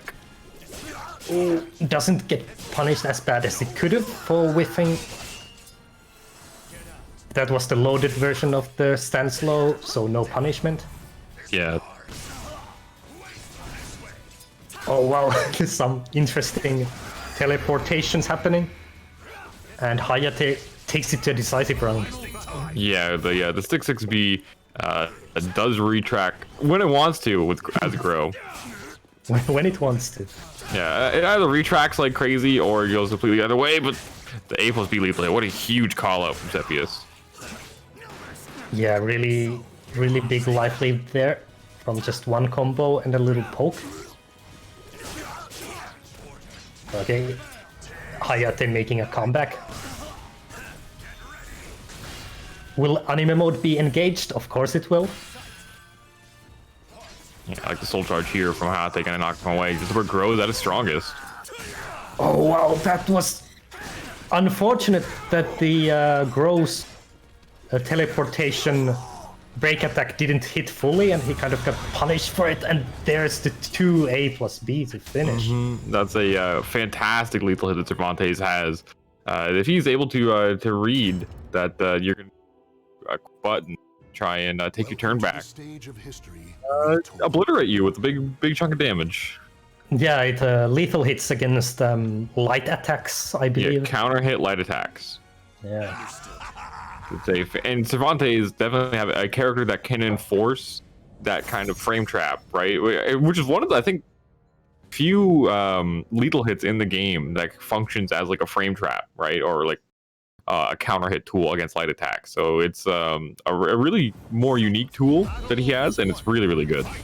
Yeah, it's completely safe. I mean, tracking got nerfed a little bit, but it's just an amazing move. Yeah, it still has a bit of the counter hit retract, but the Avenger A is still a great move, especially in the online situation. Yeah, Hayate clearly really does not like the Killik matchup against Cervantes because he sticks with the Gro. Okay, nice, gonna get the lock punch on the 1A, and gonna get this pressure here. The one thing with Cervantes is he's really scary with the wall for this exact reason. I wonder, could that have been a ring out? I suppose not. It is character specific. I thought it worked on Gro, but maybe not. Sign the maybe sides, not. we're gonna do the backbreaker. Yeah, still advantage Sepius. Oh, separate does not work.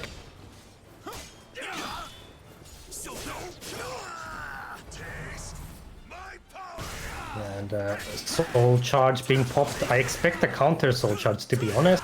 Not yet. Oh, this looks bad now. Yeah, He doing so tried much to damage pop in the soul charge. Yeah, it got stuffed. And yeah, that was it. The 1B gonna take the round. Decent long range load. Despite being vertical, but really, really nice move. Nice 2A challenge from Hayate. Oh, could have got a much bigger punish on the low, but just while rising K. Yep. You gotta be hitting that optimally. Okay. Goes for the 1A, try to hit him while he's standing up. Great stance entrance, and gonna get the wall hit. Great conversion from Hayate, completing the soul charge string. Yeah, I believe the Storm is coming low is minus 20 if it's not loaded, but it's safe when it is loaded up. Yes.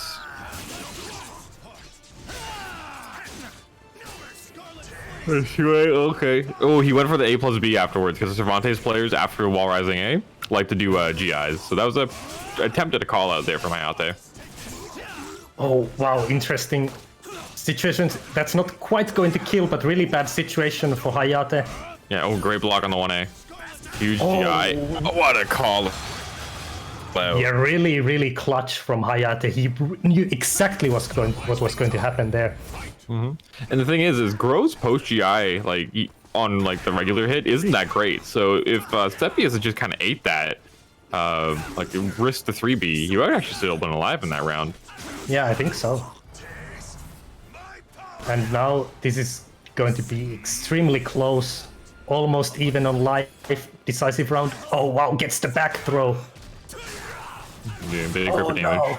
Oh no, Yeah. the relaunch. Oh no!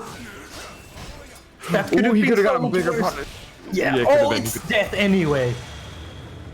Yeah, I think maybe Hayate could have got a ring out even on those that back turn launch, but ends up winning the game anyway, so it doesn't matter. Yeah, able to make the most out of the spaghetti situation and Yeah. hitting him with the 1AK, which is online a pretty great move. It's hard to react to, does a pretty big chunk of damage. Yeah, and in some Oki situations, it's like insane. You can't even see it because Gro comes from, teleports from the sky, and you really can't even see it coming. You have to guess. Yeah, it's one of those things where the animation can be hidden in certain situations. Yeah, exactly. He's immediately running in with the stance pressure. I like the wall rising a challenge from Sepius though. I'm gonna go with the play plus frames. Yeah, this is now an extremely close matchup. It looks like impossible to predict. Wow. Oh wow. Oh no, it doesn't get the optimal whiff punish. I like the block punish though. Great stuff from Sepius, showing the awareness against the character. Yeah, you can see Hyatt some block guard damage. He's just going in hard with the 668 plus Bs. Oh wow, that's going to be a decisive RE for this round. And that's gonna take it. Yeah. I wonder if since he killed with that first hit, I wonder if those gunshots count towards the lethal hit that was after the round. I suspect they don't, because it's a bit like, for some reason, if Siegfried kills with his full crouch 3k, it actually doesn't give you any stacks. Weird. Yeah, it's very went for the strange. block punish. Yeah, but the angle was actually not in Hayate's favor for that 2A to connect. But the evasiveness on the 6-6B we were talking about earlier, Ro, is a very evasive character horizontally. And he can sidestep, like auto sidestep a lot of moves. Yeah, this is really good pressure for Hayate. Wow, goes for the online lows. Never blocked. You know what? It's the A plus B lethal hit. That's going to be more than enough to secure the round, especially in Soul Charge. Yeah, Hayate adapting to low online play with those reactable lows that keep hitting. Yeah, and the A plus B from Cervantes is actually tech crouching under the high there. Yeah. You don't see that happen too often, but it can work. Okay, nice mix-ups. Oh, goes for the kicks. This is such an interesting situation. Both players flashing. Red, in fact. Oh. That could be a decisive factor for the next round. And Sepius having a huge advantage in terms of that guard pressure. It's gonna be easy to get him flashing red again. Hayate does have 2 bars. You expect him to engage anime mode soon. Yeah, Gro is definitely a character designed around Soul Charge, so you're gonna have to pop it. You got 2 bars. You need to make a comeback, and gonna be popping Soul Charge. Oh wow! That was close enough actually to get something off of it. Okay, get something now. Oh wow, that's it. No, it's not it. He drops the combo. Oh no, I don't know why I went for that one. Oh, okay, Yeah. the 6K. Gonna secure the round. Here. So yeah, that means Team Darth Zyro wins 3-1 and puts Team Fundamentals, whatever they're called, into the losers bracket. All right, so that means I guess they're going on into grand finals. No, I suppose we will see losers finals first. Yeah, and Darth Zyro does go to the grand final. And we will see maybe losers semifinal. All right, more caliber yet to come. Who do we have? I don't know what's the situation between Bunch of Ruffians and Burning Onions. Are they already playing?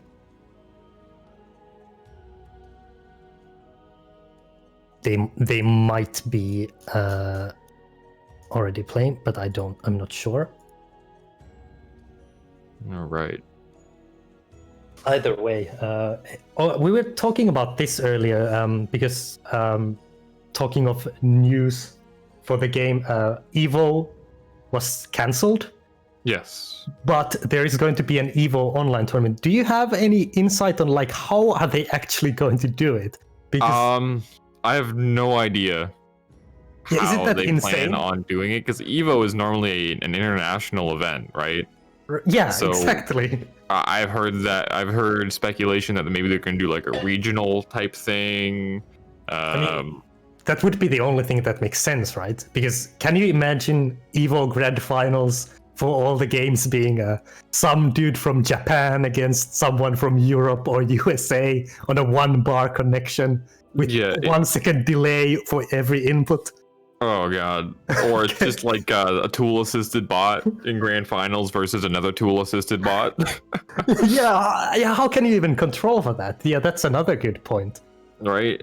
I think that the thing with online tournaments, right, that we have right now, there's usually like a regional like amount like the certain region of people can enter the tournament, right?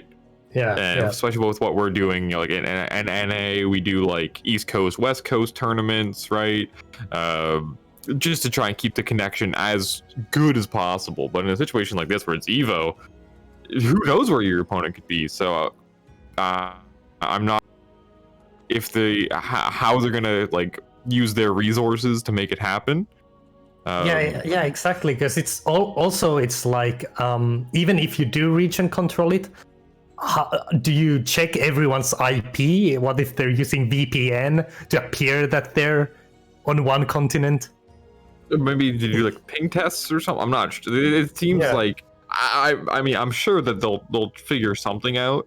But for the time being, definitely I'm not sure what they would do.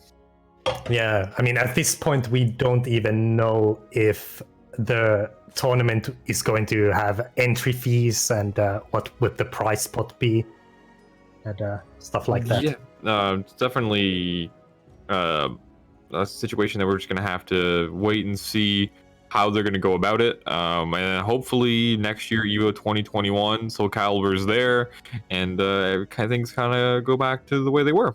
I've heard speculation that something about like maybe like a Bandai Namco just like game tour, so instead of just having separate tours for like Calibur, Tekken, and like Dragon Ball Fighters, I've heard speculation that they might do it as all just like all one big tour for like just all 3 games.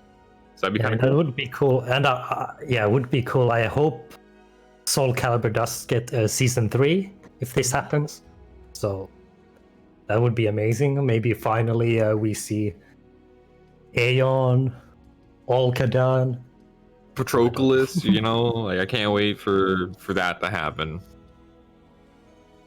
Yeah, the season 3 characters are going to be Olkadan, Dampier, Patroclus, and Zwei. I know a lot of people actually do want Zwei back. He was actually a fan favorite character for a lot of people.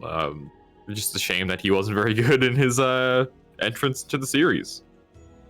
Yeah, there are even some Dampier fans out there.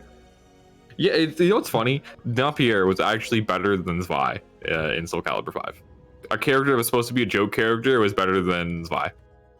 Yeah, he had a really interesting system, right, where certain inputs would give differing moves depending on what actually the timer was at the time the move was executed. Yep, and if he had like the orange, it was kind of like if that worked in his favor, he could get crazy damage combos.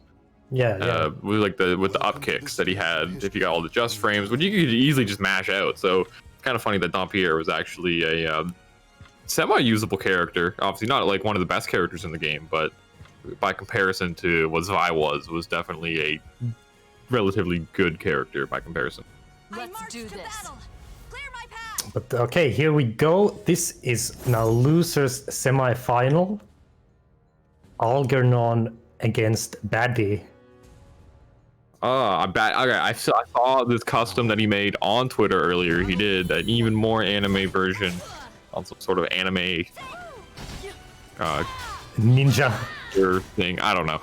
But they got the Hilda, okay? I'm not familiar with this Hilda player. Let's see what they bring to the table here. I like their holding. Yeah, they're going with the A charge. That seems to be kind of like the meta for the character. I think he might be going for the unblockable. He's been holding it for so long. There we go. You gotta hold it for quite a bit longer to get that unblockable. Yeah, it's 30 seconds. But yeah, I think he maybe let go of that idea because he had such a big lead. I mean, it's such a gimmick, right? I think it's more of something you do just to kind of flex. But I do like these weapons. I've never seen these weapons that Hilda has. They kind of look nice. Yeah, they do look nice. And yeah, Algernon actually in season 1 was a Raphael player and switched to Hilda. So probably one of these people who had been patiently waiting for Hilda all season 1. Yeah. Ooh, nice. Gonna get the sidestep. Wow. The big damage, 6B plus K. And wow! That looks like, was that a tech trap? Yeah, kind of looked like. That was it. crazy. Yeah, Hilda has a lot of really interesting tech traps. And despite, not being one of the quote unquote top 5 characters, she's definitely really solid. Yeah, I think Hilda is just really difficult to evaluate because it takes such a specialized play style that most people won't bother. She does it with the soul attack coming in from Batty into the pressure. Look how much chip damage that did. Did you see the chip damage on that? That was crazy. Like it's 30 because- damage of chip. Yeah, Taki gets like extra chip damage because she does chip damage already anyway. Yeah, with her with the demon sword, right? So the Yeah. sword that's on like her lower back, I think that's the one that does all the extra chip damage normally. Yes. Backing up, I like the spacing. Oh, Yeah, you can great see- duck! Algernon really utilizing that crazy good backstep of Hilda here. Yeah, and I like not letting Batty get away with 4BA, that 4BA series on block. Which if you just respect it, what? Look at this Wow. chip damage. It's insane. It is insane. It's like a 2K's worth of chip. Yeah, and it pushes it into a decisive round, but now you would say it's a little bit more tough. Well, you can see Batty wants another soul charge because it's been working and goes for the RE. And immediately gets 1 meter. Here we go. We can see the soul charge get popped. And we'll go for the throw. Big plus frames.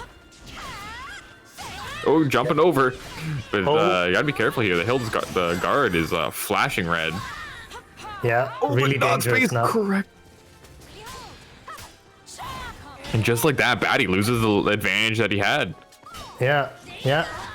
You can see Algernon should probably just go for a guard break, doesn't need to. And he banks it on the 4BA. Batty, no! He's shown that he's gonna react to that string. He knows how to counter it. Yeah, yeah. And that's 1-0 for Algernon, even though Batty almost made the comeback from 2 rounds down. Taki definitely a really strong character in season 2. She has amazing tools, like her 3B is I-16, tech crouches on like frame 4, and is a mix-up on block. So, pretty great move. Yeah, she wasn't really respected as a strong character in season 1, but now a lot of people agree that she's, very competitive. Whoa, that was weird. Somehow was still back turned in that situation after getting hit. It's going with the 1A pressure. Wasn't counter hit, so not going to get the full launch off the wall res and K. Oh, nice GI. Ooh, nice Oh, and- whiff punish there Yeah, from yeah. Hilda player.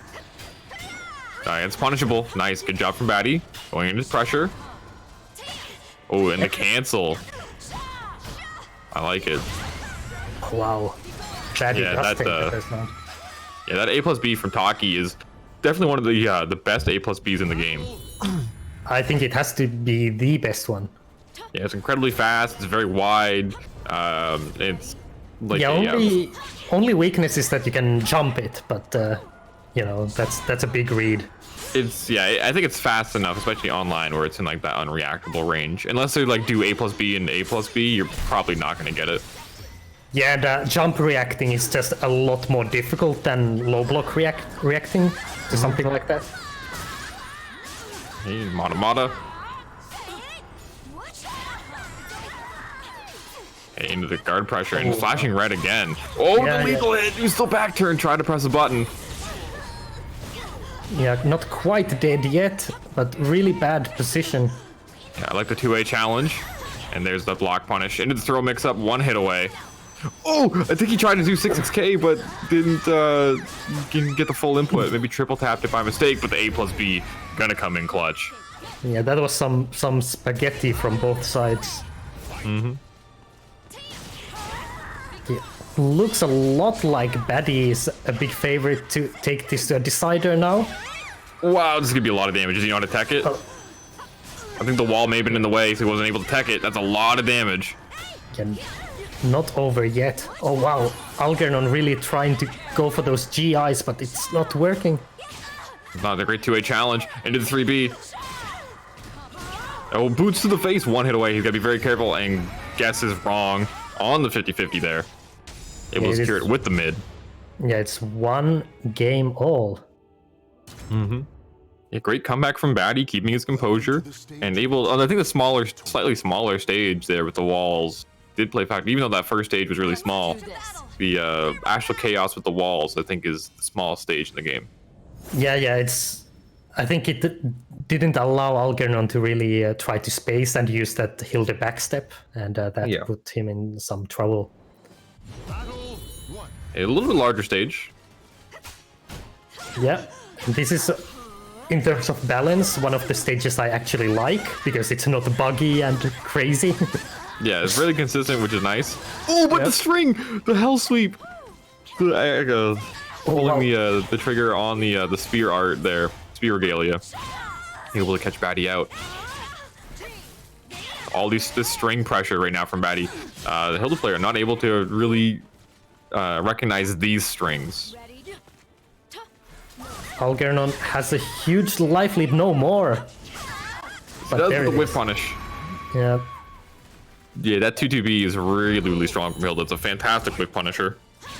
So much range on it. Leads to a really nice big damage combo and a good Oki.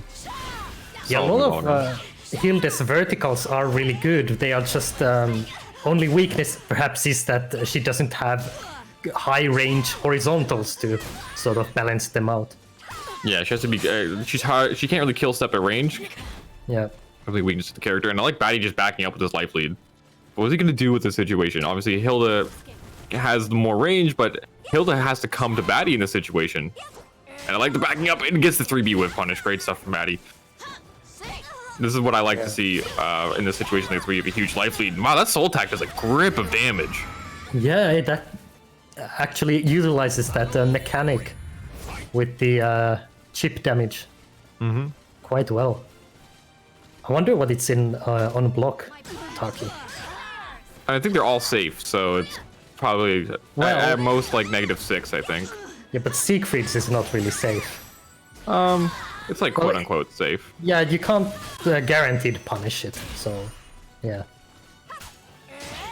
Oh, the 3B challenge again, so evasive. Batty, I like these callouts. Taki definitely has the ability to do it. It's almost like a pseudo Shoryuken. The throw. Yeah, this time Algernon really impressive. You leave me no choice. And now gets a match point. He does. Oh, dive locking the string. Counter hit launch. Oh, that was a big risk. Yeah, it was. He hasn't conditioned him to not step it, and in this level of gameplay, going for a risky option like that when you're one round away from going or giving them the victory is a scary thing to do. Yeah, a little bit. Oh wow, that works. Just kind of a it panic does. soul effect. Yeah, but it worked out. It's 16 frame mid with decent range. What do we learn? Always finish your strings. Yep. And that's how Algernon takes this game. 2 Great stuff, games yep. to 1. Extremely close. Impressive. Well done, Batty. And I guess we will see more matches from this set with the same rules. Yep. So we got the. We will see Batty again. Oh, potentially likely. see him again. Ah, Oh, okay, okay. so it's just the old rules still. Yeah, so each plays 2 sets.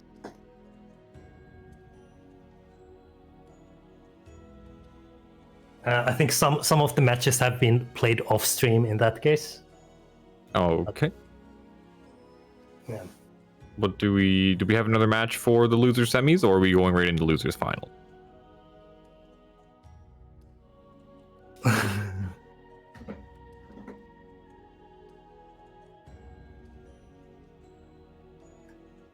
Okay, so we're just waiting chat for the winner of loser semis to move on to the losers finals. So I guess we'll just we got a few donations that we're gonna read off. Hawk, do you want to take care of that?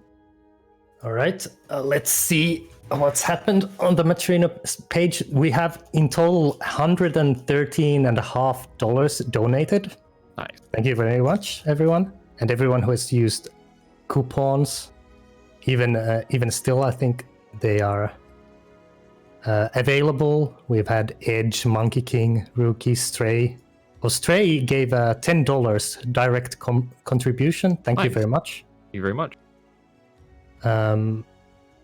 That's the most recent non-coupon donation. But thank you everyone who has donated. Biggest thanks, of course, to Danurai who gave $47. Thank you, Danurai. Yeah, thank you very much. Now, That was Soul Calibur EU bonus. All right. That was the base pot for this tournament. But anyway, thank you, Zanakin, Stray, Kariko, everyone who donated. thank you guys so much. Much appreciated, and your support definitely means a lot to these players. It's gonna keep them bringing all these hype games to you guys. 182 viewers in the chat right now. Thank you guys all so much for watching on this nice Sunday. I guess it's evening for you guys. It's still like midday for us in North America. Yeah, you could say the positive thing about this tournament going so long, we are getting more and more viewers as the tournament keeps going. So Yeah, all the North American players waking up, going, "Hey, look at that! We got some Soul Calibur." that's right. Now Hawk, we have the team in winners side of grand finals right now.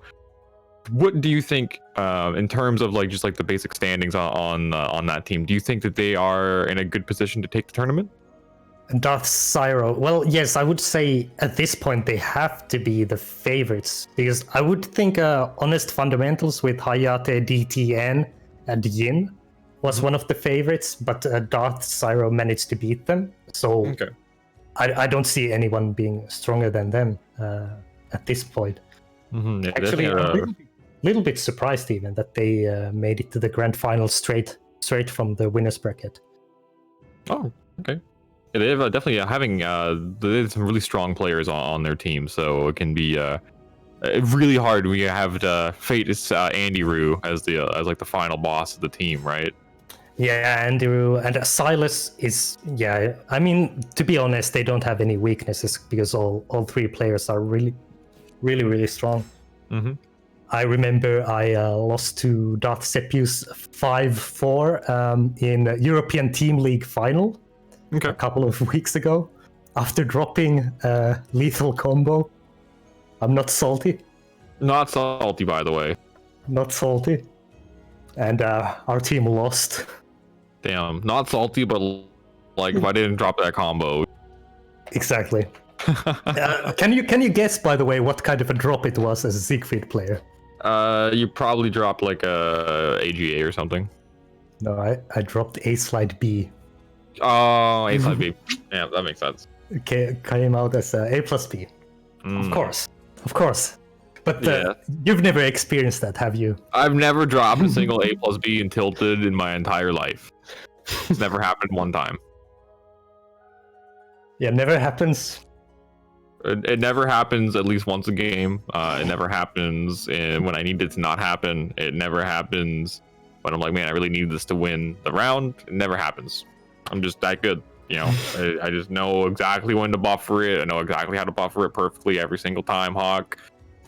I guess that's what separates EU Siegfrieds from NA Siegfrieds. We just don't drop A slide B. Yeah. You know what the thing with that particular loss, if I may reminisce, is that I'm not even the saltiest about dropping the A slide B. I'm the saltiest that I hit that A plus B and he blocked it, of course. And then I thought I would be kind of tricky and go for side hold B to finish, right? Mm-hmm. But he mashed critical edge, and that won him the game. Unfortunate. Why? What happens when you go into a no mix-up stance? Yeah, I should have just mashed K. Sure, just went small brain, Yeah. Hawk, but now you know for next time. Small brain Siegfried wins games. Look at Daxus. Yeah. Dexys is, I don't know. He's some kind of a savant. He's definitely something. All right. So we're gonna go in here. We got Danerai versus Zanakin. Zanakin, Raphael player, and we got Hamaru from Danerai. Okay, he's sticking with the Hamaru. I saw him playing him on stream on release. Looks like he's liking the character enough to stick with him in this tournament. Yeah, And I think we have the Hamaru stage actually as well. And yes, we do. Well, this is interesting because, well, usually Danurai in tournaments has been playing Maxi. Mm-hmm. And I will say his Hamaru is strong, but I do better against his Hamaru than I do against his Maxi for sure. Yeah, maybe he just doesn't like the matchup because Raphael having those really fast long range pokes can be maybe annoying for Maxi to deal with. Could be. Who doesn't unable to confirm the 2B into the cancel Dragon Punch. Ooh, and the ring out conversion. Great stuff from Zanakin. The awareness on the stage positioning. A really good adaptation. Nobody in this game has such crazy conversion of wall splits into ring outs as Raphael. Yeah, Raphael, Yoshimitsu, and Siegfried, I think, are the three best at doing it. Yep, probably that trio. Okay, nice going in for the Hell Sweep. Backing out using an amazing Hamaru backdash, but walks right into it. Counter hit from Zanakin. Going with the stance pressure, tries to bait Danerai taking his turn back. Unable to get the GI. There's that 2-2A series. Oh, great interrupt. I think he tried to cancel it back into the reverse ledge, but unable to get it. And heavy slash to finish. That heavy slash, working towards that lethal hit. Needs 2 more for that first lethal hit to come on deck. I must say the most fun part about playing Hamaru is that when you hit that heavy slash. Oh wow, that was sick. Great call out from Danerai. It's really satisfying when you get that heavy slash landing. Nice, good Dragon Punch. Alright, both of them still powered up in Soul Charge, but taking down. Zanakin able to get a slight life lead here. The 2A just whiffing. Zanakin looking to close this round out. One combo away with the block. Oh wow, I'm not sure what Danurai is trying to do there. Maybe he tried to Soul Charge and he just flubbed it, or maybe he went for the faster CE. Yeah, perhaps. Okay, oh, the I-10 pokes from Zanakin, able to interrupt Danerai trying to take a turn. Big combos. Yeah, no, big Zanakin putting on damage for Zanakin. Been calling him out with the prep A. Is this gonna... No, it's safe on block though, so it doesn't matter. And there's the rage explosion. Now we're playing full Sam Show hours, but he punishes too early. He doesn't get it and it whiffs. No more Eason for you. Let's see, does he even need it? Now he has got the heavy slash lethal hit ready to go, but fortunately the Raphael able to convert off that light poke. That's another really great thing from Raph is he off these these relatively safe pokes, he can combo into a couple hits, but sometimes a couple hits is all you need. Absolutely. I mean, I think maybe the most oppressive, at least as a Siegfried player, the most oppressive thing about Raphael is that he can just I-10 punish straight into pressure. Yeah, he can punish a lot of things that Hamaru does as well. So in this matchup, there's a lot of things that Hamaru can normally get away with. That's due to range that Raphael can consistently deal with. Yeah. And it's like, for example, against Yoshimitsu, you eat AA. At least it's not always so bad if they don't have meter. But Raphael always gets that prep stance pressure from those punishes, so it's just very oppressive. It is. Like, look at this. Okay, gonna get the back throw. Wow. Oh, tries to go for the sweep. Nice challenge from Danerai. Going for the mid option there, but Zanakin just very confident in standing. One hit away, doesn't guess the 50-50 correctly. Zanakin up round number 1 in game 2. I'm not sure what the Danurai needs to do here to change things. I think Zanakin is a really aggressive player as well. So maybe he just has to challenge more. He does. He's letting Zanakin go into a lot of these these stances and just transition in his face instead of sometimes where you need to challenge, he's just blocking it out. Yeah. But yeah, as you mentioned before, Zanarkand very aggressive, just running towards Danurai and counter hitting him constantly. See if anyone. Yeah, just even goes for the slide tackle. He does. Oh, it's and the dash no punish. to avoid the punishment. Oh, you hate to see it happen. Yeah. That I-10. Oh wow, he didn't get the punish and was late. Went for a different option, but Raphael just so powerful. I like that. Danurai can't even get a turn. No, he cannot, but picks him up with the soul charge tornadoes. Now he's one hit away. But oh no! Shadow evade. Yeah, Shadow Evade docking under the first hit of 2-2A, which is a high, and Zanarkand able to take it over Danurai. That's right.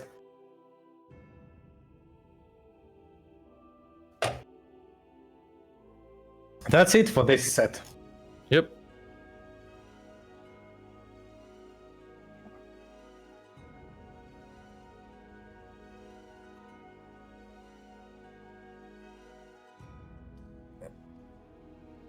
Yeah, it's confirmed that with this win, the bunch of ruffians get to the losers final.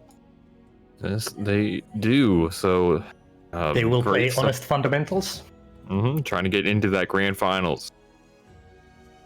Yeah, Now- I'll be right back. Can you keep chatting to the chat I as we wait? will do my best to keep everything interesting. All right, chat.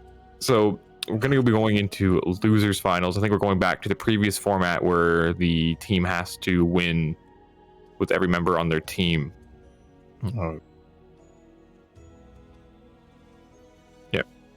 Yeah, so every person on the team has to win in order for them to advance into grand finals. It's going to be amazing, hype gameplay, and it can definitely come down to the wire if your anchor is able to secure a game, but you previously someone else lost, because then they're not going to be able to carry for you in a situation like this.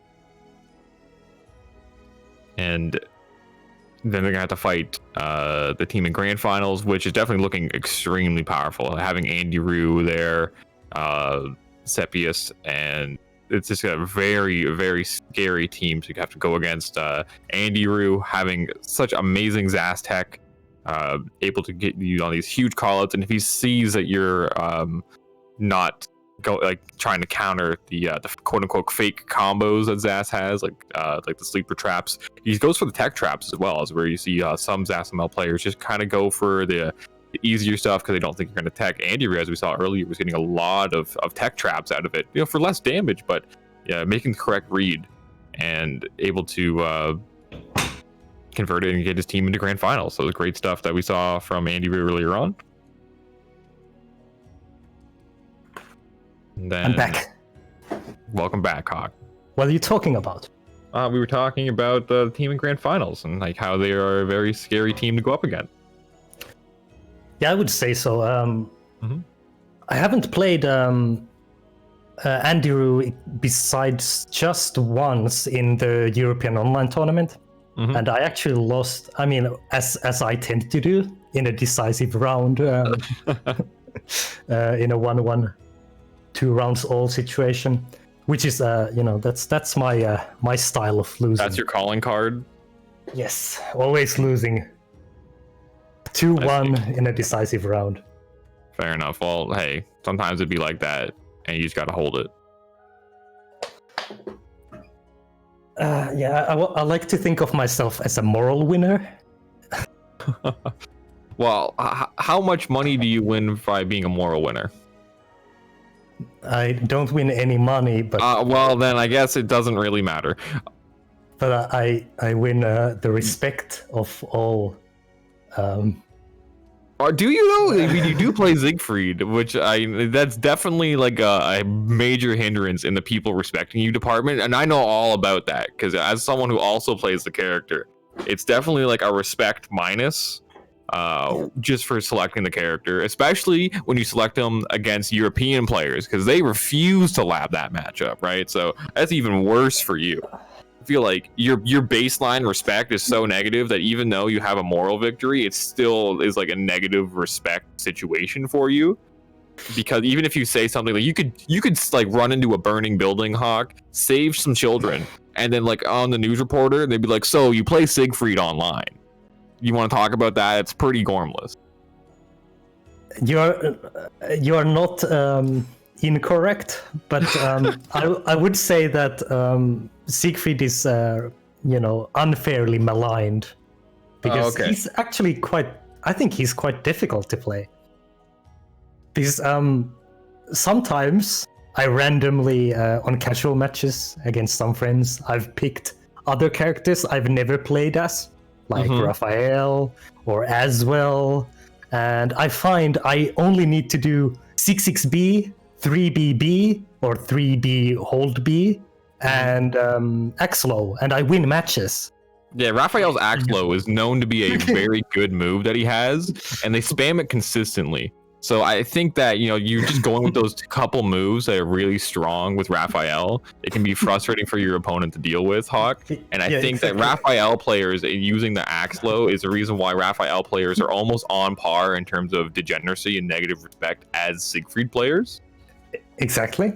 Yeah. So when I play Raphael in that Axe mode, it's just unfair.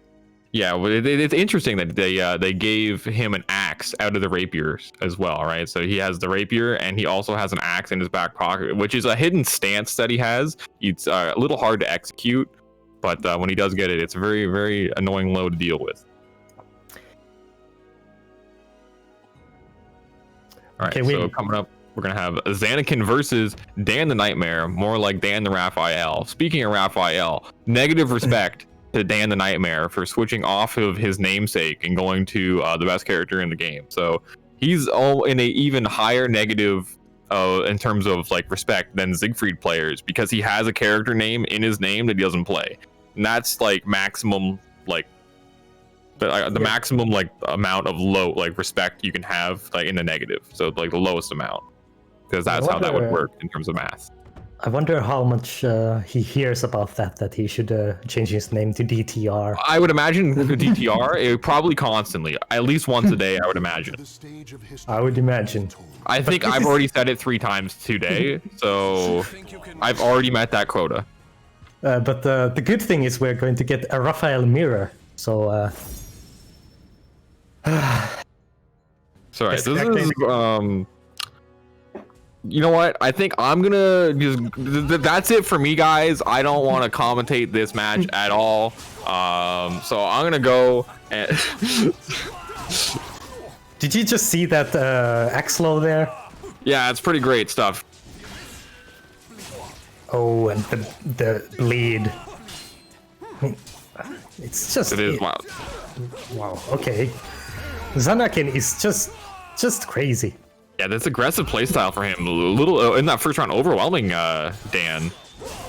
Yeah, but I think one of the things also why Raphael is like a really good tournament character is that you can just play that really aggressive style, and it's very difficult for your opponent to figure you out in time. You're going in with the lows now. Dan the Nightmare in the lead for this round. The 2A challenge going to keep him honest, forcing the soul charge out of Zanarkand. But Raphael's soul charge is so powerful, you can make a comeback, but not going to get to him. Gets the run counter. Battle 3, fight. Yeah. So much damage immediately. Oh, the Axlow. Axlow again. He does. Gonna get the just frame. Into the wall pressure here. Zanarkand has to be very patient. And I like it. Waiting it out. Gets the 2A. Gets his frame advantage back. Now he's going in with the stance pressure. Oh, wow. What a jump. Yeah, it really totally intentional. Definitely wasn't a sidestep. Impossible to say. There we go. Again. That's that situation where when you see Raphael enter Shadow Evade, that's when you need to press like something like 3B or something on reaction, which can be hard online, but that's kind of how you have to deal with the stance, is trying to challenge into it. Absolutely. And speaking of challenges, there's Dan with the 3B challenge. Into the wall pressure, doesn't complete the string. That would have been a big wall combo, giving Zanarkand the opportunity to come back, but kind of keeping him on the ground. almost feels like DTN should commit more. Now just trading. Oh wow! Again, that one was intentional. Yeah. Just like that. Bring it back, Zanakin. With the counter hit, gonna give Dan the full combo. This is now interesting because DTN is flashing yellow still, but has 2 meters and a big life lead now. Oh wow, great parry. Yeah. Zanakin going for those big reads, and oftentimes it's paying off with the jumps and the parries. Yeah, and gets the counter hit retrack on the vertical, but now it's soul charge pop. Okay, that works. Yeah. I thought for a moment DTN was guarding, but I suppose not. Ooh, but not gonna connect on the 3B, and that's gonna be it. Wow. Great stuff with soul charge combos. Yeah, that's such huge damage for a really quick move. Yep, definitely making a lot of work on those counter hits, Raphael. Kind of showing why definitely a really strong character currently. Welcome to the stage of history retold. I think he's borderline. Well, yeah, like you said, probably the best character, and at the very least, I think top 3. Definitely a very, very strong character. Very high reward for relatively low risk a lot of the time. Amazing stance pressure. Has fantastic moves that you kind of to respect a lot of the time, and just in terms of like their situation on block, like his 3B being a mix-up, 6-6B being a mix-up, and pressure tool. Just a strong character overall. Look at that damage. Yeah, I would forcing him to the argue edge. his 3B reverse mix-up that it gives is maybe even better than Siegfried's. It is. 3B. It is Yeah. 100% better. Yeah. And it's quicker, so I mean, what can you say? Yes, it is. Okay, guys, going in, poking the toes, evening up the life bar. Zanakin going in. Oh, it looks like he tried to press a button or something and got put back into the multi-hit. But it doesn't matter. Dan gonna be able to take round number 1 in game 2. Nice challenge into the 2-way, keeping his frame advantage. Those Zanakin jumps are really, I mean, that's something else.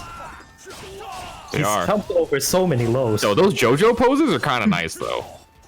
Maybe one of the redeeming factors of Raphael is he is pretty stylish. Not quite death, but yeah, it's 1 round all. Nice, great job with the pokes from Zanakin, getting a little bit of extra chip damage, so you can convert it into a round victory. Oh, but the 3B mix-ups. Into the bleed. Expecting that transition is Dan. Has a big life lead. Doesn't really need to be challenging that much, putting it into these negative frames and just blocking it out. I like it. Forcing the soul charge out of Anakin to keep himself safe, keep his turn. It is interesting to see here that you can see that they have quite different play styles despite playing the same character. To do, and there's a Shadow Evade K that he has in Soul Charge. There's a natural hit combo. Definitely a very strong, powerful move. Yeah. Ooh, Okay. okay. A little late on the counter hit confirm, but this is gonna be big damage into wall pressures. Raphael having amazing wall combos, but the angle not gonna be in his favor. But he's just putting in the Oki blender right now. Yeah, you would expect Zanakin is prepared for that. Oh, huge wow. wall combo. No, Oh, the that's angle because not it couldn't coming be. in. Yeah. Oh, is that it? Not quite. There it Ooh, is. and, yeah, the 2B gonna be able to secure the round. And yeah, Zanakin almost had a huge comeback, but unfortunately the wall angle was not in his favor. And, it gave Dan the opportunity to come back and winning it. Despite it being 2-0, I think that was a very, very close set overall. It was close, but yeah, actually Zanakin surprised me a little bit there. Really got quite close in both games. Mm-hmm. To beating the legend, the myth, Dan the Raphael. Dan the Raphael. That's right. But yes, so that means this was the first set, right? Yes, that was the first set. Yeah. Next, we will see Zanakin again. I'm not sure whether we'll see him immediately. Well, we have the potential to see him again. Yeah. Because Yeah, now there's definitely a lot of Raphael players in this top 3. I think there's one on each team, isn't there not? you're right. I mean, if that's not proof that he is the best character in the game, I don't know what to. Yeah, you're right. One Raphael in each team. One Raph per team, and yeah, a strong character, right? I think you can't in the current meta of the game. Raphael is like the ideal character to go into to learn tournaments. So if you're not happy with your main and you're like, hey, I want a new character, maybe Raphael is the character for you. He's actually I've messed around with Raphael a little bit, and unfortunately, I have to admit he is kind of fun to play. But definitely like real DGen hours though, in terms of just how good he is.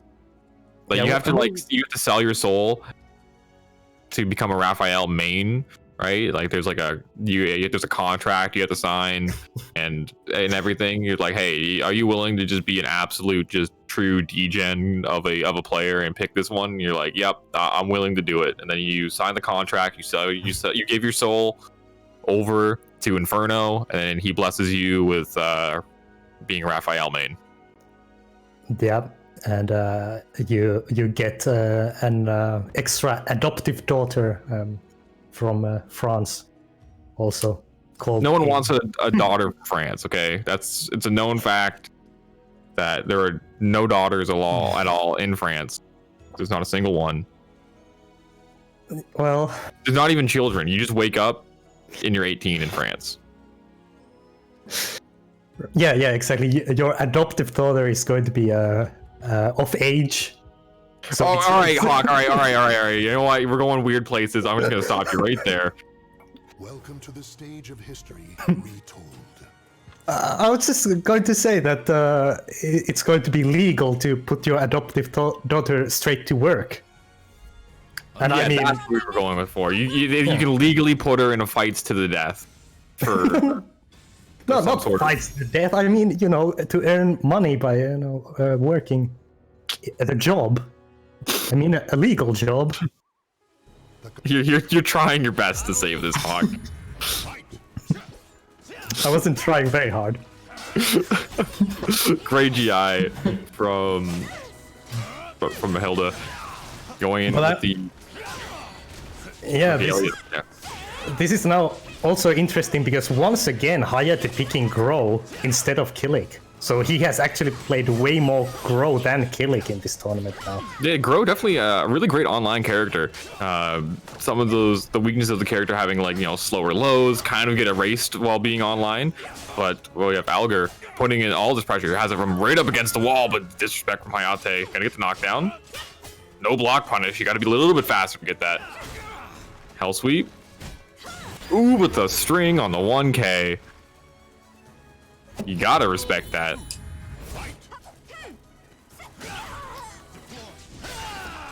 Yeah. Like going with the pressure, but he tries to go for the 3B immediately. Maybe trying to get a little bit of that conditioning set up already. Yeah, both players do have a bar right now. A big advantage for Hayate. He doesn't grow soul charge. If you compare to Hilda's, is a more defining soul charge in just terms of how the character functions. Yeah, and you can see Hayate go straight for the guard break. Yep. That was what he was building for the whole round, really. Yeah, Grow has a really, really high guard stamina damage, so it's cashing out early on isn't a huge deal. He'll probably get the opportunity to build up to another one. Yeah, I almost expect Hayate to go for reversal edges in this one to get some more meter quickly, but that's not really his style to use RE that much. Yeah, no, I said that he has the opportunity to build more guard damage towards another guard break, but that would require Alger to block something, because that entire round, I feel like he got hit by every single thing Hayate did. That's right. I guess you don't need to RE either when you're constantly on the offensive. There we go. Now finally holding the G button. I guess he forgot which button he mapped it to. Wow, that's going to be so much damage. Oh, okay. Not as bad as it could have been. Soul Tack in a... one splat. Oh, wow, whoa, okay. So wall, adding a little bit of spaghetti. Yeah, massive whiff, but no punishes and gets the 1 AK. Oh, no And throw a- tech. I'll not out of this yet. Can still make a comeback happen, especially with that wall right there. Could be a big situation. Oh, but the 1K. The great patience from Hayate. Is it 2-2K? Or maybe it's a 2K? I thought it was 1K. It could be 1K. Maybe it's 2K. Yeah, I'm actually not sure. But anyway, super tech crouching low. I think it is one of those that can go under moves like Siegfried 2-2A and 3A4. Yep, it does have some super tech crouch properties. So some mids that are a little bit higher up can be ducked under. Yeah, And Hilda actually does have a few of those. Oh yeah, So Hilda it's- does also. Yeah. Yeah, not necessarily the worst option to go for. If you think for the evasive properties, kind of like, it's like kind of like a snake edge. Yeah, kind of, except it doesn't give you a full combo. Well, not every snake edge gives a full combo, but hey, there we go. Going for it again. And the stance pressure coming in from Hayate, but the toe poke, nice option from Alger. Yeah, big advantage here early on. Oh, the shoulder tackle counter hit retracking. Is that a ring out? Yes, it is. That Yeah, looked a little dodgy, but well, Hilda the thing is the fence kind of part, like I don't know what you would call it, like where all like the metal pieces are. That's not actually part of the stage. You just fall Yeah. right through it. So deceptive ring outs on this stage, definitely on that side. yeah, it's one of those things that also makes this stage not one of my favorites, because it's hard to judge exactly what's happening, especially in this corner. Yeah, I like that tech from Hayate. Even though he still ate some damage, the teching there actually prevented him from getting relaunched. So that was a good tech, despite still like, that was the best he could get out of that situation. Yeah, but Algernon doing really good work with the kick pokes. And that low was actually so slow that the twitch chuck from Hayate, he stood back up and then the low hit him. So that's kind of funny. The little too preemptive, and wow, gonna cleave him down from the air, from the rooftops. Yeah, now Algernon has been just sort of slowly whittling away at Hayate's life bar. He is still not out of it yet. Oh, goes for the big risk. Unfortunately, Algernon is on top of it, and it's 2 rounds to 1. So it is okay, nice. Going with the pressure, jumping over the low. Great call out from Algernon. Oh, nice cancel, kind of tricky. Yeah, that's one of those things where when you do that unblockable, you're kind of forcing your opponent into an immediate reaction. Great Yeah. tech trap there from Alger. Going into the pressure, break attack, getting the plus frames, forcing the soul charge out. I really like that soul charge from Hayate. Had to use it. Okay. Oh, and the that's wake up going to CE, that's gonna hit. Yeah, you can see Hayate went for the 1A, but it was a ground hit, so it doesn't give the throw 1 It doesn't get the AK. attack throw. Yeah. Great adaptations there from Alger. I really like the unblockable cancel into throw attempts. It's a really, really good kind of mental frame mix up, right? Because it's if Hayate were to hit a button, obviously it's not like a frame trap or anything, but just like the threat of the unblockable is just like a kind of like like a looming like threat. So you have to do some sort of reaction to it, and that reaction can Yeah. let you run up and like get like something like a throw or a low or something, right? So it's definitely something that can be good when you seldomly kind of throw off your opponent. Yeah, it's one of those where you can even do it with Siegfried, who has the worst unblockable in the game, arguably. You can sometimes confuse opponents a little bit by starting the animation and canceling it. Yeah, it's just like the fire is just always a threat. Yeah. Oh wow, great tech crouch under from Algernon. And he didn't complete the full string there to maybe try and mix up Hayate, but still able to react and get a little bit of a punish. Oh, no jump backs for you this time. Oh, wow. Oh, German. Nice. Yeah. Perfect technique. Yeah, I must say that's maybe my favorite back throw animation. It's Definitely just, is my favorite. There's nothing like better to wake up to than like a perfectly executed German suplex, Yeah. which is the best form of the suplex in my opinion. Hey, like this Yep. pressure right now from Alger has Hayate right at the wall, can't go anywhere, but able to be evasive enough to change the positioning. But nice 2-way challenge. Taking the turn back. Oh, no side steps for you, and you got to eat this mid. Great, This is looking really bad for Hayate now. Almost felt like he just can't guess right anything. Yeah. Oh, the Twitch stand actually gonna keep that low. But this is where a round where Hayate is looking in very control. But right as I say that, oh no! Oh, it doesn't get the ring out. That would have been terrible for Hayate. Yeah, looked very dangerous. And now actually Hilde has the life lead. Hayate just let Alger come back in this round, evening it up. Gets the block. Ooh, wow. This is so... Oh, what? Hot kicks. Does that... yeah, I guess it turns on time or it hits everywhere, but that was interesting. It just beat is the a horizontal. teleport completely. Yeah. That was a great option from Algernon. I've never really seen that be used to counter the teleport, but Yeah, it Hey, looked like it was character awareness. calculated. yeah, it looked like it was wonder- intentional. So I wonder if it's something he's labbed.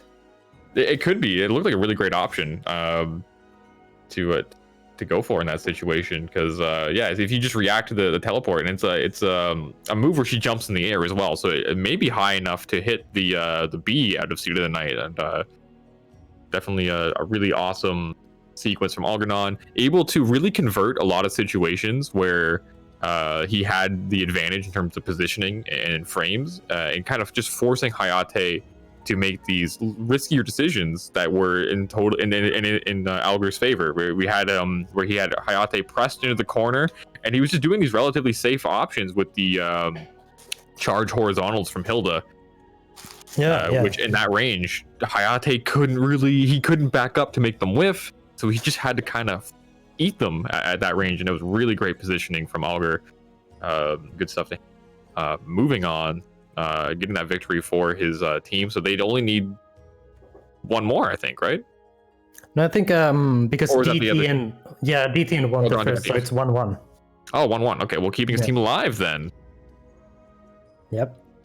which is equally as important. Yeah, evening it out is just as important as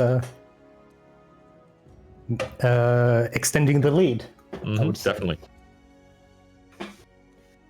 And yeah, definitely impressed from Algernon's Hilda. Definitely one of the more solid Hildas I've seen. I wasn't familiar with them at all before this tournament, but I'm like what I'm seeing from their gameplay.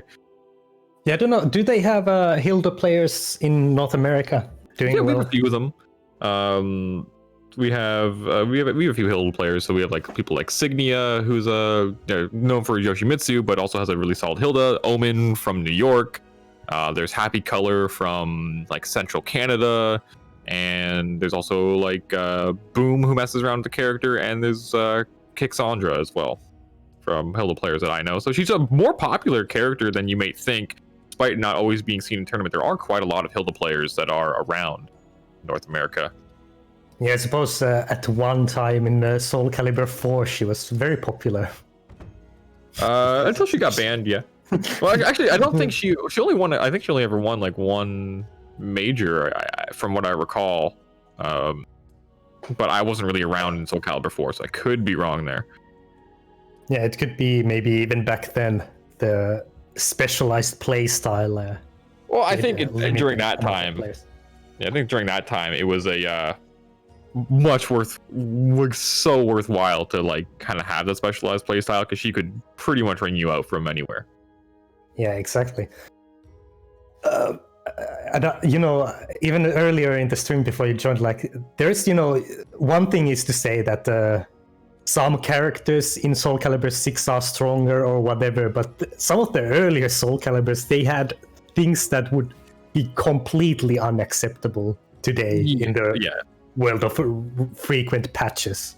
I think that yeah, I agree with what you're saying, Hawk. To the point where it's like, I think even though like you have characters that are considered like the best in the game currently, it doesn't mean they're like these unkillable god tier characters that just play like a league above every other character.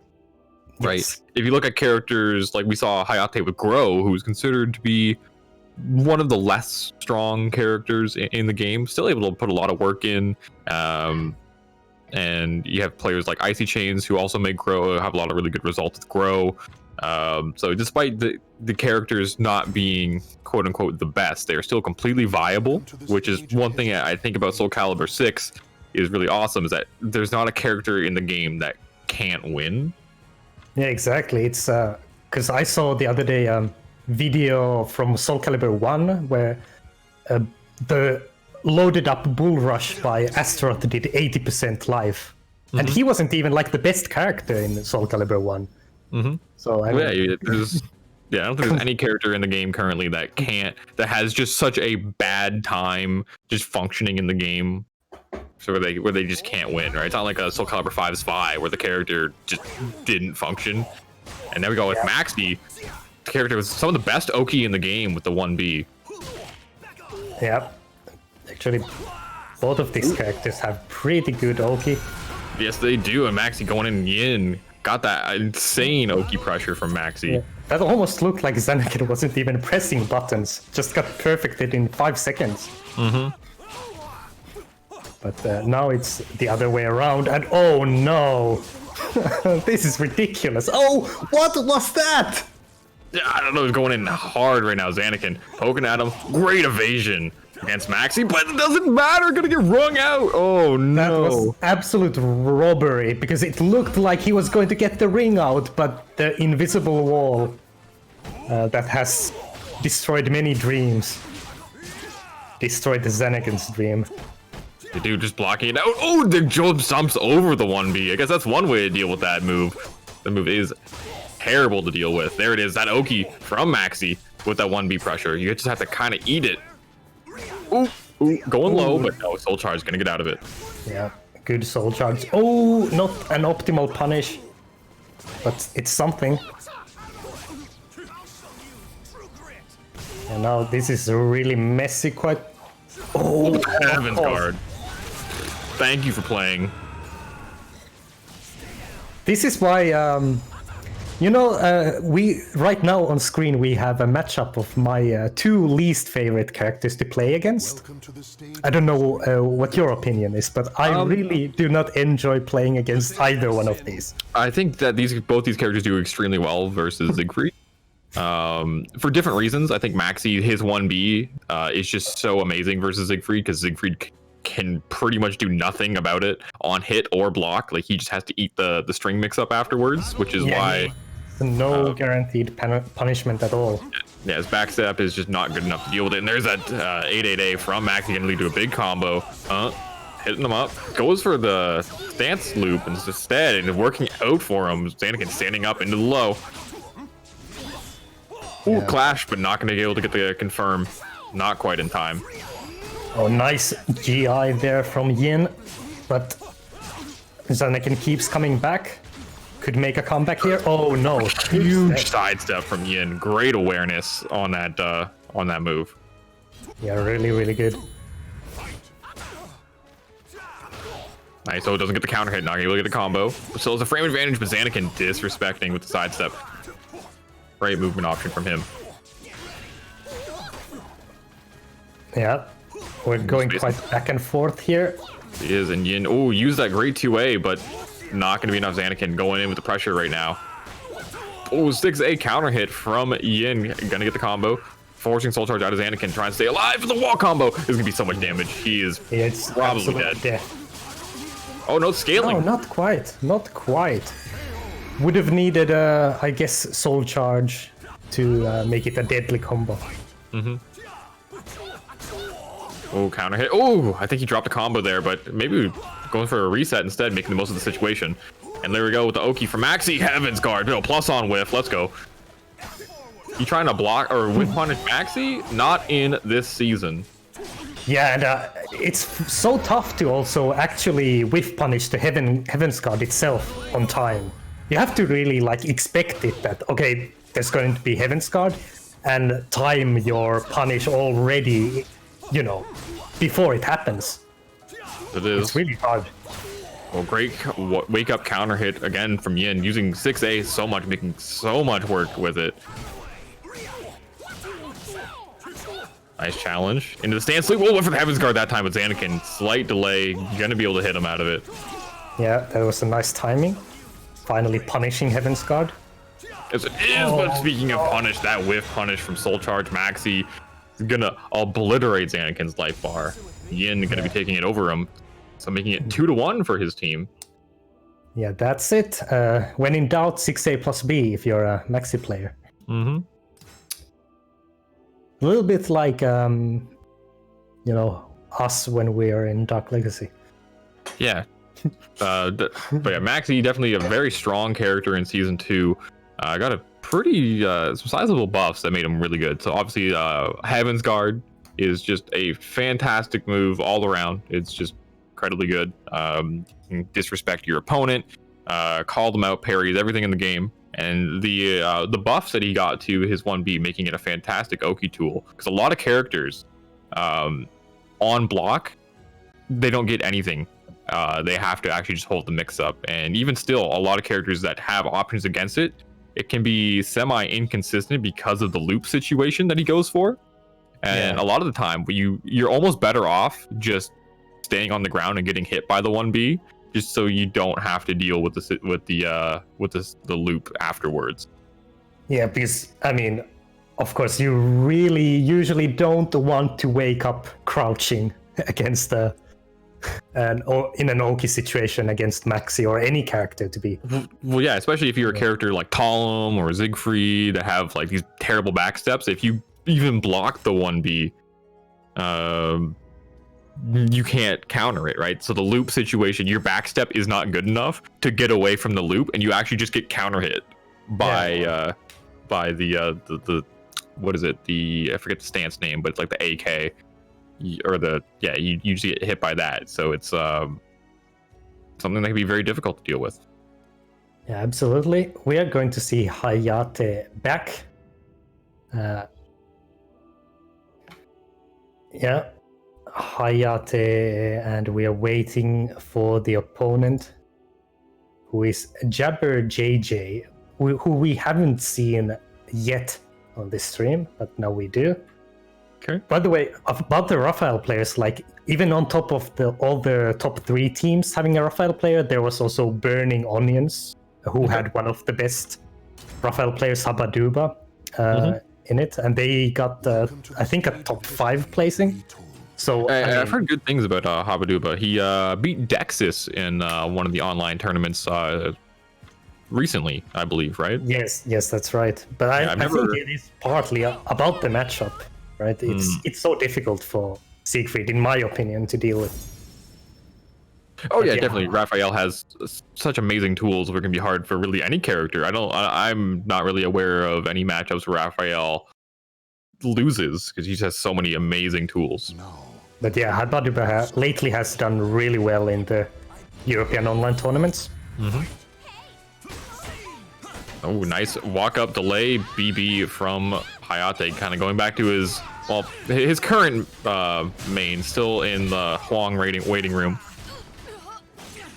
Oh, didn't get the stance transition there. I only able to lethal hit. Speaking of lethal hits, Hayate gets it, but drops the just frame. Oh no!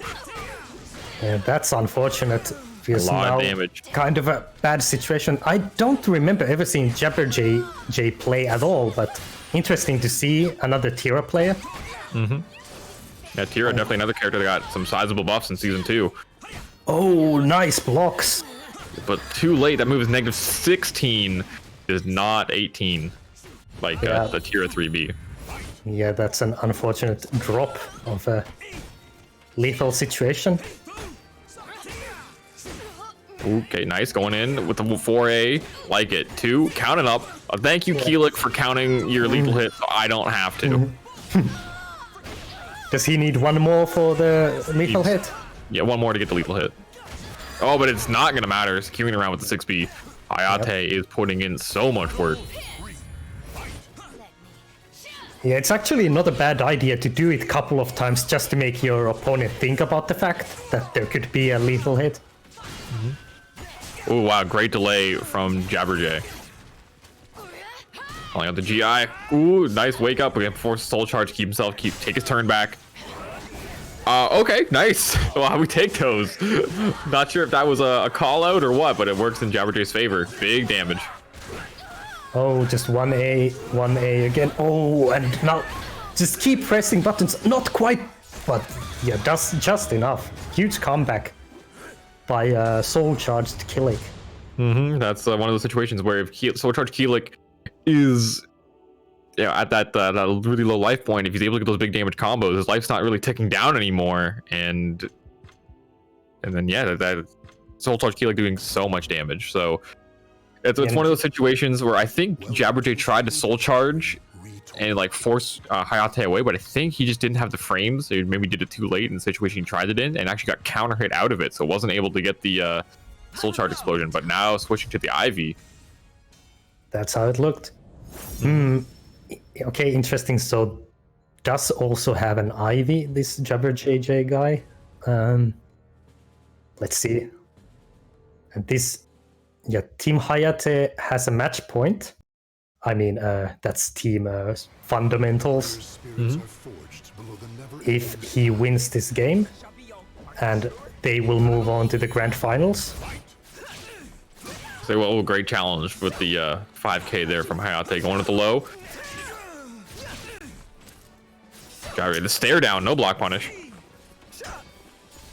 I think this is one of those matchups where I would expect Kilik to struggle. You would maybe expect it, but it's looking like it's not the case right now. Hayate is doing extremely well. Ooh, ducking under the CS. Great stuff from Hayate. What a huge call out. Now, this is living up to his team name with Team Fundamentals. The slight delays in Hayate's offense is proving to be very hard for Jabberjay to deal with.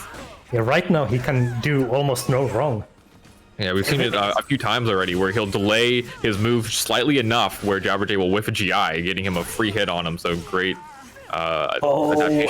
Disrespect from Hayate. Crazy stuff. Yeah, that was very Milos-esque. Did she just sidestep a horizontal there? That was crazy. Oh, just pure slide kick. Oh, it goes for the low. Yeah, speaking of slide kicks, Shades of Akuma. Oh, what was that? Just off access. Oh no, doesn't duck under the high. Oh, just disrespect of the frames. Yes, and the counter hit retrack on that 3B going to the strong side, going to be more than enough to get that round. Oh, nice RE. Wow, Hayate really, I mean, every call out is just working out for him, and even they're stuffing out the CE with a horizontal. Yeah, this isn't season 1. Can't parry everything in the game. But a great throw from Jabberjay has the Oki in the back turn CS. Wow, this is gonna do so much damage. Yeah, that's just like that taking the life lead. That did like 90 damage. That was crazy. Oh, and wakes up. It. Yeah, that's not going to work. That's it. Yeah, unfortunately, Hayate not completing the full string. So at that point, Jabberjay was just holding it down, expecting the string to be completed. Didn't give it to him, and Hayate taking it with a very convincing 2-0. Yeah, that means we will have a repeat of Darth Zyro versus Honest Fundamentals in the grand finals. Yes, we will. So great stuff to Honest Fundamentals. And this is kind of the grand finals I was expecting from the start. So yeah, definitely the two strongest teams.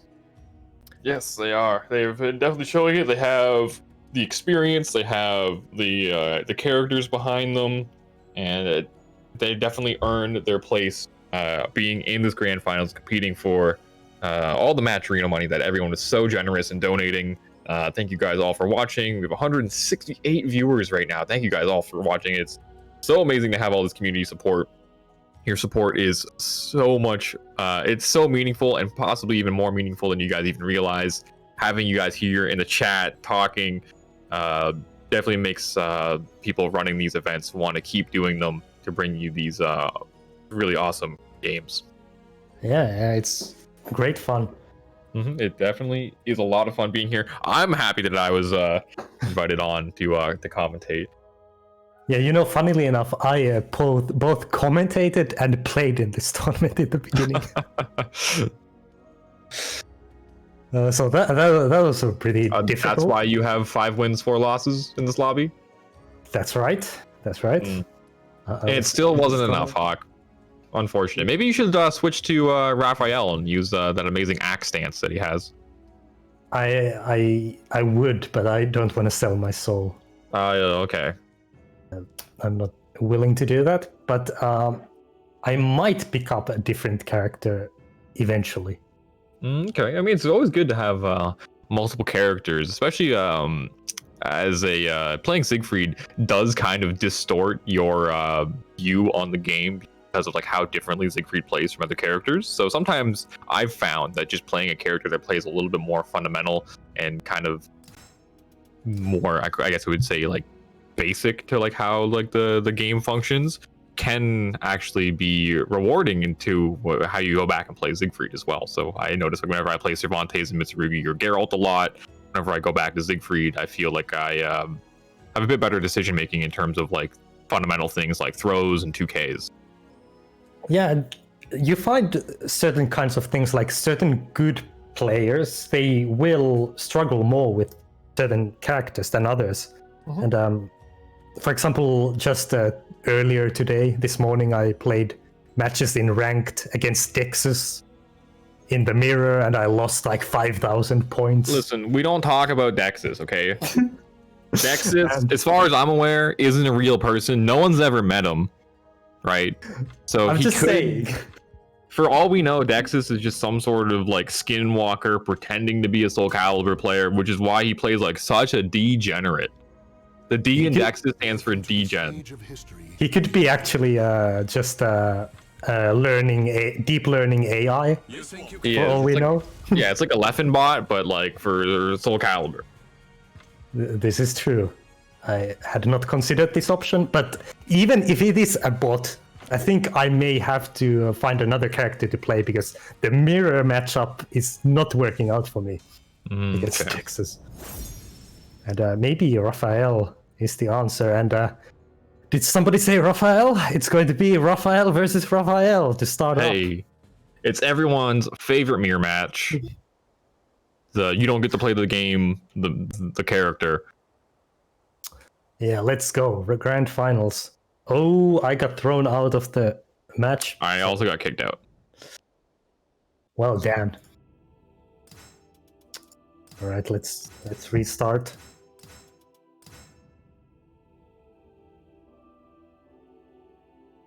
We need to actually be able to see the grand finals, hopefully. Yeah, the game was like, you know what? We don't want to watch a Raphael mirror.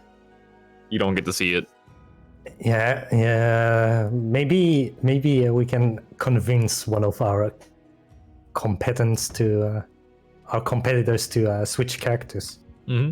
Now, in terms of Raphael players, I think Silas is considered to be one of the best Raphaels in Europe, if I recall. Stage of history retold. Who is? It's Silas. Yeah, he's a really good Raphael. Actually, yeah, hard to say. Impossible for me to say which one I would consider better out of these two. Yeah, the thing with mirror matches in Soul Calibur is it doesn't always come down to who's like the better like pilot with the character. Sometimes it can come down to just like how well you are, like how good you are at like countering like your character, right? Yeah. Mirror matchups are definitely they're a weird kind of like it's almost like there's like a meta to mirror matches, and they can kind of play out strangely sometimes. Yeah, I remember like against Pyro, you would sometimes win more often, even though Pyro, of course, is a Defend the North champion. Yeah, I mean, Pyro and I kind of go back and forth. A few times we have met in tournament. He beat me think twice in tournament, and I've beaten him once in tournament. So Yeah. So that's an interesting rivalry. But okay, Silas immediately starts it with going for the ring out throw, and DTN not taking correctly, and it's already 1-0. oh, wow, great block on the Shadow of AK, but not gonna get the ring out. Unfortunately, not the right angle for him. But there we go. Yeah, you can see both of them had the same idea, but Silas's launcher was just a little bit earlier.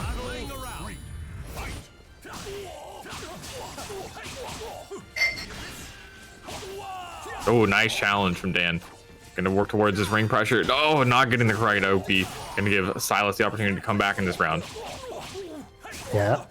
Oh, nice step, and that's going to be lots of pressure into the lows. Unfortunately, Raphael's ring outs aren't amazing. One of the kind of disadvantages of the character, and that's going to be enough though with the just frame. Silas with 3 rounds straight. Yeah, Silas is really tough. Not sure if DTN can do something to adjust here. It looked quite one-sided throughout that, and like the timing of Silas was just always a little bit earlier. We as we saw, it was just like they made the exact same move decision, but Silas's was like a couple frames faster, and able to get that counter hit combo, which is definitely Raphael gets so much off those counter hit combos. Yeah, exactly. It reminds me of playing Dexus and doing the bubble, but surprise, he also did the bubble, but 1 frame earlier. Have you ever seen Bubble Clashes? They're hilarious. Oh yes, yeah. Like you both take like 5 damage and just fall on the ground. That is something else. Yeah, it does sometimes happen after like something that is 0 on a block. Wow, great conversion from Silas. Gonna take him all the way to the ring edge, get the combo. Yeah, that was just like the start of the first game, immediate ring out. And that's with Raphael, he has amazing lethal hits, almost a lethal hit for every single situation. Yeah, really. Oh, okay. DTN getting something going here. Oh, goes for the 3B, but not going to be able to get it. Silas still staying alive in this round, going with the low, pressuring him. And he's just walking around him, and Dan is just letting him do it. Yeah, just positioning himself so that there's that ring out danger, but DTN manages to stay patient enough and close it out. Yes, he does. Oh, nice. Gets the 1K, the 2A challenge afterwards. DTN taking his turn back, spacing. Oh, but oh wow, the hitbox there. Yeah, Both these players whiffing at each other. Yeah, the both players are actually really active movers in neutral, so it's interesting to see. It is. It's interesting. We're not seeing a lot of throws from these players, despite them both being quite patient right now. Yeah. As I say that, they just mash in each other's faces. Oh, okay. Nice. Oh, wow, that did quite a lot of damage off that able to secure round. Silas 1 round away. Yeah, just most of the time staying 1 step ahead of Dan the Nightmare so far. Oh, that was a good step, but a little bit late on the punish. And Silas has the advantage again. Yeah, seeing so much 6B from both of these players. It's a great, wow, the Shadow of A ducking under a mid looked like. That was crazy. Oh, okay, that looked weird. Some strange jank happening. As it was, Soul Charge from DTN needs it to stay alive. Yeah, that's going to be a lot of damage. Oh No, he dropped a combo. That's a huge drop. Yeah, that would have been a more damage, but he doesn't go for it. Oh, nice pokes from Silas. Oh, just raw 3B, no fear. And it's 2 rounds all. So it is, but 2 bars a meter versus 1 bar a meter could be a big factor. Yeah, popping Soul Charge immediately. I like that decision, trying to get an early life advantage. Oh, didn't get the counter hit. Oh, that was interesting. Wow. That was almost looked like that could have been straight up ring out, but not quite. Oh, like DTN telling Silas, no, you can't take your turn. It's still my turn. I'm gonna pop Soul Charge. Oh, both of them Soul Charging. Yeah, oh, equal frame situation too. Very interesting. So it is great sidestep, but doesn't get the punish. Oh no, this is huge. I'm very impressed by how DTN came back in this game from 2 rounds down. Or was it 2-1? Either way. I think it was, I think it was 2-1. But yeah, able to secure it. I think Silas, he dropped some very key whiff punishes in those last 2 rounds and able to give DTN the opportunity to bring it all the way back and take game number 2. Yeah, in the second to last round, DTN was even both players were at a 1-hit situation, and DTN was able to clutch it out. Great comeback, and I have no clue who is going to win this decider now. It's very, very even for both these players. Great 2-way challenge from DTN. It's just so funny seeing Raphaels go and do that 6B or B6 after each other. Well, wow, great freebie on Shadow Evade. Yeah, just trading same combo, same moves after each other. Oh man. DTN looking at really strong in this round right now. Decent life lead, backing up towards the wall, gets the counter hit, but doesn't confirm into anything with punish. Actually, that was a counter hit. Silas mashing buttons. Yeah. This is actually one of those where both players have such similar play styles now, where it's actually hard to distinguish them. Yes, it can be. Fortunately, using different colors. Yeah, that is true. Nice whip punish from Silas. Ooh, the second hit of the string. Gonna hit him under the reversal edge. So much damage. Oh, nice attempt at the throw. Goes for the horizontal. I guess the DTN was stepping. Yeah, it was. It was a run counter. Nice run of throw. I started to use throws in this matchup. That's one thing I felt that was a little lacking between both these players. Going with the 1Ks. Yeah, trying to challenge afterwards, but DTN very confident just blocking it out. And look at the stance pressure right now. Reversal edge, great whiff punish lethal hit from Silas. This is going to be a decent amount of damage. Yeah, you can see. That was pretty decent. Wow, that was really decent. Yeah, great call out from DTN on the throw read there. Hits him with the CE. Now, interesting that he went for the CE instead of the lethal hit that's on throw whiff, but yeah, maybe just a matter of it being easier to input there. Yeah, maybe the connection may not be the best, but great just frames from DTN. Both of them poking at each other. Blocking up with a 3B. He drops the combo. This is huge. Oh, wow. DTN. What a comeback again in that round after being really, really behind. Yeah, he ate like a super huge combo. Oh, there we go. Oh, didn't get the wall combo. Gonna pop soul charge. Yeah, like this, trying to just take his turn back. Didn't want to deal with those negative frames. Yeah. Now this is looking like possibly a blast from the past if DTN is able to take this. Ooh, this is gonna be all on this reversal edge here, and that's it. Take it. Yeah, Dan the Nightmare showing there why once upon a time he was the best player in the world. Able to keep his composure and not let the fact that he was down on rounds and down on life play a factor. That's one of the things you can tell like about veteran players is they don't let the life like the life bar situation affect really how they play. They just keep playing solid. If you're low on life and you think, well, I got to play really, really safe in order to like not lose. Now you're playing in a situation where you've changed how you're willing to play, and now you're putting yourself in an advantage. Or even the other way around, where you only need the one hit to win the round. You start playing just simply around like a 50-50. You can put yourself at a disadvantage. So sometimes it's best to just keep it the same and not change your game plan, just no matter what the life situation is. Yeah, that was really well executed gameplay under huge pressure. I mean, it is only an online tournament, but yeah, like you said, it definitely shows in situations like that you have lots of tournament experience. And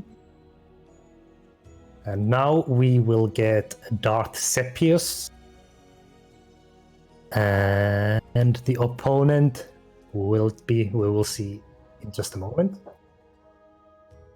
Yes, but still, it's interesting now. So the honest fundamentals take that set, so we could be in a position where we're actually going to get a reset if they win. There's no reset. Okay, there's no reset. No reset, so this is straight up whoever wins. So, okay, makes sense. Makes sense, especially because this tournament has been going on for almost 6 hours.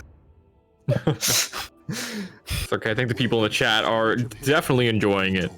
There, so many of you in the chat. You guys are all fantastic for all your support. We appreciate all you guys watching. Hope you're enjoying the matches just as much as we are. Now we got Hayate. He's going with the Kilik this time. I thought he did Grow versus Cervantes earlier on in the tournament. Maybe just not feeling confident in how he performed in the last matchup. Yeah, he did lose eventually with Grow. He did. Let's see if Kilik works out this time. I think he did eventually. Yeah, he has had better success, I think, with Kilik in this tournament, so it makes sense to me. He has all great punish with the 3B+K. New move added in Season 2 for Cervantes is a very, very solid whiff punish tool, and even a decent poke as well. Oh, but a little too early on the whiff punish. Dark Seppi's gonna get counter hit out of it. Yeah. There we go.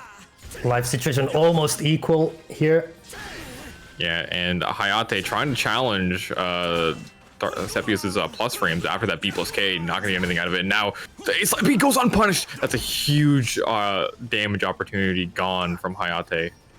Yeah, wouldn't have been quite lethal, but oh, okay. Darth Seppius just poking. I mean, this is one of the strengths of Cervantes, that he just has such good individual poke moves. Yes, he does, and individual moves doing so much damage on the 2A+B lethal hit. Not quite in range for that 3B to connect and get whip punished. Hayate, great GI timing. Yeah, really good. And gets huge call out on the hard step as well. Oh, this is going to be lots of damage. One combo away to even it out, but okay, it's a trade.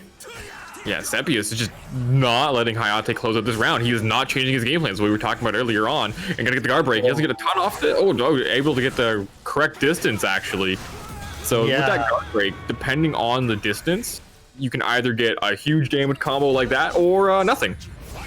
Wow. Well, he judged it perfectly there, because that was, I don't know, huge damage, 80 damage probably. Oh, it was more than 80. That did a whole lot. Yeah. Really high damage from a guard break. They put B, not gonna get anything out of it. Oh no, whiff punish. Hayate needs to get a little bit more on point with those, but it's okay, gonna get it that time. Into Oki, the 4-4K again coming through. Oh, Went for a tech trap there. Interesting. Maybe he thought Seppius didn't want. Maybe thought he was gonna be in range for the ring out, but oh no, and he's dead.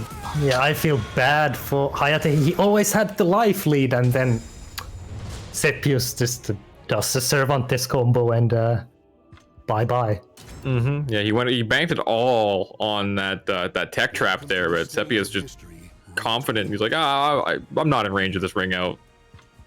Yeah, maybe a little bit of a strange choice to go for that kind of a tech trap when Seppius was like one hit away from dying. Yeah, banked it all on that, and unfortunately gonna lose game one because of it. And there's that Grow switch. Yeah, I suppose he really thinks Kilik just doesn't do well in the matchup. We are closing in on deciding who's actually going to win the whole tournament. Trading pokes right now.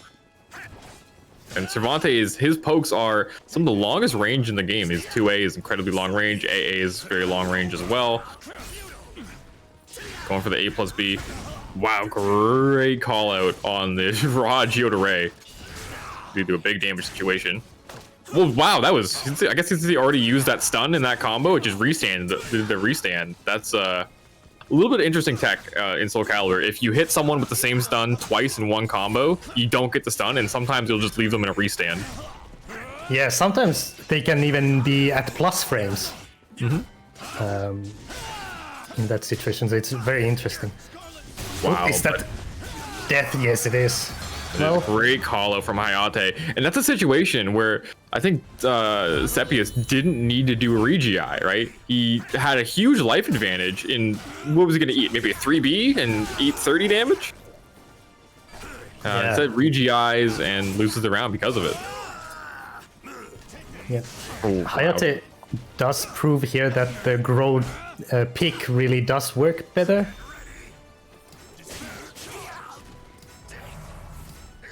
Oh. Yeah, he did lose the previous match.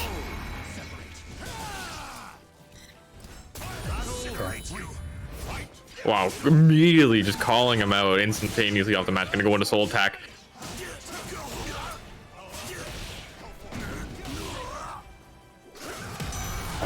Whoever said in the chat that this should be cancelled, you're mistaken. Hayate was allowed to change because he lost the previous game.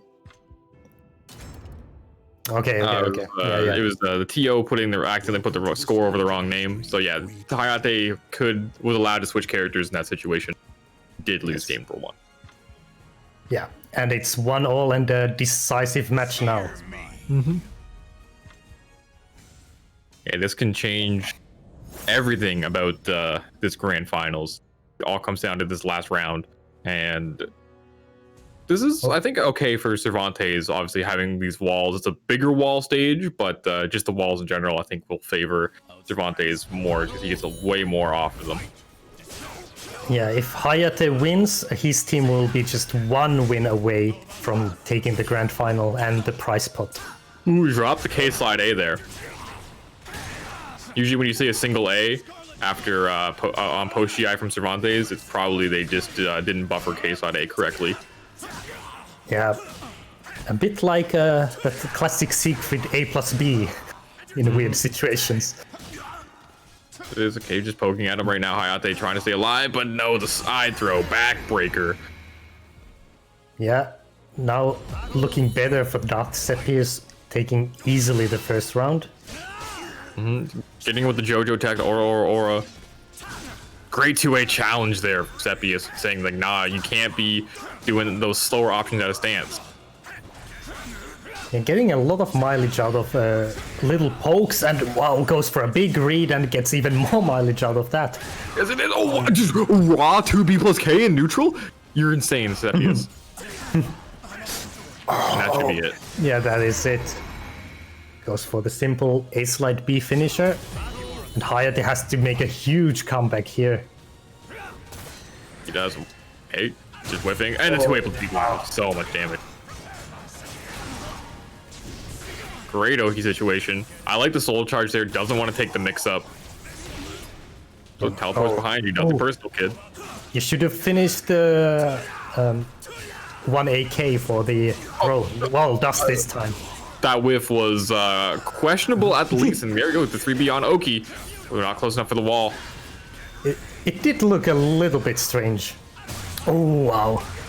How much damage is 2A plus B given Darth Sepius in these games now? So he's gotten 2 lethal hits in the last 2 rounds. It's so much damage. Oh, with the GI. Oh no, not able to react to the 2A plus B in time. You probably couldn't block because of the GI recovery still. No block punish from Hayate. He has to be careful. His guard's flashing red. Is he gonna go for the force block here? Oh no, goes to low instead. Okay, interesting choice. Oh, okay, clash. And now Hayate needs a miracle once again. And challenging that Avenger stance entrance again from Sepius. Great stuff. Wait, Yeah, that's and- it. Yeah, that's it. And that means it's 1-1.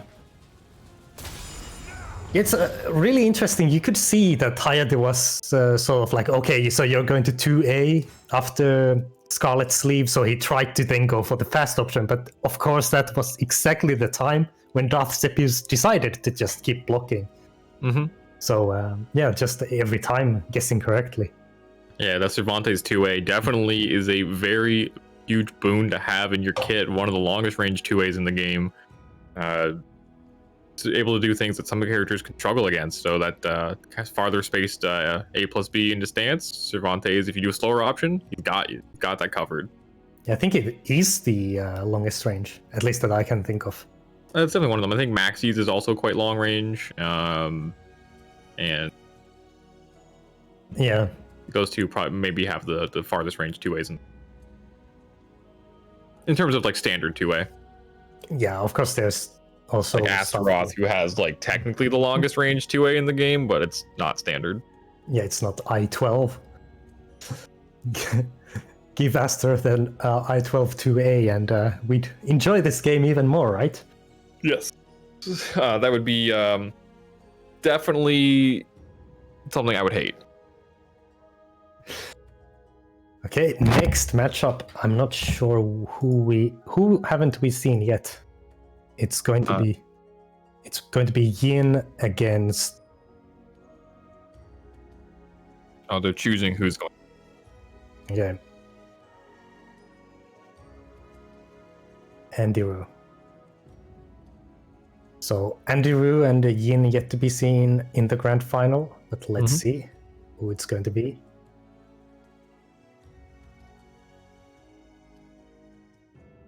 Yeah. Yes, Silas, who lost to DTN, could still play. Hayate just lost a close set and could play.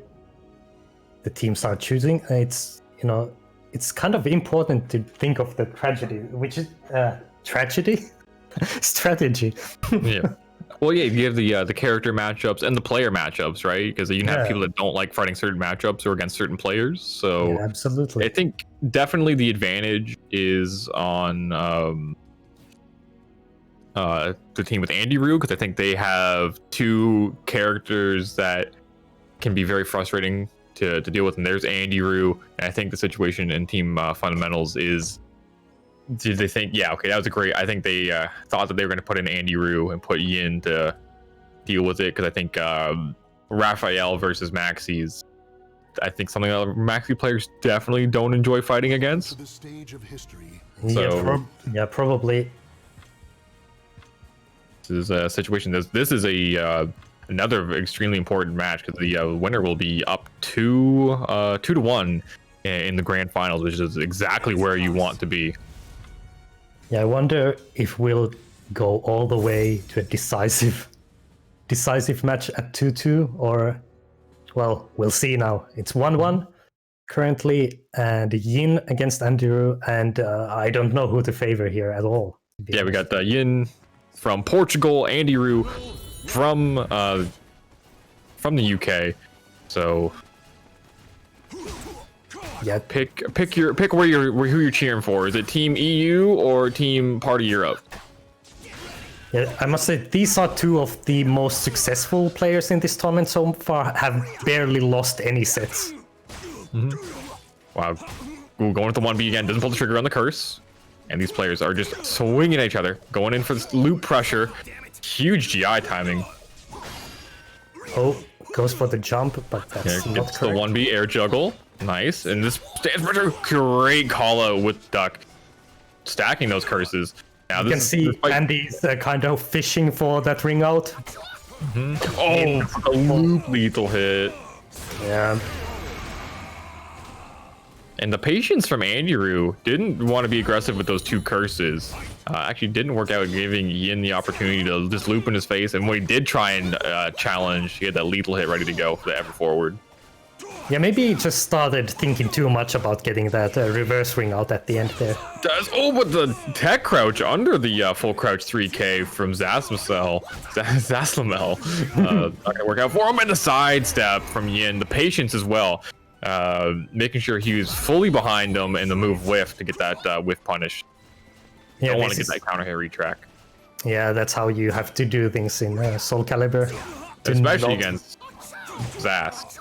Yeah, he's one of the worst offenders Yes. for so-called For his own. Yeah. Just throwing projectiles at him. Got that curse ready to go. And the 1B pressure, but the whiff punish from Andrew. Great preemptive sidestep, calling Yin out on the vertical. Yeah, still life lead for Yin, but not as much. Oh, even gets the low reactable low to hit, and the loaded curse. Yeah, and that's death. As it is, and it actually counter hit him out of the meter usage that he did. So only gonna have 1 bar going in its round to the 2. Yeah. And now playing a bit more patiently, both players in fact. It Oh, is, that's and a great. huge wall combo. That's so much damage. Yes, it is, and it's still going. It's the 1D, adds actually a little bit of damage on. Oh, Soul even Charge coming tries up the behind you. Heaven's Guard. But not gonna have any meter. They're giving him that lethal hit. Oh, what a shot! Wow, what a call out from Yin. Yeah, just went for it. This man can see the future. Yeah. That was yeah, an amazing call out on the 3K or the 3AK. The 3A series from Zas. He has 3AB, which is the mid, which he can hold down to delay it, or he can do 3AK, which is totally safe on block. I believe it's actually, I think it's Might like be plus plus. block? Yeah, It's I like think +2. sounds about right. But yeah, huge call out from Yin, just saying like, look, I know what you're gonna do. I'm gonna duck this, get the wall rising punish, and that was just an amazing call out from Yin. And this stage here, it's a much smaller stage, so wonder what. I think this is okay for Yin because like now you don't really have to worry about the reverse ring out opportunity. Maxi's wall combos are definitely more damaging than Zaz's in most cases. Definitely Zaz can do some big damage ones, but the break attack. Yeah, I would say Yin must be happy with the stage. Yeah, and he's just letting him loop like crazy. He almost has 7-star Maxi in round number 1. Yeah, Oh, but the that's whip punish. something you want, but okay. Actually, now Andrew finally getting those steps and okay, goes for the low, and it's completely safe, of course, when you have curses. Yes. Going for the 1BB.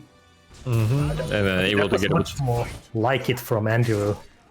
There was a wow, look, crazy whiff punish though from Andy. Run up throw again, getting a lot of work done with these throws. The curse, ready to Yeah, go. it's He almost has like he's only just woken up and now just absolutely dominating Yin.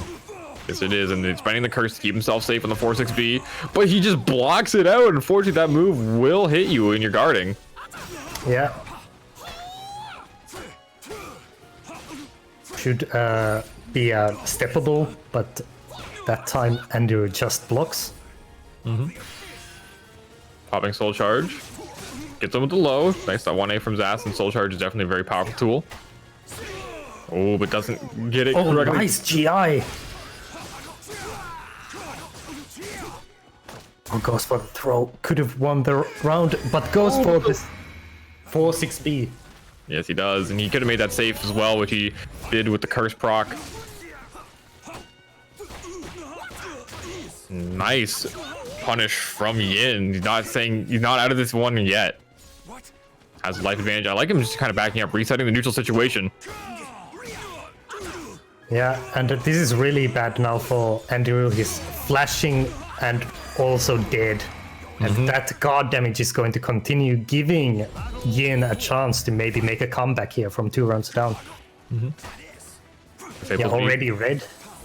Needs to soul charge to get some space. Hey, walking, building that curse. 2 curses already. Oh, but too late on the whiff punish there. Gonna get counter hit out, but still has the life lead. 3 curses ready to go. This can be a huge damage combo from Andy Roo if he's able to proc these curses on hit. Yeah, you can see he's kind of looking for a spot, but doesn't get it yet. Oh, he went for it. There, yeah. Oh, wow. Unfortunate to get hit like that. And he spends all the curses on that, but gonna get hit anyway. Yin just blocking it out. That was a very good call out from Yin. Yeah, but fortunate for Andrew that he did get God broken there, so it's a free. It's a Free clean refresh. slate. Yeah, clean slate for the final round. It is, but Yin is going in with all the stance pressure. There's that 1B on Oki. He's going in so hard, showing how good that move is. Oh, and he has the 7 stars now. Yeah, It's are we gonna Maxi see the man? He is the man. I'm the man. There it is. And Maxi the man takes it, and that's 2-1 now for Team Honest Fundamentals. Wow. And Andiru, will we see him play immediately again? We still have from Team Honest Fundamentals. Who do we have left? Who needs to play? Hayate? Hayate. Yeah, Hayate still needs to win. It's all on him now. He has to beat either Andiru or who else? Or or Silent. So let's see. Hayate is here. It looks like he's going to play Silas first. Waiting for. We don't know for sure. The team is pondering. So Hayate can afford to lose the first one of these sets, but he needs to win on one of these two attempts, either against Silas or against Andrew, and that could give them the championship. Otherwise, if both Silas and Andrew win, then Team Darth Cyro is the champion. Let's see. Definitely going to be an uphill battle for them at this point, though. Yes, definitely easier to win one game than two, isn't it? For sure. So let's see if Hayate is able to clutch it out versus his opponent, whoever his opponent is. I think that they're currently just figuring out who they're going to send in. Yeah, it doesn't matter that much in theory because, you know, both players will have to play him anyway and beat him. So it's only a matter of who really wants to go first. Well, I think you would probably want to send in. I think that you would want to send in the player who you think would have the best chance at beating Hayate in this first one, and that is Silas Raphael. Yeah, the set between Hayate and Darth Sepius earlier was really close, but Darth Sepius won that just barely. But I guess they don't have another Cervantes player, so. Welcome to the stage of history. Okay, you got Raphael instead, who is an even better character.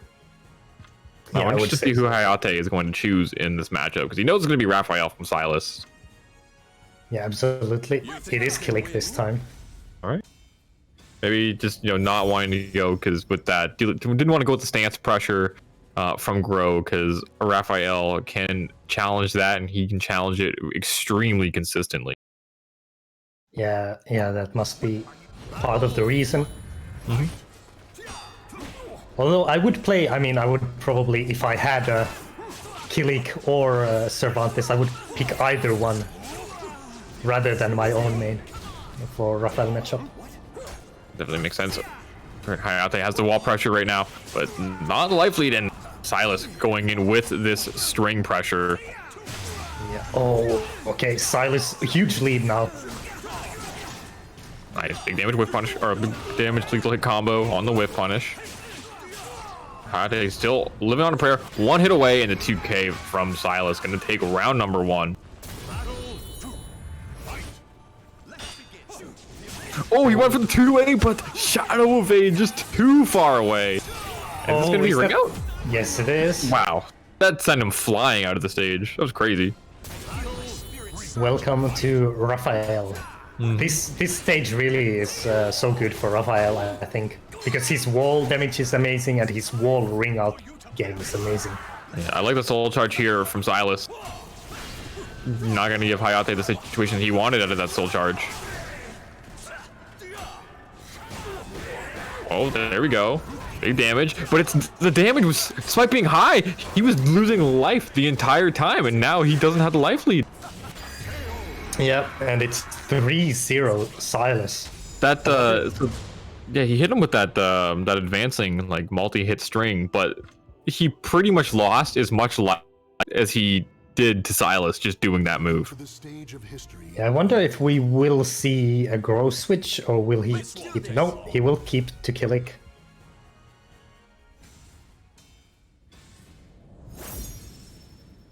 I'm not sure if this is any better as a stage for Hayate with small stage full of walls. Fight. But it is what you get. Yeah, nice challenge again with that I-10 6B from Raphael. It's such an amazing tool. Gets the tech. Into the whip punish with the bleed. Got the wall pressure. It's a very good situation. Catch them sleeping. And this is that wall pressure I was talking about earlier. Not able to convert into a huge damage combo, but still conversion. And that's gonna take the game. Yeah, this is like the typical kind of Raphael run that Raphael player wants to play, where just constantly pressure both on Oki and in neutral, just not allowing the opponent to do much.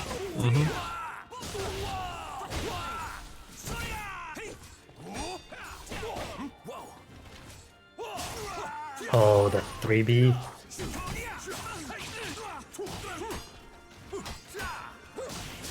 You can see Hayate just can't find the right position to take a turn. Oh wow, great wall rising B though from Hayate, but he drops the combo. Oh no! And huge lethal from Sylas. Yeah, I wonder if the wall played a part with that combo dropping. That I think he just mistimed it. Yeah, perhaps. Hey, he hits him with the Shen Yuan killer. Absolutely. Nice attack. And he's getting so much work done with that 4-6B lethal hit. Has the wall pressure as well. Oh no, it's wall combo. It is. Big damage. Has to soul charge. This is now. And yeah, I went for the pillars right away. There was really no reason for Sylas not to sidestep there. He didn't really have anything like for a horizontal that would be fast enough to challenge a sidestep at that far away. So just sidestepping the pillars, going to get the whiff punish, and Sylas tying it up 2-2. So now it is going to be Hayate versus Andy Rue. Yeah, that is the decisive match. Yeah, I really... We haven't seen this matchup before, to my memory. Maybe we did, but it's been a long day, guys. Yeah, you've been going at it for like 7 hours. Don't remind me. Oh, it's a nice work day on Sunday. Okay. Yeah, nice little Sunday work day. But when it's Soul Calibur, it's all good fun. Welcome to the stage of history retold. Okay, let's see. Andy Rue, of course, will play Zasalamel, but who will Hayate pick into it? Grow and Kilik is what we've been seeing. It seems like he's actually thinking about it, because we still have not seen the pick. Wise choice. Yep. Or maybe he was just choosing the interesting costume. The romantic Kilik with a rose.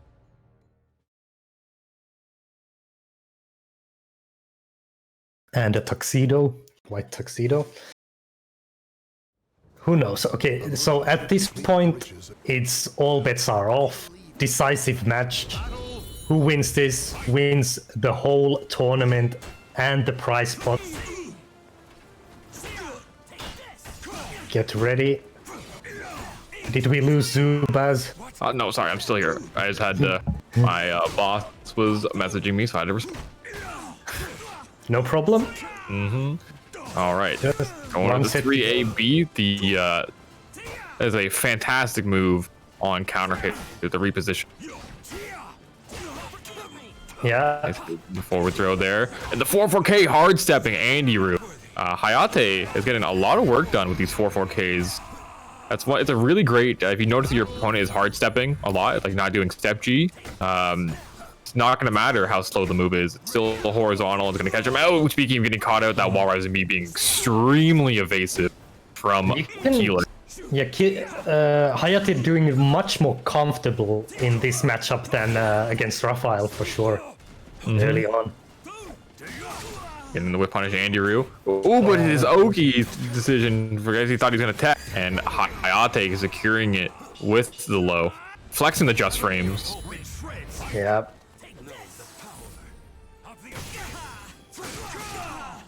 Oh wow, that was interesting. Stare down. Going with the 4 second hit of Wall Rising K gonna hit him. This is great positioning right now for Hayate, but does have to be careful that Zasamal reverse ring out can be a factor. Yeah, he just wanted some life back. Instead, oh, lethal hit. Yeah, the lethal hit is when he cancels out of his soul charge. Oh wow, that's interesting. I didn't even know that. Oh, that looked like the staff just went between Zazalamel's legs. And the 3K gonna secure the fast tech jumping poke.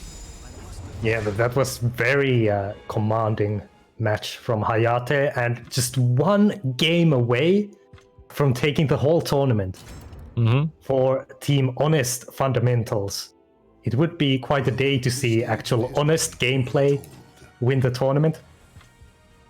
Although I will say both of these players are honest. Andiru, very fundamental based, as is Hayate. He may be, but his character is Gormless.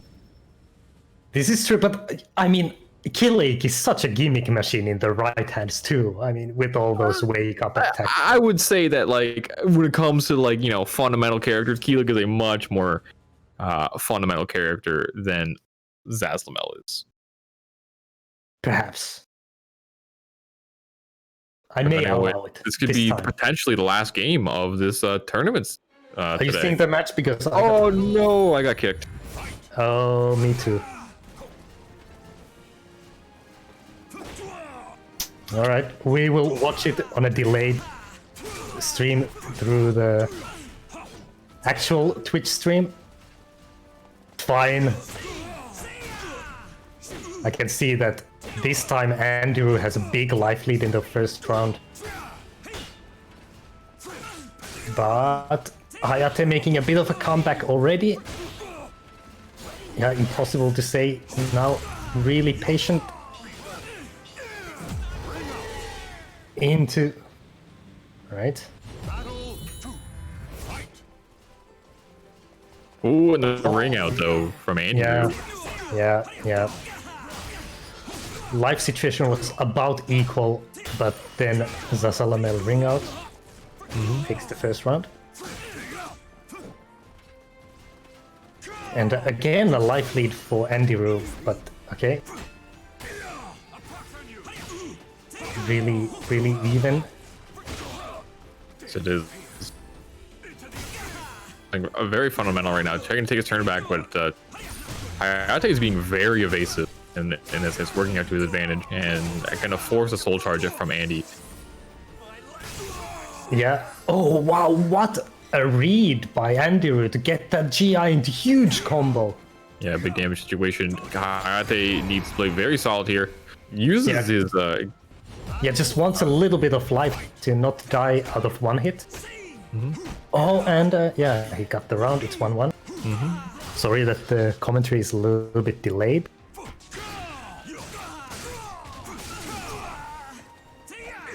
Both these players just poking at each other. There is one curse available to Andy Ryu, so he can potentially either get a big damage combo or make a one of his unsafe moves safe. Yeah, the big lead now. Hayate needs to make something happen in this game to come back. But it doesn't have meter, so it's very difficult here. Actually, Andrew is the one with meter. But you can see Andrew really doesn't use the CE of Zasalamel. So he goes for soul charge a lot more often, and there's that curse. It's gonna be like, ooh, not quite enough to kill. Yeah, not quite. And actually, can a miraculous comeback happen? Oh, not Unfortunately, quite. not. The 2A coming through for Andy Ryu. Yeah, no.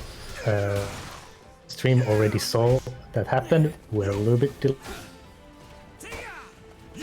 And the soul charge again, opting to use his meter in that way, with the force choke coming in. Yeah. Now Hayate is kind of forced to use his meter in this situation. Use it to immediately get his some life back, which is I agree with, I suppose, because he was in a spot where his soul charge wasn't in a super advantageous situation, so he just would have been ticking down.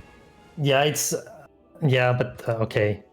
Andrew just takes the match. But it was one of those situations where if your opponent is at full health, it's so unlikely that you're able to make the comeback with Killik's Soul Charge at low health.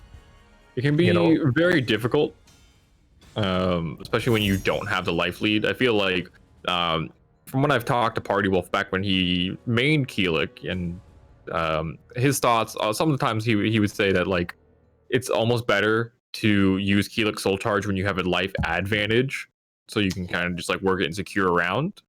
Then when trying to make a comeback with it, he thinks that sometimes making a comeback, it's not really a comeback Soul Charge. It can be more of like a round, like secure around when you have a lead.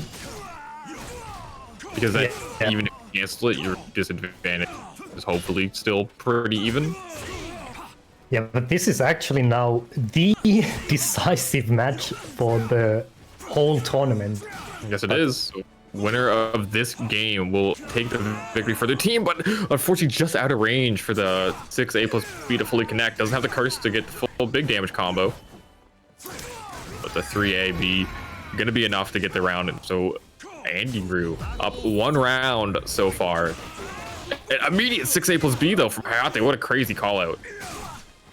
Yeah, this is... Dropped the combo there, maybe with some sort of reset situation. Didn't really get anything out of it, but okay, gonna reset neutral here with the Wars and Beyond Block. Has a life lead, but letting Andy Rue just run up right in his face.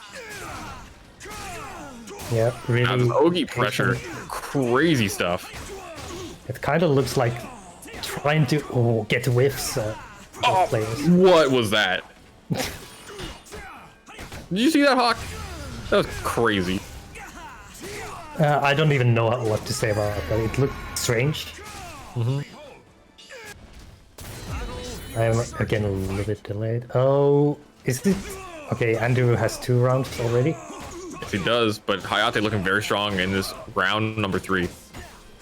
Oh, cancels the move. That's gonna be the ring out. What a great cancel from Hayate. So that spin that he has, he can cancel it into stance and able to get the counter hit and convert it with the sort of stance. Andrew is still with a match point. He is. Oh, it's Soul Charge gonna knock him away. This is good to think. He can kind of just run away here. Oh, cancels the Soul Charge, but gonna eat a Hadouken right to the face. Yeah. But gonna get lethal hit for canceling as well. Big damage. Hayate, 1 mix-up situation here away, and he's gonna take it. Still has a bar meter to work with. We're gonna have almost 2 bars for Andy Rue. This is a very close bet. Actually, a decisive round in the grand final. It always has to come to this. Popping Soul Charge as well. Good, get it through early. The horizontal just in range, and the pillar's gonna hit him up off the ground, doing so much chip damage as well. I like the cancel there. He has a huge life lead. He does it. He got what he needed out of the Soul Charge. That's a very great use of that resource there for Hayate. Yeah, I think that's how you need to use the disrespect with the 4-6B. Andy Rue bringing it back. Has to throw tech to stay alive. Isn't the counter hit? No curse to confirm the victory. This is very close. Any hit at this point could take the game. And the BB counter hit for Andy Rue will take it for his team. It couldn't have been any closer. That was an incredibly close game. Great stuff to all the players today. That was absolutely fantastic. Well done, Team Darth Cyro. They take it in the end. 3-2 in the grand finals in a decisive round. Well done. What a day, what a tournament. It was much longer than expected, but we did it. Thank you everybody for sticking around. I don't know if anyone watched this from beginning to end, but if you did, you're a true fan of Soul Calibur, and much appreciate your support. That was an incredible tournament. I am exhausted. Yeah, it's really late for you guys. Thankfully, Hawk, you did fantastic today commentating. Zubas for coming and saving me. I was completely out of energy after about the first 5 hours. So thank you. Definitely. Thank you for saving the day. No problem. And hope everyone enjoyed that. It was awesome. You guys for having me on, and I'll leave it to Phantasm to close us out. Yeah. Jesus Christo Vegano. It ended. 7 hours. Damn, I wanted more. 7 hours and 5 minutes actually at the moment. Well, guys, it didn't really work out just as planned. It was a great event though. Thank you guys very much for coming.